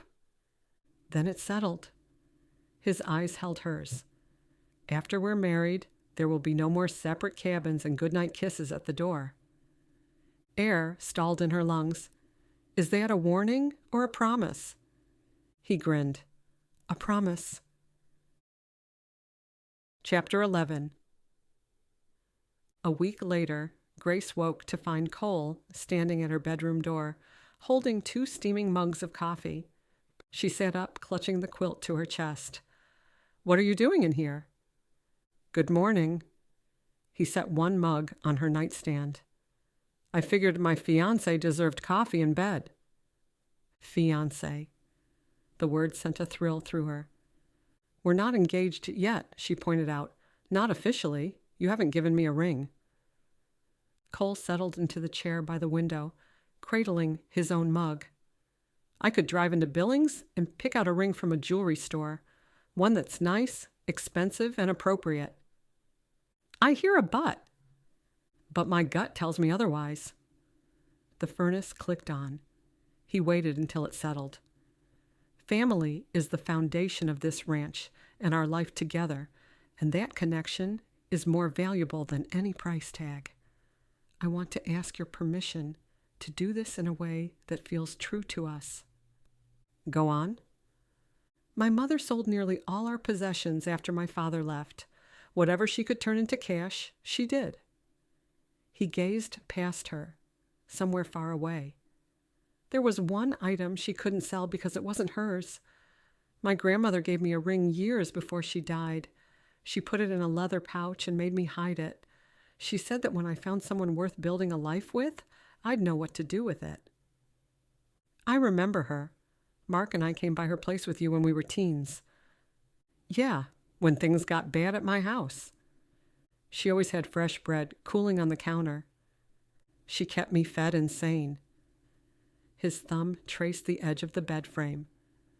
"I've kept the ring in that same pouch ever since, in the bottom of my duffel bag. It's still there, out in the cabin." He drew a breath. "It isn't fancy. A sapphire with small diamonds, the kind a ranch wife wore because it didn't catch on anything while she worked." Grace's chest ached. She pictured the ring, simple, sturdy, and beautiful in its practicality. "I want to give it to you," Cole said quietly, "if you'll have it." She imagined him at 17, hiding a leather pouch at the bottom of a duffel bag, carrying it through every bunkhouse and seasonal job for years, telling no one. Until now. "Yes, I'm honored. Your grandmother knew what she was doing." She looked toward the window, toward the cabin where the ring waited. "I've been carrying something too." "What's that?" "I want us to visit Mark's grave, to tell him about the wedding." She searched for the words and stopped to breathe. "I want his blessing, even if he can't give it." "Sure, of course." He lifted her hand and pressed his lips to her fingers. They drove to the cemetery in the early afternoon. The hillside offered a panoramic view of the valley, framed by a fence that had long ago surrendered its color to the elements. No breeze stirred the heat, and the spine of the bitter roots etched solid against a thinning blue sky. Wild flowers grew between the headstones, lupine and Indian paintbrush, and wild roses.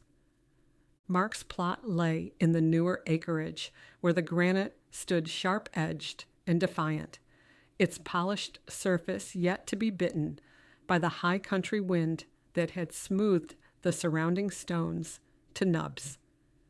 Grace sank into the yellowing grass, her light cotton dress settling at her knees, her fingertips tracing the deep channels of the epitaph. Mark James Hallowell. The land remembers. A few paces behind, Cole remained a silent silhouette, granting her a border for her grief. "Hi, Mark," she murmured to the stone. "I pray you're in heaven, and I hope you are listening, because I have to say this out loud." A stray breeze stirred the heat, carrying the sharp tang of crushed sage and distant pine. "I'm marrying Cole. The marriage isn't a replacement for what we had, because this is a new chapter, a good one." She leaned her forehead against the cool stone.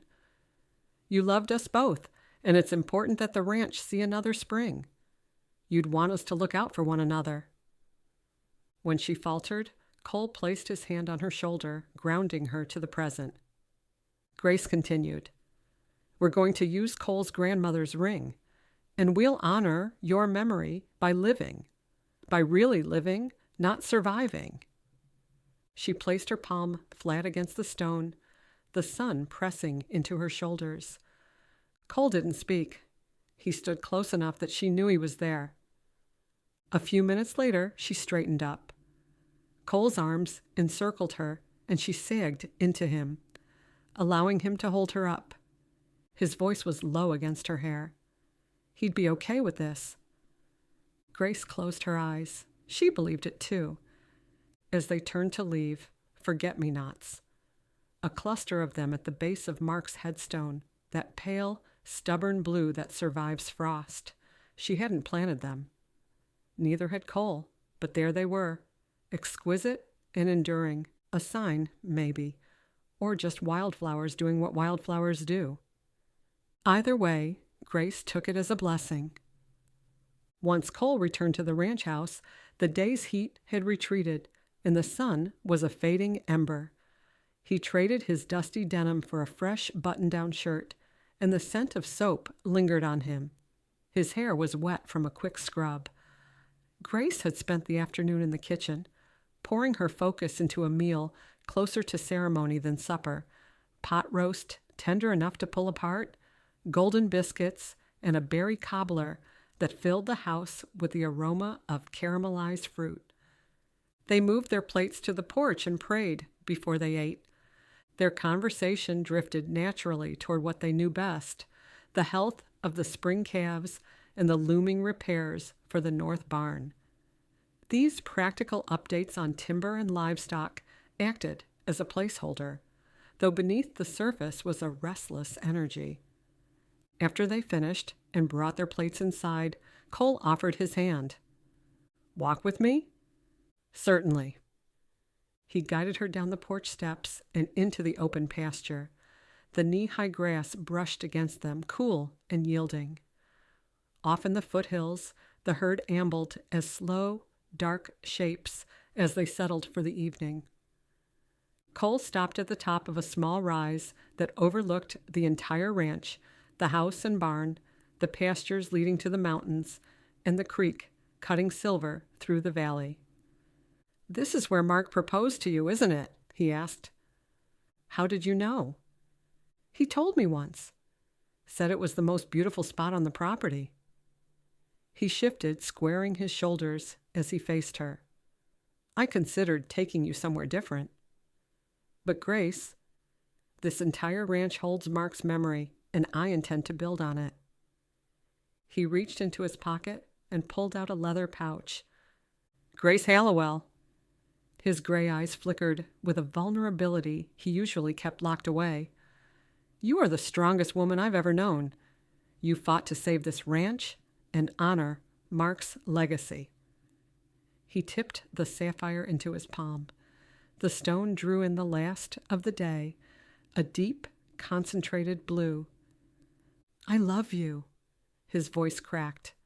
"I love your courage and your stubbornness. I love the way you talk to the cattle when you think no one's listening, and how you always put hot sauce on your eggs and the little crease between your eyebrows when you're concentrating." She grabbed his shirt as if he might disappear. "So, I'm making it official with a ring. Will you marry me?" "Yes. I'll say it louder this time. Yes, I'll marry you." "Good, because the cattle won't listen to anyone else anyway." She cupped his face, sensing his authenticity, firm and immediate. When they stepped apart, daylight had drained from the sky. Darkness came on, and the first stars blinked above them. That night, Grace lay in bed, turning the ring with her thumb. Loose or not, it stayed. She fell asleep with her hand on her chest, the unfamiliar weight of the band-proof of this new life she'd agreed to. Morning arrived, soft and cold. She made coffee, fed the horses, checked the water troughs, the same routine as every day, except the ring refused to go unnoticed, and she kept remembering the way Cole's voice had cracked. By the time they pulled up to the feed store, she'd convinced herself it was only another morning. Half the town already knew otherwise. She expected judgment, whispered comments about how inappropriate it was to marry her late husband's best friend. Instead, overwhelming support embraced her. Margot showed up the following day with a bottle of champagne and tears in her eyes. "Oh, honey, I'm so happy for you both." Mark would be thrilled. Pastor Michael stopped by in the afternoon. "I'd be honored to perform the ceremony," he said. And Grace, there's no shame in finding happiness again. God doesn't ask us to stop living because we've lost someone we love. Hal Lumberton phoned to offer congratulations. "Heard the news. About time you two made it official. Anyone with eyes saw how much you care about each other." Tommy Rodriguez showed up one evening on his dirt bike while Grace and Cole were on the porch. He'd helped them through a dozen emergencies. But this was the first time it was clear he'd come to talk. "I heard you're getting married," he said, climbing off the bike. "We are," Grace confirmed. Tommy had been Mark's friend, too. What if he considered this engagement improper? Tommy pulled off his helmet and tucked it under his arm. His gaze shot from Grace to Cole and back again. "You know what I keep thinking about?" He sat on the porch steps without waiting for an invitation. "That summer, we all fished up at Glacier. Mark caught that rainbow trout, the big one, and spent 20 minutes working the hook out instead of cutting the line. I told him he was wasting his time. Fish was half dead anyway."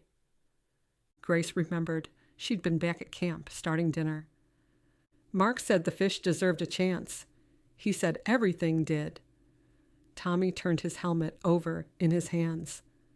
That was how he was. He loved with open hands. She could imagine him, knee-deep in the creek, patient as always. Tommy stood and brushed off his jeans. "You're a lucky man, Cole Morrison." "The luckiest." Tommy climbed back onto his bike, one foot still on the ground. "Mark would be okay with this, Grace." She lifted her hand. Tommy kicked the bike to life and disappeared down the drive. After he left, Grace sat in the porch swing. She pulled an oversized flannel shirt tighter over her thin cotton top, the fabric still holding a trace of the afternoon's kitchen heat. She tucked her feet under the frayed hem of her floral skirt, sensing the cold piercing her woolen socks. She turned the sapphire ring on her finger, the blue fire flickering within the stone. Cole leaned against the railing. "Do you need a minute?" "Nope, I'm at peace." He smiled, his gaze dropping to the ring. "Now that you're wearing it, I'm considering the next step. We said we could get married in 3 months." "Seems right." Her gaze traced the jagged line of trees marking the creek. "How about a September wedding before the heat breaks entirely?" He joined her on the swing, the extra weight making it dip. "September in Montana is a gamble. We might have a perfect sunny day or a foot of snow." "I'll take my chances." She leaned her head on his shoulder. The rough denim of his jacket held a comfort she recognized. "A little snow would be pretty, and I'd rather have it here at the ranch anyway. Just us and the people who matter." He didn't speak. His thumb traced a slow, thoughtful path over her knuckles. The silence was for the empty chairs that would be in the front row at their wedding. "I don't have many left to invite. Both my parents have passed away." "Mine too," she murmured. "My sister will fly in from Idaho, and that's enough." They sat in the darkness, the stillness interrupted by the hollow rattle of a windmill. "What about the rest of it?" The swing gave a long, sympathetic groan as he shifted. "Music? Food? Your wedding dress? All those parts where I'll probably get in your way?" "Nothing fancy or formal. Us and the community that held us up when our center was thin." He pressed a kiss to the crown of her head. "All right. I'll drive into Billings." The idea of a wedding dress was becoming a joy rather than a chore. "I'll see what they have." "You might ask Ellen Lumberton," Cole suggested. Word is she used to stitch bridal gowns before she and Hal took on the ranch. There's a lot to be said for a dress made by hand. Grace smiled. I'll phone her tomorrow. Overhead, the first pinpricks of light punctured the darkness, the ridgeline silhouette blurred, the edges dissolving. Cole? She whispered. Yeah? Thank you. For what? For waiting, for letting me find my feet again without trying to carry me. He laced his fingers through hers. Grace, you were never broken. You were catching your breath. There's a difference. Maybe. Thank you anyway. You're welcome. He stood up and offered his hand. Let's head in. Margot left that planning book on the table, and I suspect if we don't go through it tonight, she'll be over here at sunrise to quiz us. Chapter 12. The following morning, as Grace drove to the Triple M Ranch, storm clouds gathered over the Bitterroot Mountains. She gripped the steering wheel tighter as the road disappeared under her tires. 3 months, 12 weeks to transform grief into celebration, to stand before God and community and claim happiness without apology. The ranch came into view, smaller than North the Double H and meticulously maintained. White fences gleamed against green pastures. The house waited beyond the road, a rambling structure with flower boxes at every window, spilling over with petunias and sweet alyssum. Ellen Lumberton met Grace at the door. She was 50-something, with hair the color of winter sage, and didn't waste a minute on small talk. She opened the screen door wider and called, Grace Hallowell, come on in. Let's make you a dress that'll stop that cowboy's pulse. Grace laughed. No pressure. Oh, there's pressure. Ellen led her through a house that smelled of lavender and lemon oil. The pressure is on me to get it perfect. You'll have to stand still and trust me. The sewing room occupied what must have been a sun porch once, with windows on both sides, letting in the light.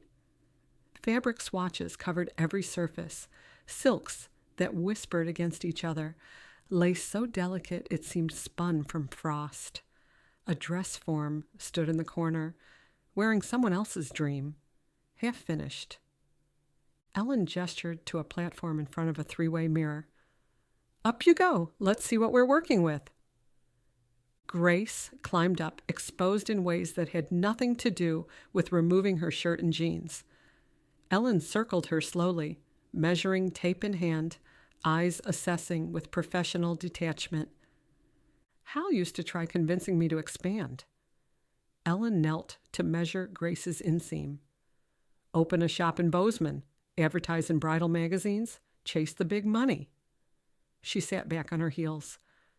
There's nothing more beautiful than a dress made to fit one woman for one day, for one man who's waited his whole life to see her coming toward him. Grace pressed her lips together, nodding. Tell me. Ellen stood, writing notes on a pad. What do you see when you imagine yourself approaching Cole? The answer came without hesitation. Clean lines, beautiful and not overdone, a dress that moves. Ellen hummed and sketched. Champagne silk will be perfect for September, rich rather than being too bright, fitted through the bodice because you've got the figure for it, and you've earned the right to show it off. Lace at the sleeves and neckline. Her pencil flew across the paper. And a full skirt. Not a ball gown, but enough fabric to lift in the wind when you stand beside him saying your vows. Grace looked out the window. In the round pen, Hal trained a young horse, patient and methodical. Exactly how Cole worked, how these Montana ranchers approached life, with care and the certainty that rushing only broke things. That'll suit me, Grace murmured. Ellen raised her head from her sketch. You'll be stunning, honey. That man will be hit so hard he won't have any words left. Grace's mind went to Cole, standing in the meadow at dawn, checking fence lines, prepping the ranch for their wedding day. He's already been hit, she said softly. Ellen smiled. Then this dress will be the final blow. Outside, the first raindrops hit the glass.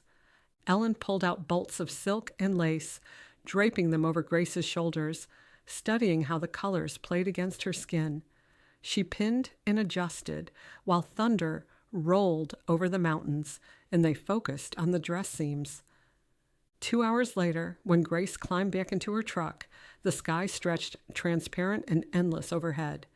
The order form sat on the passenger seat, and for the first time since she'd said yes to Cole's proposal, the wedding became real. Clear weather held. Pastor Michael met her at the church the following Thursday afternoon, the building cool and dim after the scorching heat outside. She had started attending Sunday services with Cole a few weeks earlier, joining him in the pew where he always sat. The pastor gestured to the front pew. The altar drew her back to where she stood beside Mark years ago, young and certain that the future was predictable. "What are you envisioning for the ceremony, Grace?" the pastor inquired. Her words came halting. Traditional vows. A reading from 1 Corinthians about love never failing, though she wanted more. An acknowledgement of what she'd survived, what Cole had survived, what they chose, despite every reason to play it safe. "A moment of silence," she said. "For Mark and for all those we've lost." Acknowledging the past while celebrating the future. He sat with his fingers clasped in his lap. Exactly what healing is, Grace. Not forgetting, not pretending the scars don't exist, but choosing happiness. Yes, I can't act like Mark's death didn't change me. She rose, fingertips brushing the polished edge of the pew. Though Cole loves me, scars and all. August arrived, and the heat with it. The pounding of hammers pulled Grace from sleep most mornings. Cole started work on the meadow before dawn, clearing brush, rebuilding the bridge over the creek, and constructing benches from reclaimed barnwood. She'd find him there at lunch, his shirt dark with sweat. "You don't have to do all this yourself," she said one afternoon, bringing him a bottle of water. He regarded her, sawdust in his hair, the sun slanting gold across his face. "Yeah, I do." She knew better than to argue. This was how Cole loved, with his touch, with exertion and splinters, and the certainty that anything worth having deserved his best effort. Before the week was out, trucks appeared in the driveway. Tommy Rodriguez arrived with his tools and a knowing grin. Hal Lumberton showed up with boards stacked in his truck bed. Ranchers she hardly knew pulled up in dusty pickups and asked where Cole needed them. "Heard you're getting hitched," one man said, clapping Cole on the shoulder. "Figured you could use some help to make this place presentable." By noon, the meadow had transformed into a work site. Both men and women measured and cut, the rasp of saws blending with low conversation and occasional laughter. When Margot arrived with sandwiches, thick slices of roast beef on homemade bread, warm from her oven, and sweet lemonade beaded with condensation, someone turned up the radio in Tommy's truck. Classic country spilled. Merle Haggard singing about working man blues. She set up a folding table in the shade and surveyed the scene with a grin. Afterward, Margot dismissed Grace's thanks. "We're neighbors. That's how it works out here." Grace stood on the porch as the men measured and nailed. She should go inside, start on the waiting invoices, and return the call from the feed supplier. Instead, she grabbed gloves from the mudroom and headed down to the meadow. "Put me to work," she told Tommy. He grinned and handed her sandpaper. "Gladly. These benches won't smooth themselves." She settled onto the grass beside a half-finished bench, sanding until the roughness disappeared. Cole worked alongside the others, measuring twice before each cut, testing the strength of every joint. Their eyes met across the meadow. He didn't smile, didn't wave. He only held Grace's gaze until heat climbed her neck. When she glanced up again, his mouth had curved into the smallest hint of a grin before he turned back to the bench he was building. Planning the food for the reception should have been simple. However, standing in Margot's kitchen with notebooks and recipes spread across the counter, Grace couldn't shake the idea that she owed these people more than potato salad and pie. "Stop overthinking," Margot said, pouring iced tea. "You and Mark served chicken cordon bleu at your wedding, Duchess potatoes, asparagus with hollandaise."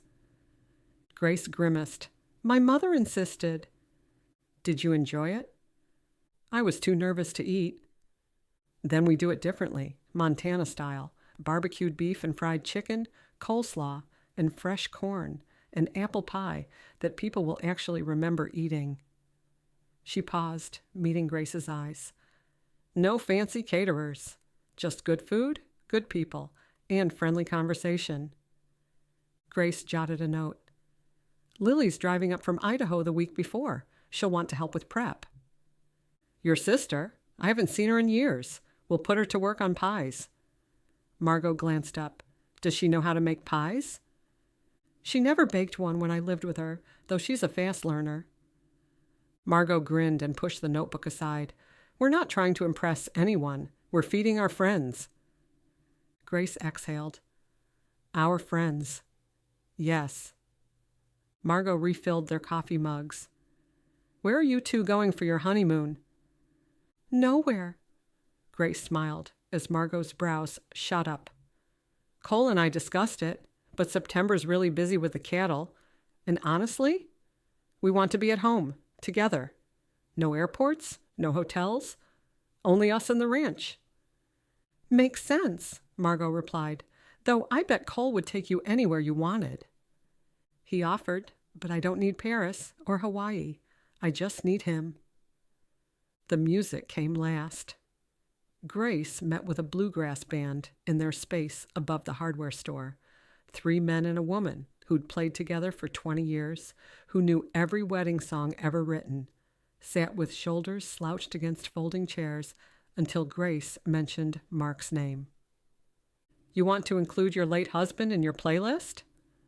The fiddler, a woman who'd been idly picking at a loose string, asked Grace.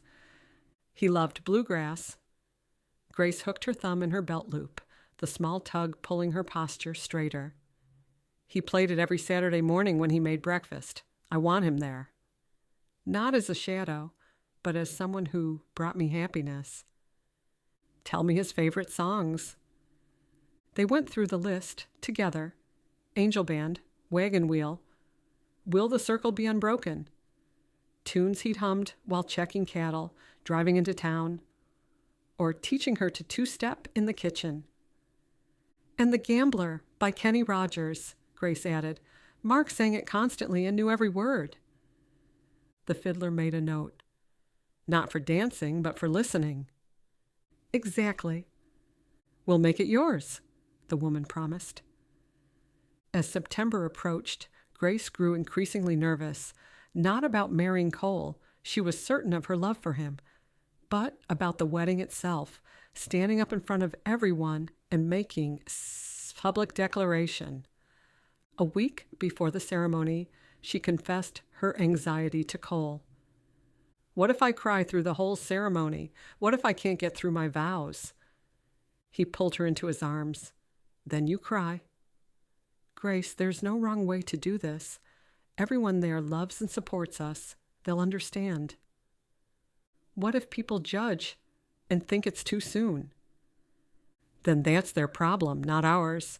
We know the truth, and that's all that matters." Grace let his certainty steady her. "Besides, I moved into that tiny foreman's cabin and spent 3 months courting you. We've proven we're doing this properly." Grace laughed.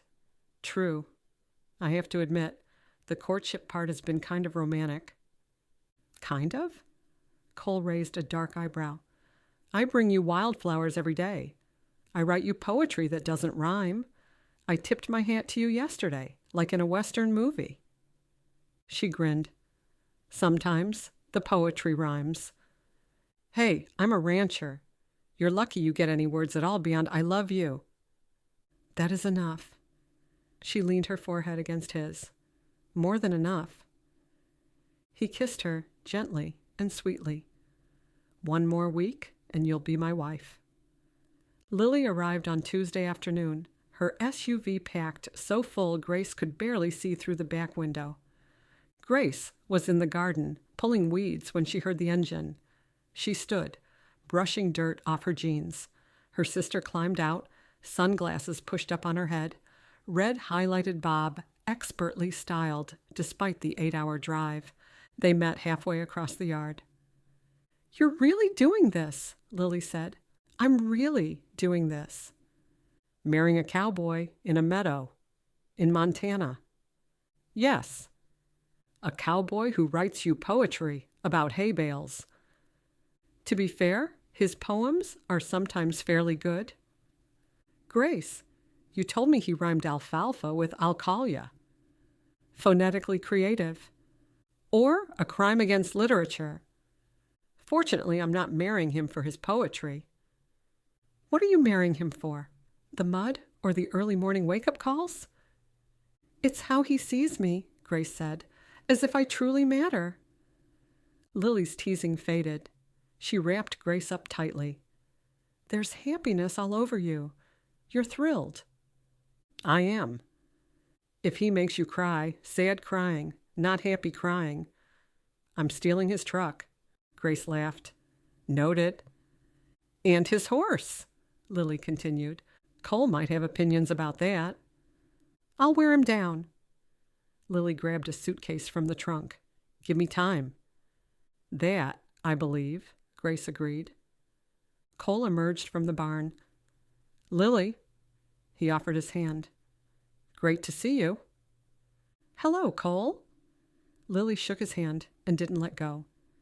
You and I are going to get along fine, as long as she keeps smiling like that. His mouth twitched. Deal. Also, I can't bake, and Grace told me I'm supposed to learn how to bake pies. So, I'm here for moral support and terrible pie attempts. Lily grabbed another suitcase. Guest room down the hall, Grace directed. First door on the right. I can help, Cole offered. Nope, I've got this. Lily headed toward the house, leaving Grace and Cole standing in the driveway. She's intense. Cole checked the time, then let his hand fall. More than usual. She's worried about me, about us. Cole grinned. She loves you, he said. All's well. Grace joined Lily inside.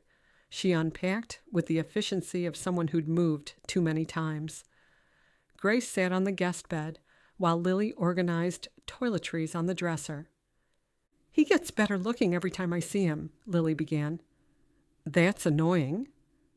Grace laughed. Is it? Definitely, because it makes it harder to be appropriately skeptical. Lily swiveled. Are you absolutely sure about him? We talked in Denver, remember? Before I was actually here, in Mark's house, watching you marry Mark's best friend. Lily sat beside her on the bed.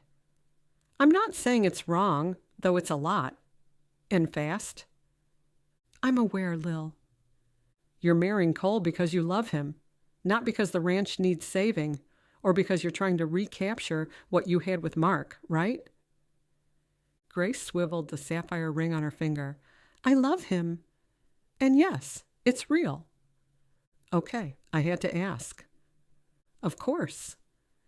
If he breaks your heart, I'm keying his truck. Got it. Later, the three of them sat on the porch with glasses of iced tea and the last of the summer sun. Lily had changed into cut-off shorts and a faded concert t-shirt, her city polish giving way to a more relaxed outfit. Tell me again about the wedding plans, Lily prompted. Grace and Cole took turns explaining the meadow ceremony, the community barbecue reception, the bluegrass band, the handmade dress. What can I do to help? Sarah Littman is baking pies tomorrow afternoon. She owns the bakery in town, Grace said. Lily groaned. No, no. A perfect opportunity to learn. From a professional baker who will judge me. She's very nice and patient. She'll need to be, but if I burn down her kitchen, that's on you. Cole poured himself another glass of lemonade. Are you discussing burning down a kitchen? Only when Lily is learning to bake, Grace said. I'm being forced to bake, Lily corrected, against my will, under duress. It's pie, not torture, Grace reminded. One and the same when I'm involved. Lily pointed at Cole. You. Back me up here. Tell your fiancé that some people weren't meant to bake. Cole grinned. Some people weren't meant to bake. Thank you. However, he continued, those people usually haven't found the right teacher. Sarah once taught a 70-year-old rancher who'd never boiled water to make a 3-layer cake for his wife's birthday. That's actually sweet, Lily admitted. He set the oven on fire twice. Lily groaned. Ugh, less sweet. Although the third attempt was perfect, Stella still talks about the cake, Cole shrugged. The point is, Sarah is patient and you'll be fine. Lily narrowed her eyes. If I'm not, I'm blaming both of you. Fair enough, Cole and Grace said in unison. Grace's smile was already there before she could stop it. Cole tipped his head, as if to say, of course. Lily made another low groan and flapped a hand between them. You two are adorable. Thank you, Grace laughed. We try. Cole turned. I should check on the horses before it gets dark. Grace, do you want to come? Go ahead. Lily and I will start dinner. After Cole left, Lily watched him across the yard. He asked. Grace nodded. Yeah, he did. Lily set down her iced tea and stretched. What are we cooking? Please tell me it doesn't involve pie. Wednesday morning, Sarah Littman's kitchen smelled of butter and vanilla. She was a bubbly, full-figured woman who'd been baking for the Double H's reception alongside Margot and half the church ladies. Butter is in the freezer. Ice water's measured out, Sarah said, tying an apron around Lily's waist. We're making pie crust. Cold vat. Minimal handling. You'll be fine. I'm not scared. I'm realistic. Lily eyed the ingredients spread across the counter. This will be a disaster. Sarah shrugged. Then we start over. Flour's cheap. For 2 hours, Lily wrestled with dough that stuck to the rolling pin, crumbled when she transferred it, and refused to cooperate. Sarah guided her with infinite persistence, and Grace tried not to laugh at her sister's increasingly creative cursing. This dough hates me, Lily announced, staring at her third failed attempt. You're overworking it. Gluten's tightening up. Sarah demonstrated again. Short strokes, less pressure. Let the pin do the work. This is ridiculous. Most things worth doing are. When the afternoon ended, Lily had produced one passable apple pie. The crust was thick in places, the edges somewhat uneven, though it held together. It's not pretty, Lily said with a frown. Pretty is for magazines. Sarah wiped flour from her hands on the dish towel slung over her shoulder. Tastes the same either way. You did the work, and that's what people eat. Lily offered a slight smile.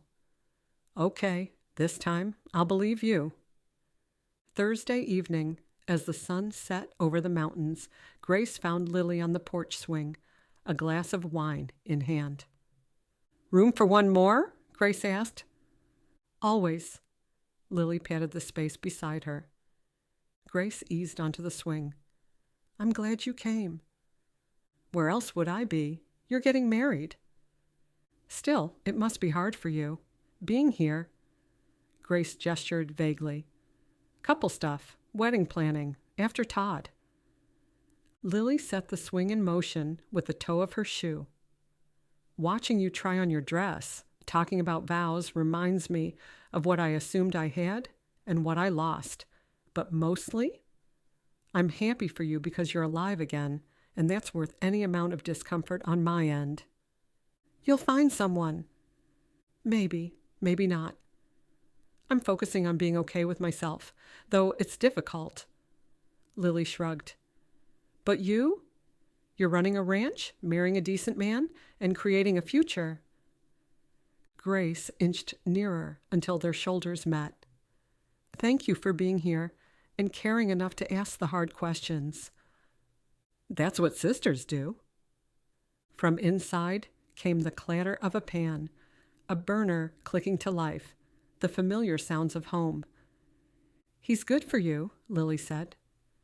I wasn't sure at first, but watching you together, how he looks at you, how you relax when he's near. Lily pulled Grace to her feet. Your Cowboy's cooking, and if I have to eat another dish of stew, I'm staging a revolt. He makes excellent toast. Thank goodness, there's hope for this family yet. The days flew by. Grace and Lily folded napkins at the counter, addressing last-minute details. Having her sister near brought back the natural companionship they'd known when they were growing up. Grace wandered through the house in her nightgown, touching familiar objects, the kitchen table where she and Mark ate breakfast, the mantel where their wedding photo sat, the built-in alcove where she'd spent so many hours reading. Now it was Friday night. Tomorrow she would marry Cole.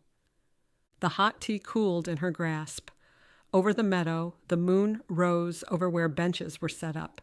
The ranch had changed, ready for celebration, for laughter, for a future she'd stopped believing in. Can't sleep either? Lily materialized in the doorway, her own mug in hand. I can't shut my brain off. Mind if I join you? Not at all.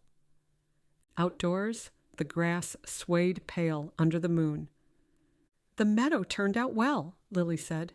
Cole did a nice job. He built every bench himself. That's love, I guess, splinters and all. Grace smiled. Yes, I guess it is. Chapter 13. Grace woke to voices downstairs and the scents of cinnamon and sugar.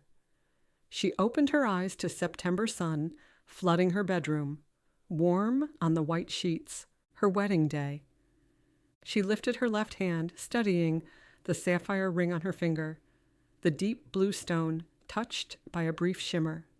Tonight, there'd be a band beside it. Gold, classic, and understated, chosen together at the jewelry store in town. Footsteps on the stairs, then Lily showed up in the doorway, balancing a tray. Coffee, cinnamon rolls, and a schedule that does not allow for second-guessing or panic. Grace pushed herself up against the headboard. I'm not panicking. Excellent.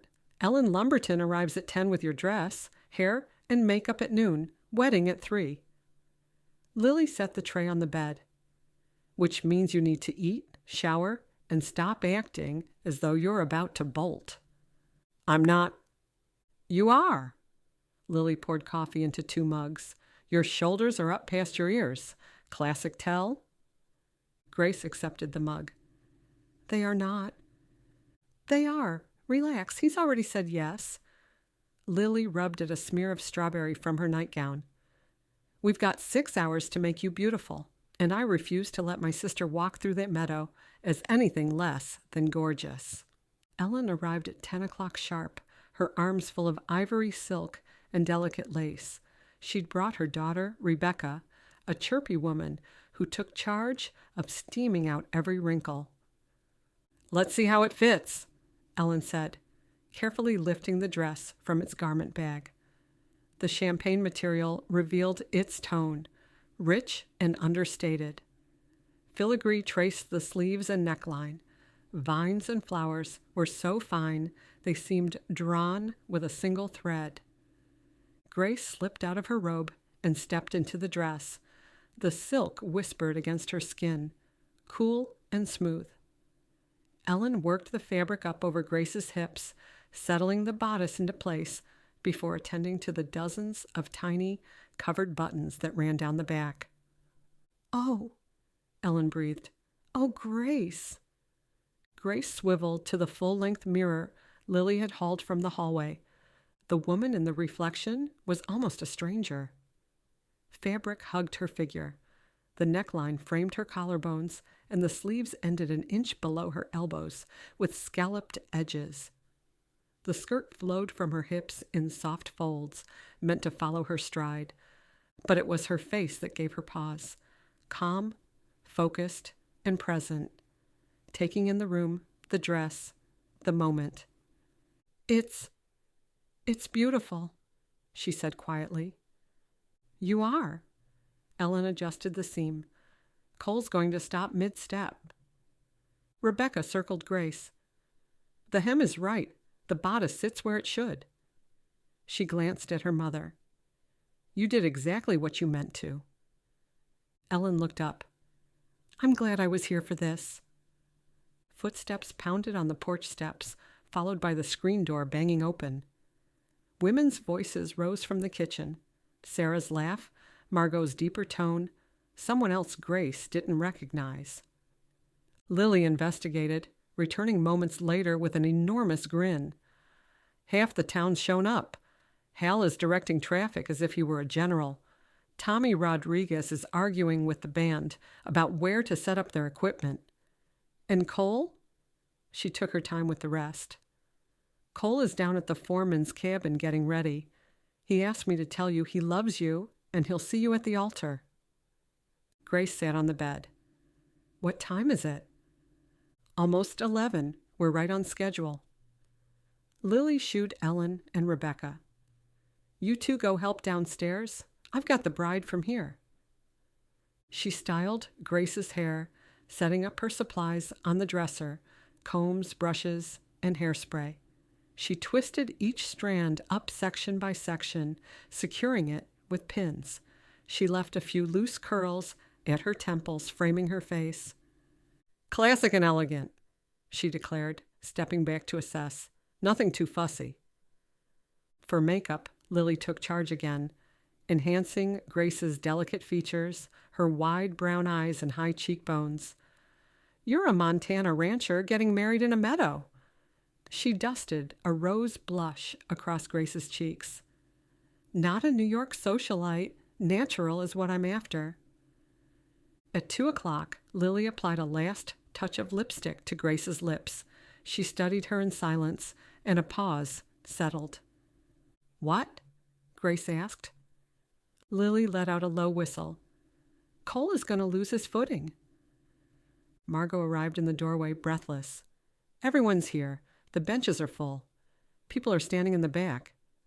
Pastor Michael is down at the meadow with Cole." She stopped. "Wow." "What?" "Nothing. Just wow." Margot beamed. Grace swiveled to the full-length mirror. The champagne silk rustled. The lace traced her throat and wrists. Her hair, her face, the dress, all came together. Margot glanced at the door. "Cole's waiting." Grace picked up the bouquet of wildflowers, all grown on the ranch, purple asters, golden black-eyed Susans, and white yarrow tied with a cream ribbon. She peered once more at her reflection. "I'm ready." Lily caught Grace's arm. "Wait." Margot slipped outside, giving them a moment. "What's wrong?" Grace asked. "Nothing. I need to say this before we go down there. And you become Mrs. Morrison, and everything changes." "Lily, I'm proud of you for letting yourself love again when it would have been so easier to stay numb. Mark would be proud too." Grace's throat clicked. "I hope so." "I know so." Lily smoothed a non-existent wrinkle from Grace's dress. "Now go marry your cowboy." Grace pulled her sister into a tight hug. "I love you." "Love you too." Lily lifted her hand like a traffic cop. "Okay, enough crying. We're going to ruin our makeup, and I spent an hour on yours. She linked her arm through Grace's. Ready? Ready. The yes lived in Grace's chest, too big to speak. The walk from the house to the meadow took 5 minutes, along a path Tommy and his crew had lined with paper bags, weighted with sand, and holding tea candles that would be lit as the sun set. Voices drifted up. Laughter, a woman's greeting, a fiddle string being tested, then another. The creek ran, clear and cold over smooth stones. They topped the rise, and Grace stopped.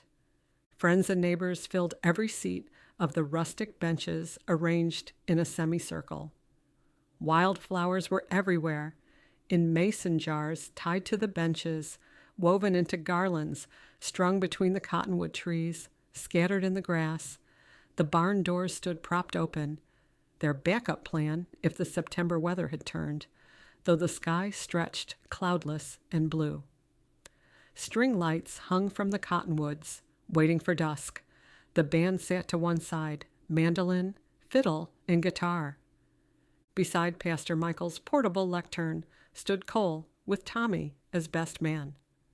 Cole wore a dark suit she'd never seen, a white shirt, and a bolo tie with a turquoise stone.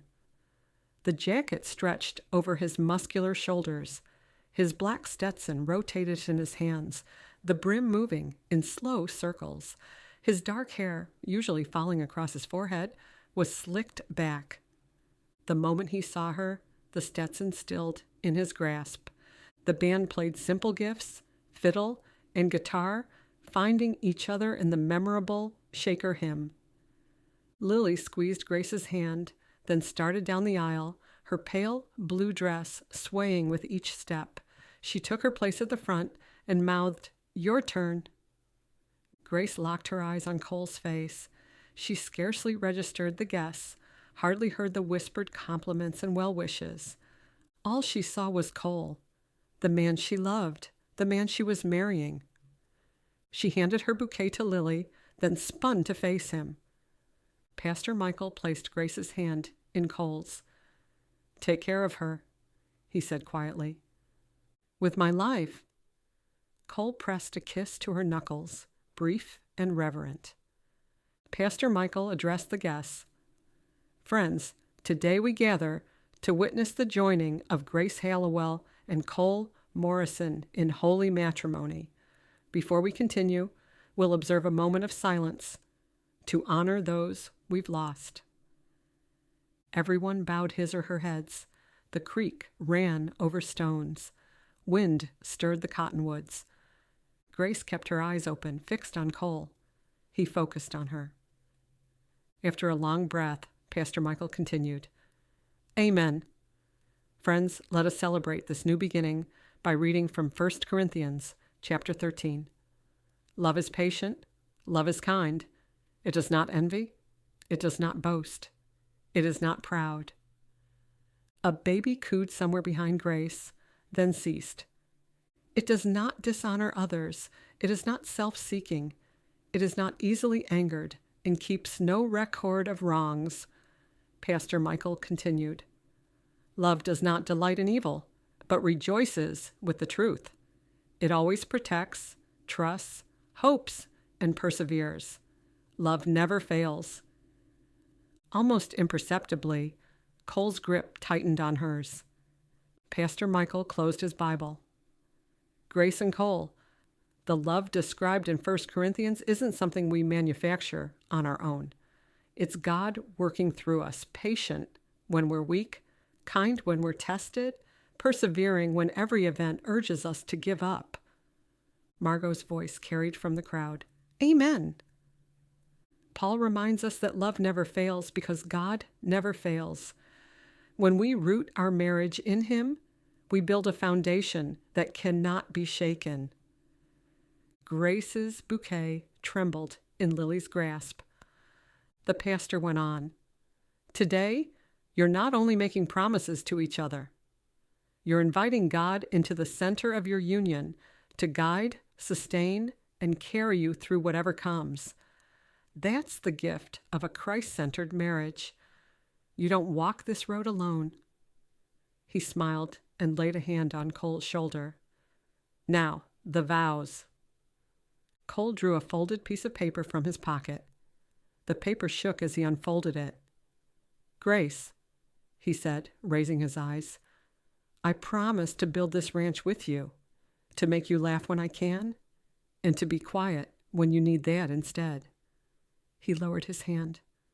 I'll wake up every morning grateful and love you with everything I've got. He refolded the paper and slipped it back in his pocket. Grace had written nothing down. Cole, she said, you made this ranch feel like home again. You gave me a reason to stay and believe the future could be wonderful. Pastor Michael smiled. The rings? Tommy handed the pastor 2 gold bands. The pastor held the smaller band out to Cole. Cole, place this ring on Grace's finger and repeat after me. Cole slipped the sapphire off her finger and handed it to Lily. Then he slid the gold band onto her bare finger. With this ring, I thee wed, he repeated, as a symbol of my love and commitment to you. Pastor Michael handed the second band to Grace. Grace, place this ring on Cole's finger and repeat after me. Grace took Cole's left hand and slid the band onto his ring finger. With this ring, I thee wed, she declared, as a symbol of my love and commitment to you. Pastor Michael's smile deepened. By the power vested in me by the state of Montana and by God Almighty, I now pronounce you husband and wife. Cole, you may kiss your bride. Cole cupped her cheeks. He kissed her slowly, thoroughly, and Grace rose up on her toes to meet him, her fingers gripping the lapels of his suit jacket. Applause erupted. A sharp whistle followed. About time, Hal called from the back. The pastor raised his voice. Ladies and gentlemen, it is my great honor to present to you Mr. and Mrs. Cole Morrison. The band launched into a welcome rendition of Will the Circle, Be Unbroken. Cole led her down the aisle. Ellen patted her arm. Hal clapped Cole on the shoulder. Margot pressed a handkerchief into Grace's free hand. Congratulations! Beautiful ceremony. We're so happy for you both. At the end of the walkway, Cole pulled Grace close. Mrs. Morrison, he murmured against her ear. I like the sound of that. So do I, Grace said. So do I. Long tables stretched across the meadow, covered in red checkered tablecloths. Sarah glanced up from arranging dishes and gave a satisfied nod. Everything laid out exactly as they'd planned. Platters of charred meat, barbecued beef and chicken sat alongside bowls of coleslaw, baked beans, and steaming corn. Grace's stomach twisted with hunger. The cinnamon roll from that morning seemed like days ago. The September afternoon had settled into a perfect temperature, warm in the sun, cool in the shade, with enough air movement to keep the flies lazy. Young Ben Carter was back at the Double H handling the evening feeding. Cole had taught him before dawn, going over which horses needed extra hay, which water troughs to check twice. Ben would cover through the weekend while they stayed at the ranch, and Tommy had promised to swing by each day to make sure the kid didn't miss anything. As Cole led Grace to the head table, Margot appeared with plates piled high. Sit down, both of you. I've been cooking since Tuesday, and you're going to eat every bite. Go on, dig in. Lily sat to Grace's left. Tommy claimed the seat on Cole's right, grinning at a comment Hank Mercer called out. The other guests filled in. Hale and Ellen with their grown children, neighbors Grace had known for years, ranch crew who'd helped build the benches. Merriment rippled, glasses clinked. These were the faces that had shown up to mend fences, deliver casseroles, bid on cows, and believe in the Double H when Grace herself had doubted. Tommy flirted with Lily while pouring them both sweet tea from a tall pitcher. Margot flitted from table to table, ensuring everyone had enough food and drink. Pastor Michael stood and tapped his glass with a spoon. Before we get too far into the festivities, I'd like to offer a blessing over this meal and this marriage. Lord, he prayed, we thank you for this beautiful day, for this community, for the love that has brought us all together. We thank you for Grace and Cole, for their courage in choosing love, for their commitment to each other and to this land. Bless their marriage. Give them strength for the hard days, happiness for the best days, and wisdom for all the days in between. Bless this food and the people who prepared it, and bless the memory of Mark Hallowell, whose love continues to shape this ranch and these lives. Amen. Amen. The word flowed through the seating area, voices overlapping. Hal stood up and raised his glass. To Grace and Cole, may your fences be strong, your cattle be fat, and your arguments be short. He grinned. Remember that marriage is like ranching. It takes hard work, patience, and knowing when to keep your mouth shut. The band struck up Rocky Top, the fiddle and banjo racing each other through the opening notes, and feet started tapping. As the sun began its descent, Cole rose. Will you dance with me, Mrs. Morrison? He led her to a patch of grass, trampled flat by all the boots that had walked across it. Other couples drifted, creating a makeshift dance floor. The music shifted into Tennessee waltz, the fiddle carrying the melody while the guitar kept time underneath. He pulled her near, one hand at her waist, the other holding hers. They swayed in slow circles while Grace rested her head on his shoulder. Happy? Cole murmured. Happier than I ever dreamed. Hal twirled Ellen with surprising grace for a man his size. Pastor Michael and his wife rocked in each other's arms. Tommy took Lily by the hand as she passed with a pitcher of lemonade. Time to dance, he said. Tommy Rodriguez, I have to... He took the pitcher and set it on the nearest table. She protested for about 3 seconds, then laughed, the two of them stepping in time, as if they danced together for years. The song ended, and the band launched into Orange Blossom Special, fast and driving, the fiddle flying through the notes. People clapped and stomped their boots. Cole and Grace stepped to the edge of the makeshift dance floor. Over there! Cole tipped his head toward the west. The sun had dropped behind the mountains. The house sat solid in the distance, lamplight showing through its windows. Posts and wire led to the darkening hills, and beyond them, the high pastures where the cattle had bedded down for the night. Tommy flipped a switch, and the string of lights came on overhead, bright against the deepening blue. It's perfect, Grace whispered. He kissed her cheek. You're perfect, he said. They danced again, small steps shifting weight from one foot to the other, finding their own rhythm separate from the music. Grace rested her cheek against his chest. The party continued with joking and the sliding of chairs, Hal calling for more pie, though it all seemed to happen at a distance. I keep thinking I'm going to wake up, she said quietly. His hand spread wider across her back. You're not, he replied. She lifted her head. 2 years ago, if someone had told me I'd be standing here married to you, dancing at our wedding reception, I would have told them they were crazy. Grace? His voice was soft in her ear. We talked about waiting until later to leave, though I was thinking, what if we snuck away for an hour? I want to show you something. What kind of something?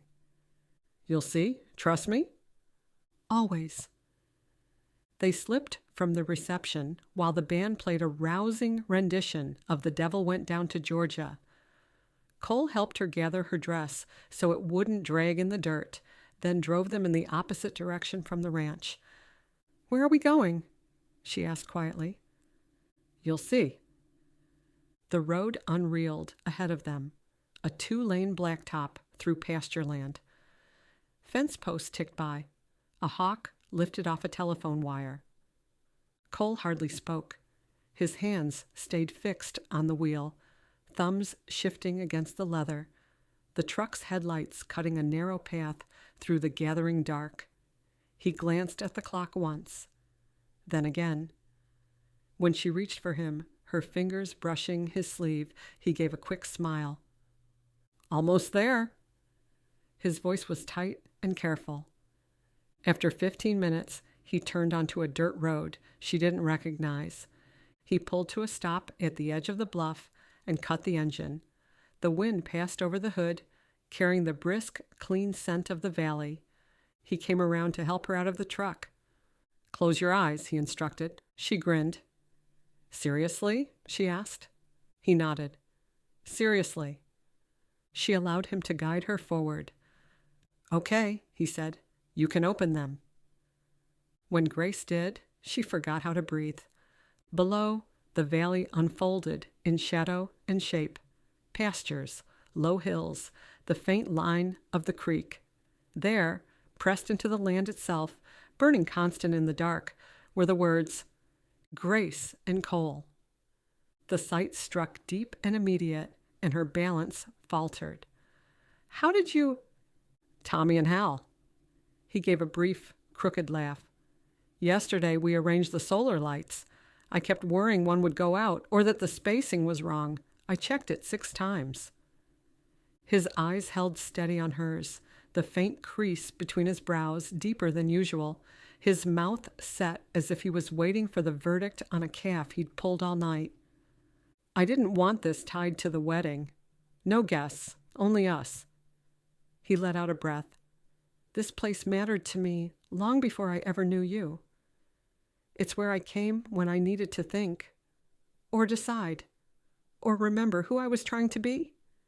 His voice dipped and held. "I wanted to bring you here as my wife, to mark it, to say that this is where my life finally makes sense." She pressed her knuckles to her lips. Tears flowed hard and sudden, blurring the lights below into a trembling constellation. "It's—" Her breath broke.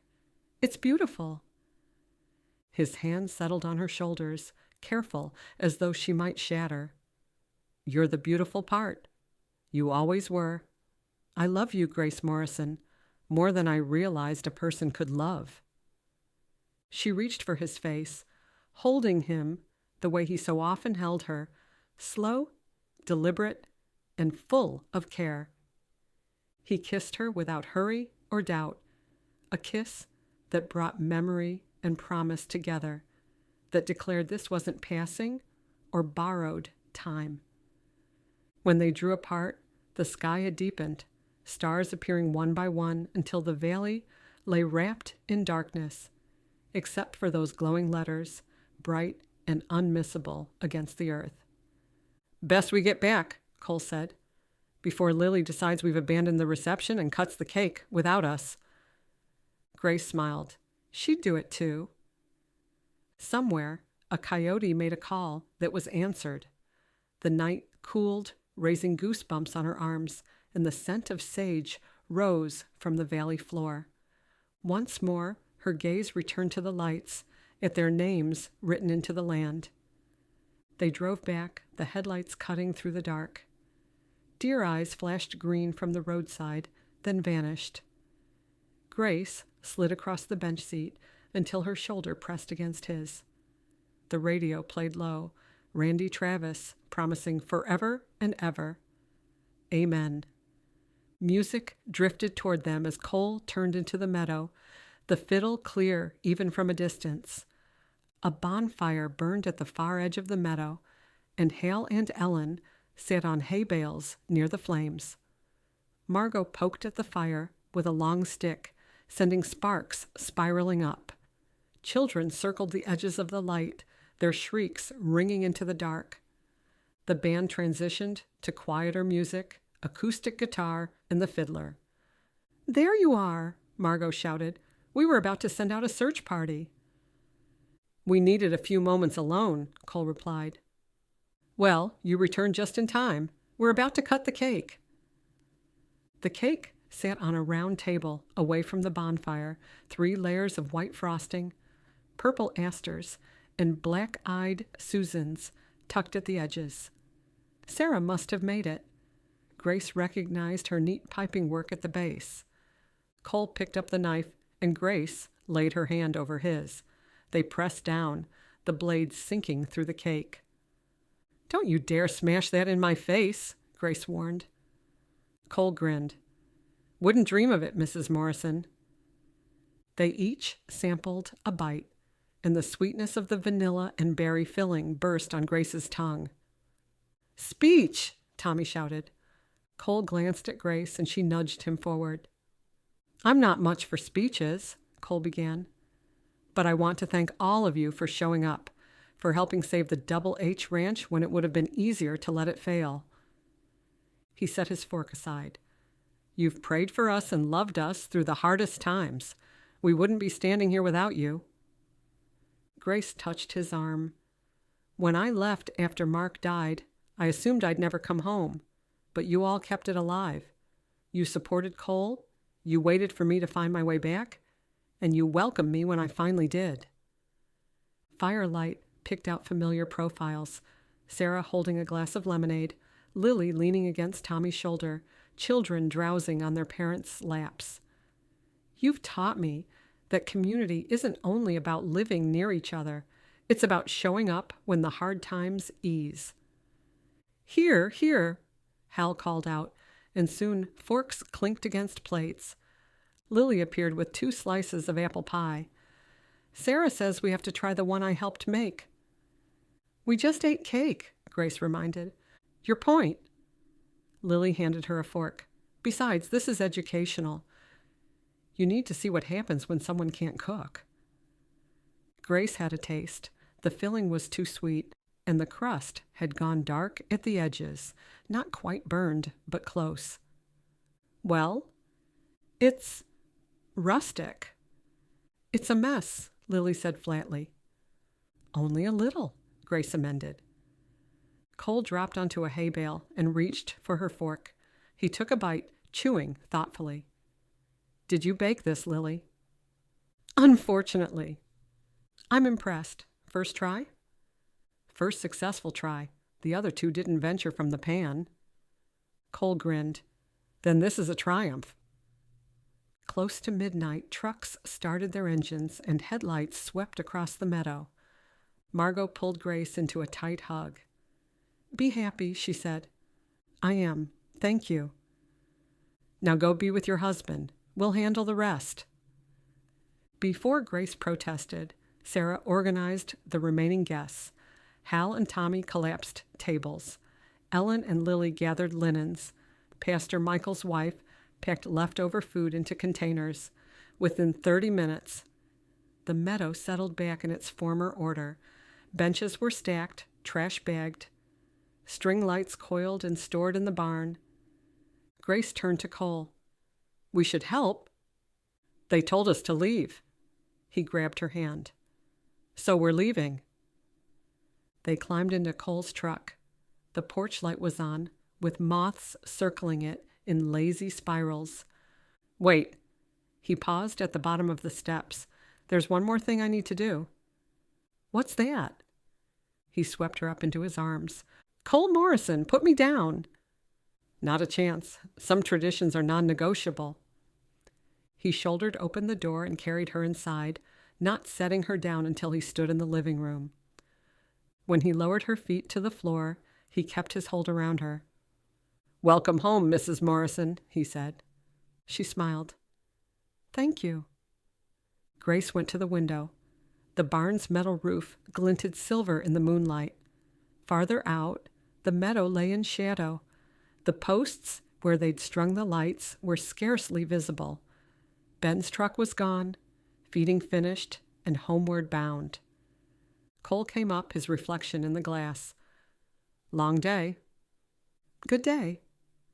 "The best. You tired?" "No." She smiled.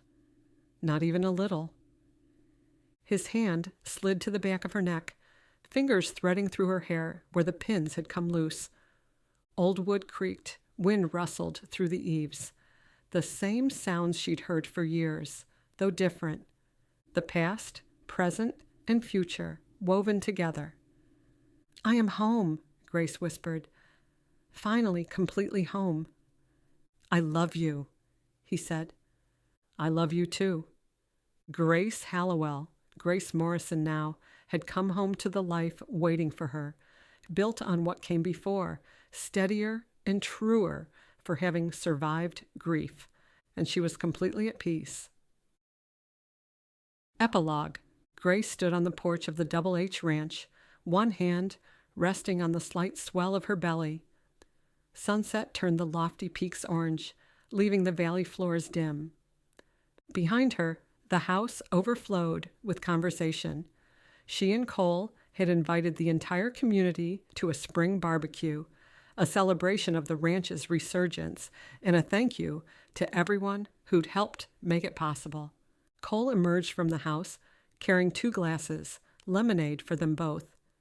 He handed a glass to Grace, his hand coming to rest protectively over her belly. "You need to sit down?" he asked. "I'm fine. Stop hovering."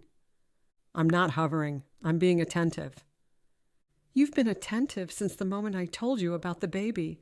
I'm only 4 months along, Cole. I can still function." He shrugged. "I can't help it," he said. "I'm going to be a father."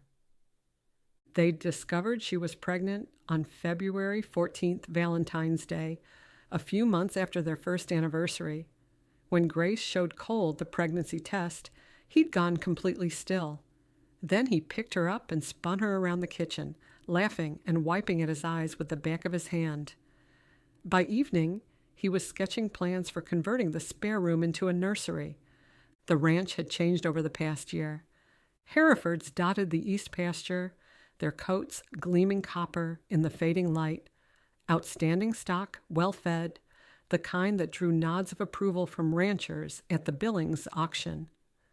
They had converted bunkhouses into 3 guest cabins, and their fresh white paint looked bright against the weather-beaten barn. The quilts Grace discovered at estate sales lay folded at the foot of each bed. A family from Seattle had checked out that morning. Another was arriving Friday. The reservation book ran through September.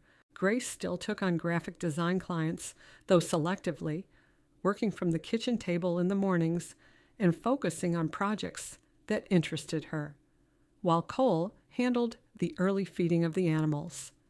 He'd started taking veterinary calls again, too, a few days a week, mostly large animals, the work he'd set aside when the ranch was struggling. The neighboring ranchers were glad to have him back. She looked out over the valley, fences mended, pastures green, trucks lining the drive for tonight's barbecue. A year ago, she'd wondered if she could hold on to this place. Now it held onto her. The screen door flew open, Margot with a plate of ribs and a determined expression. "There you are." "I need an answer about the baby shower, late June." "Before it gets too hot. Don't argue." "All right." "The answer I wanted to hear." Margot thrust the plate toward Cole. "Eat. You're too thin." She disappeared back inside. A moment later, Tommy stepped onto the porch, wiping barbecue sauce from his chin. "Cole, I've been meaning to tell you, I'm building a rocking horse for the little one. Took some woodworking classes this winter. Maple, hand-carved. Kid's gonna love it." "That's kind of you, Tommy." "Hal's got a crib, too. Solid oak. His grandkids outgrew it." Tommy mimed a rocking motion. "Half the county's fighting over who gets to spoil this baby first." Grace laughed. "We might need a bigger house." He nodded. "I've been saying that." 3 or 4 kids, right?" "You remembered," he said. "Let's get through one first." He grinned. "Fair enough." The baby kicked a solid thump against Grace's ribs. Cole's eyes went wide. "Was that?" "That was your son or daughter saying hello." He pressed his palm flat against her belly, waiting and silent. Another kick, smaller this time. "There," Grace said. Feel it? Yeah. Their valley, their ranch, their future. Home. Not the home she'd planned for, not the life she'd imagined, but a good life, a beautiful life. Let's go inside. She pulled him toward the door. I'm hungry. Lately, you're always hungry. I'm eating for two. What's your excuse? He chuckled and followed her into the house, into the light and the future, one day at a time. The end. Sarah's apple pie. Recipe.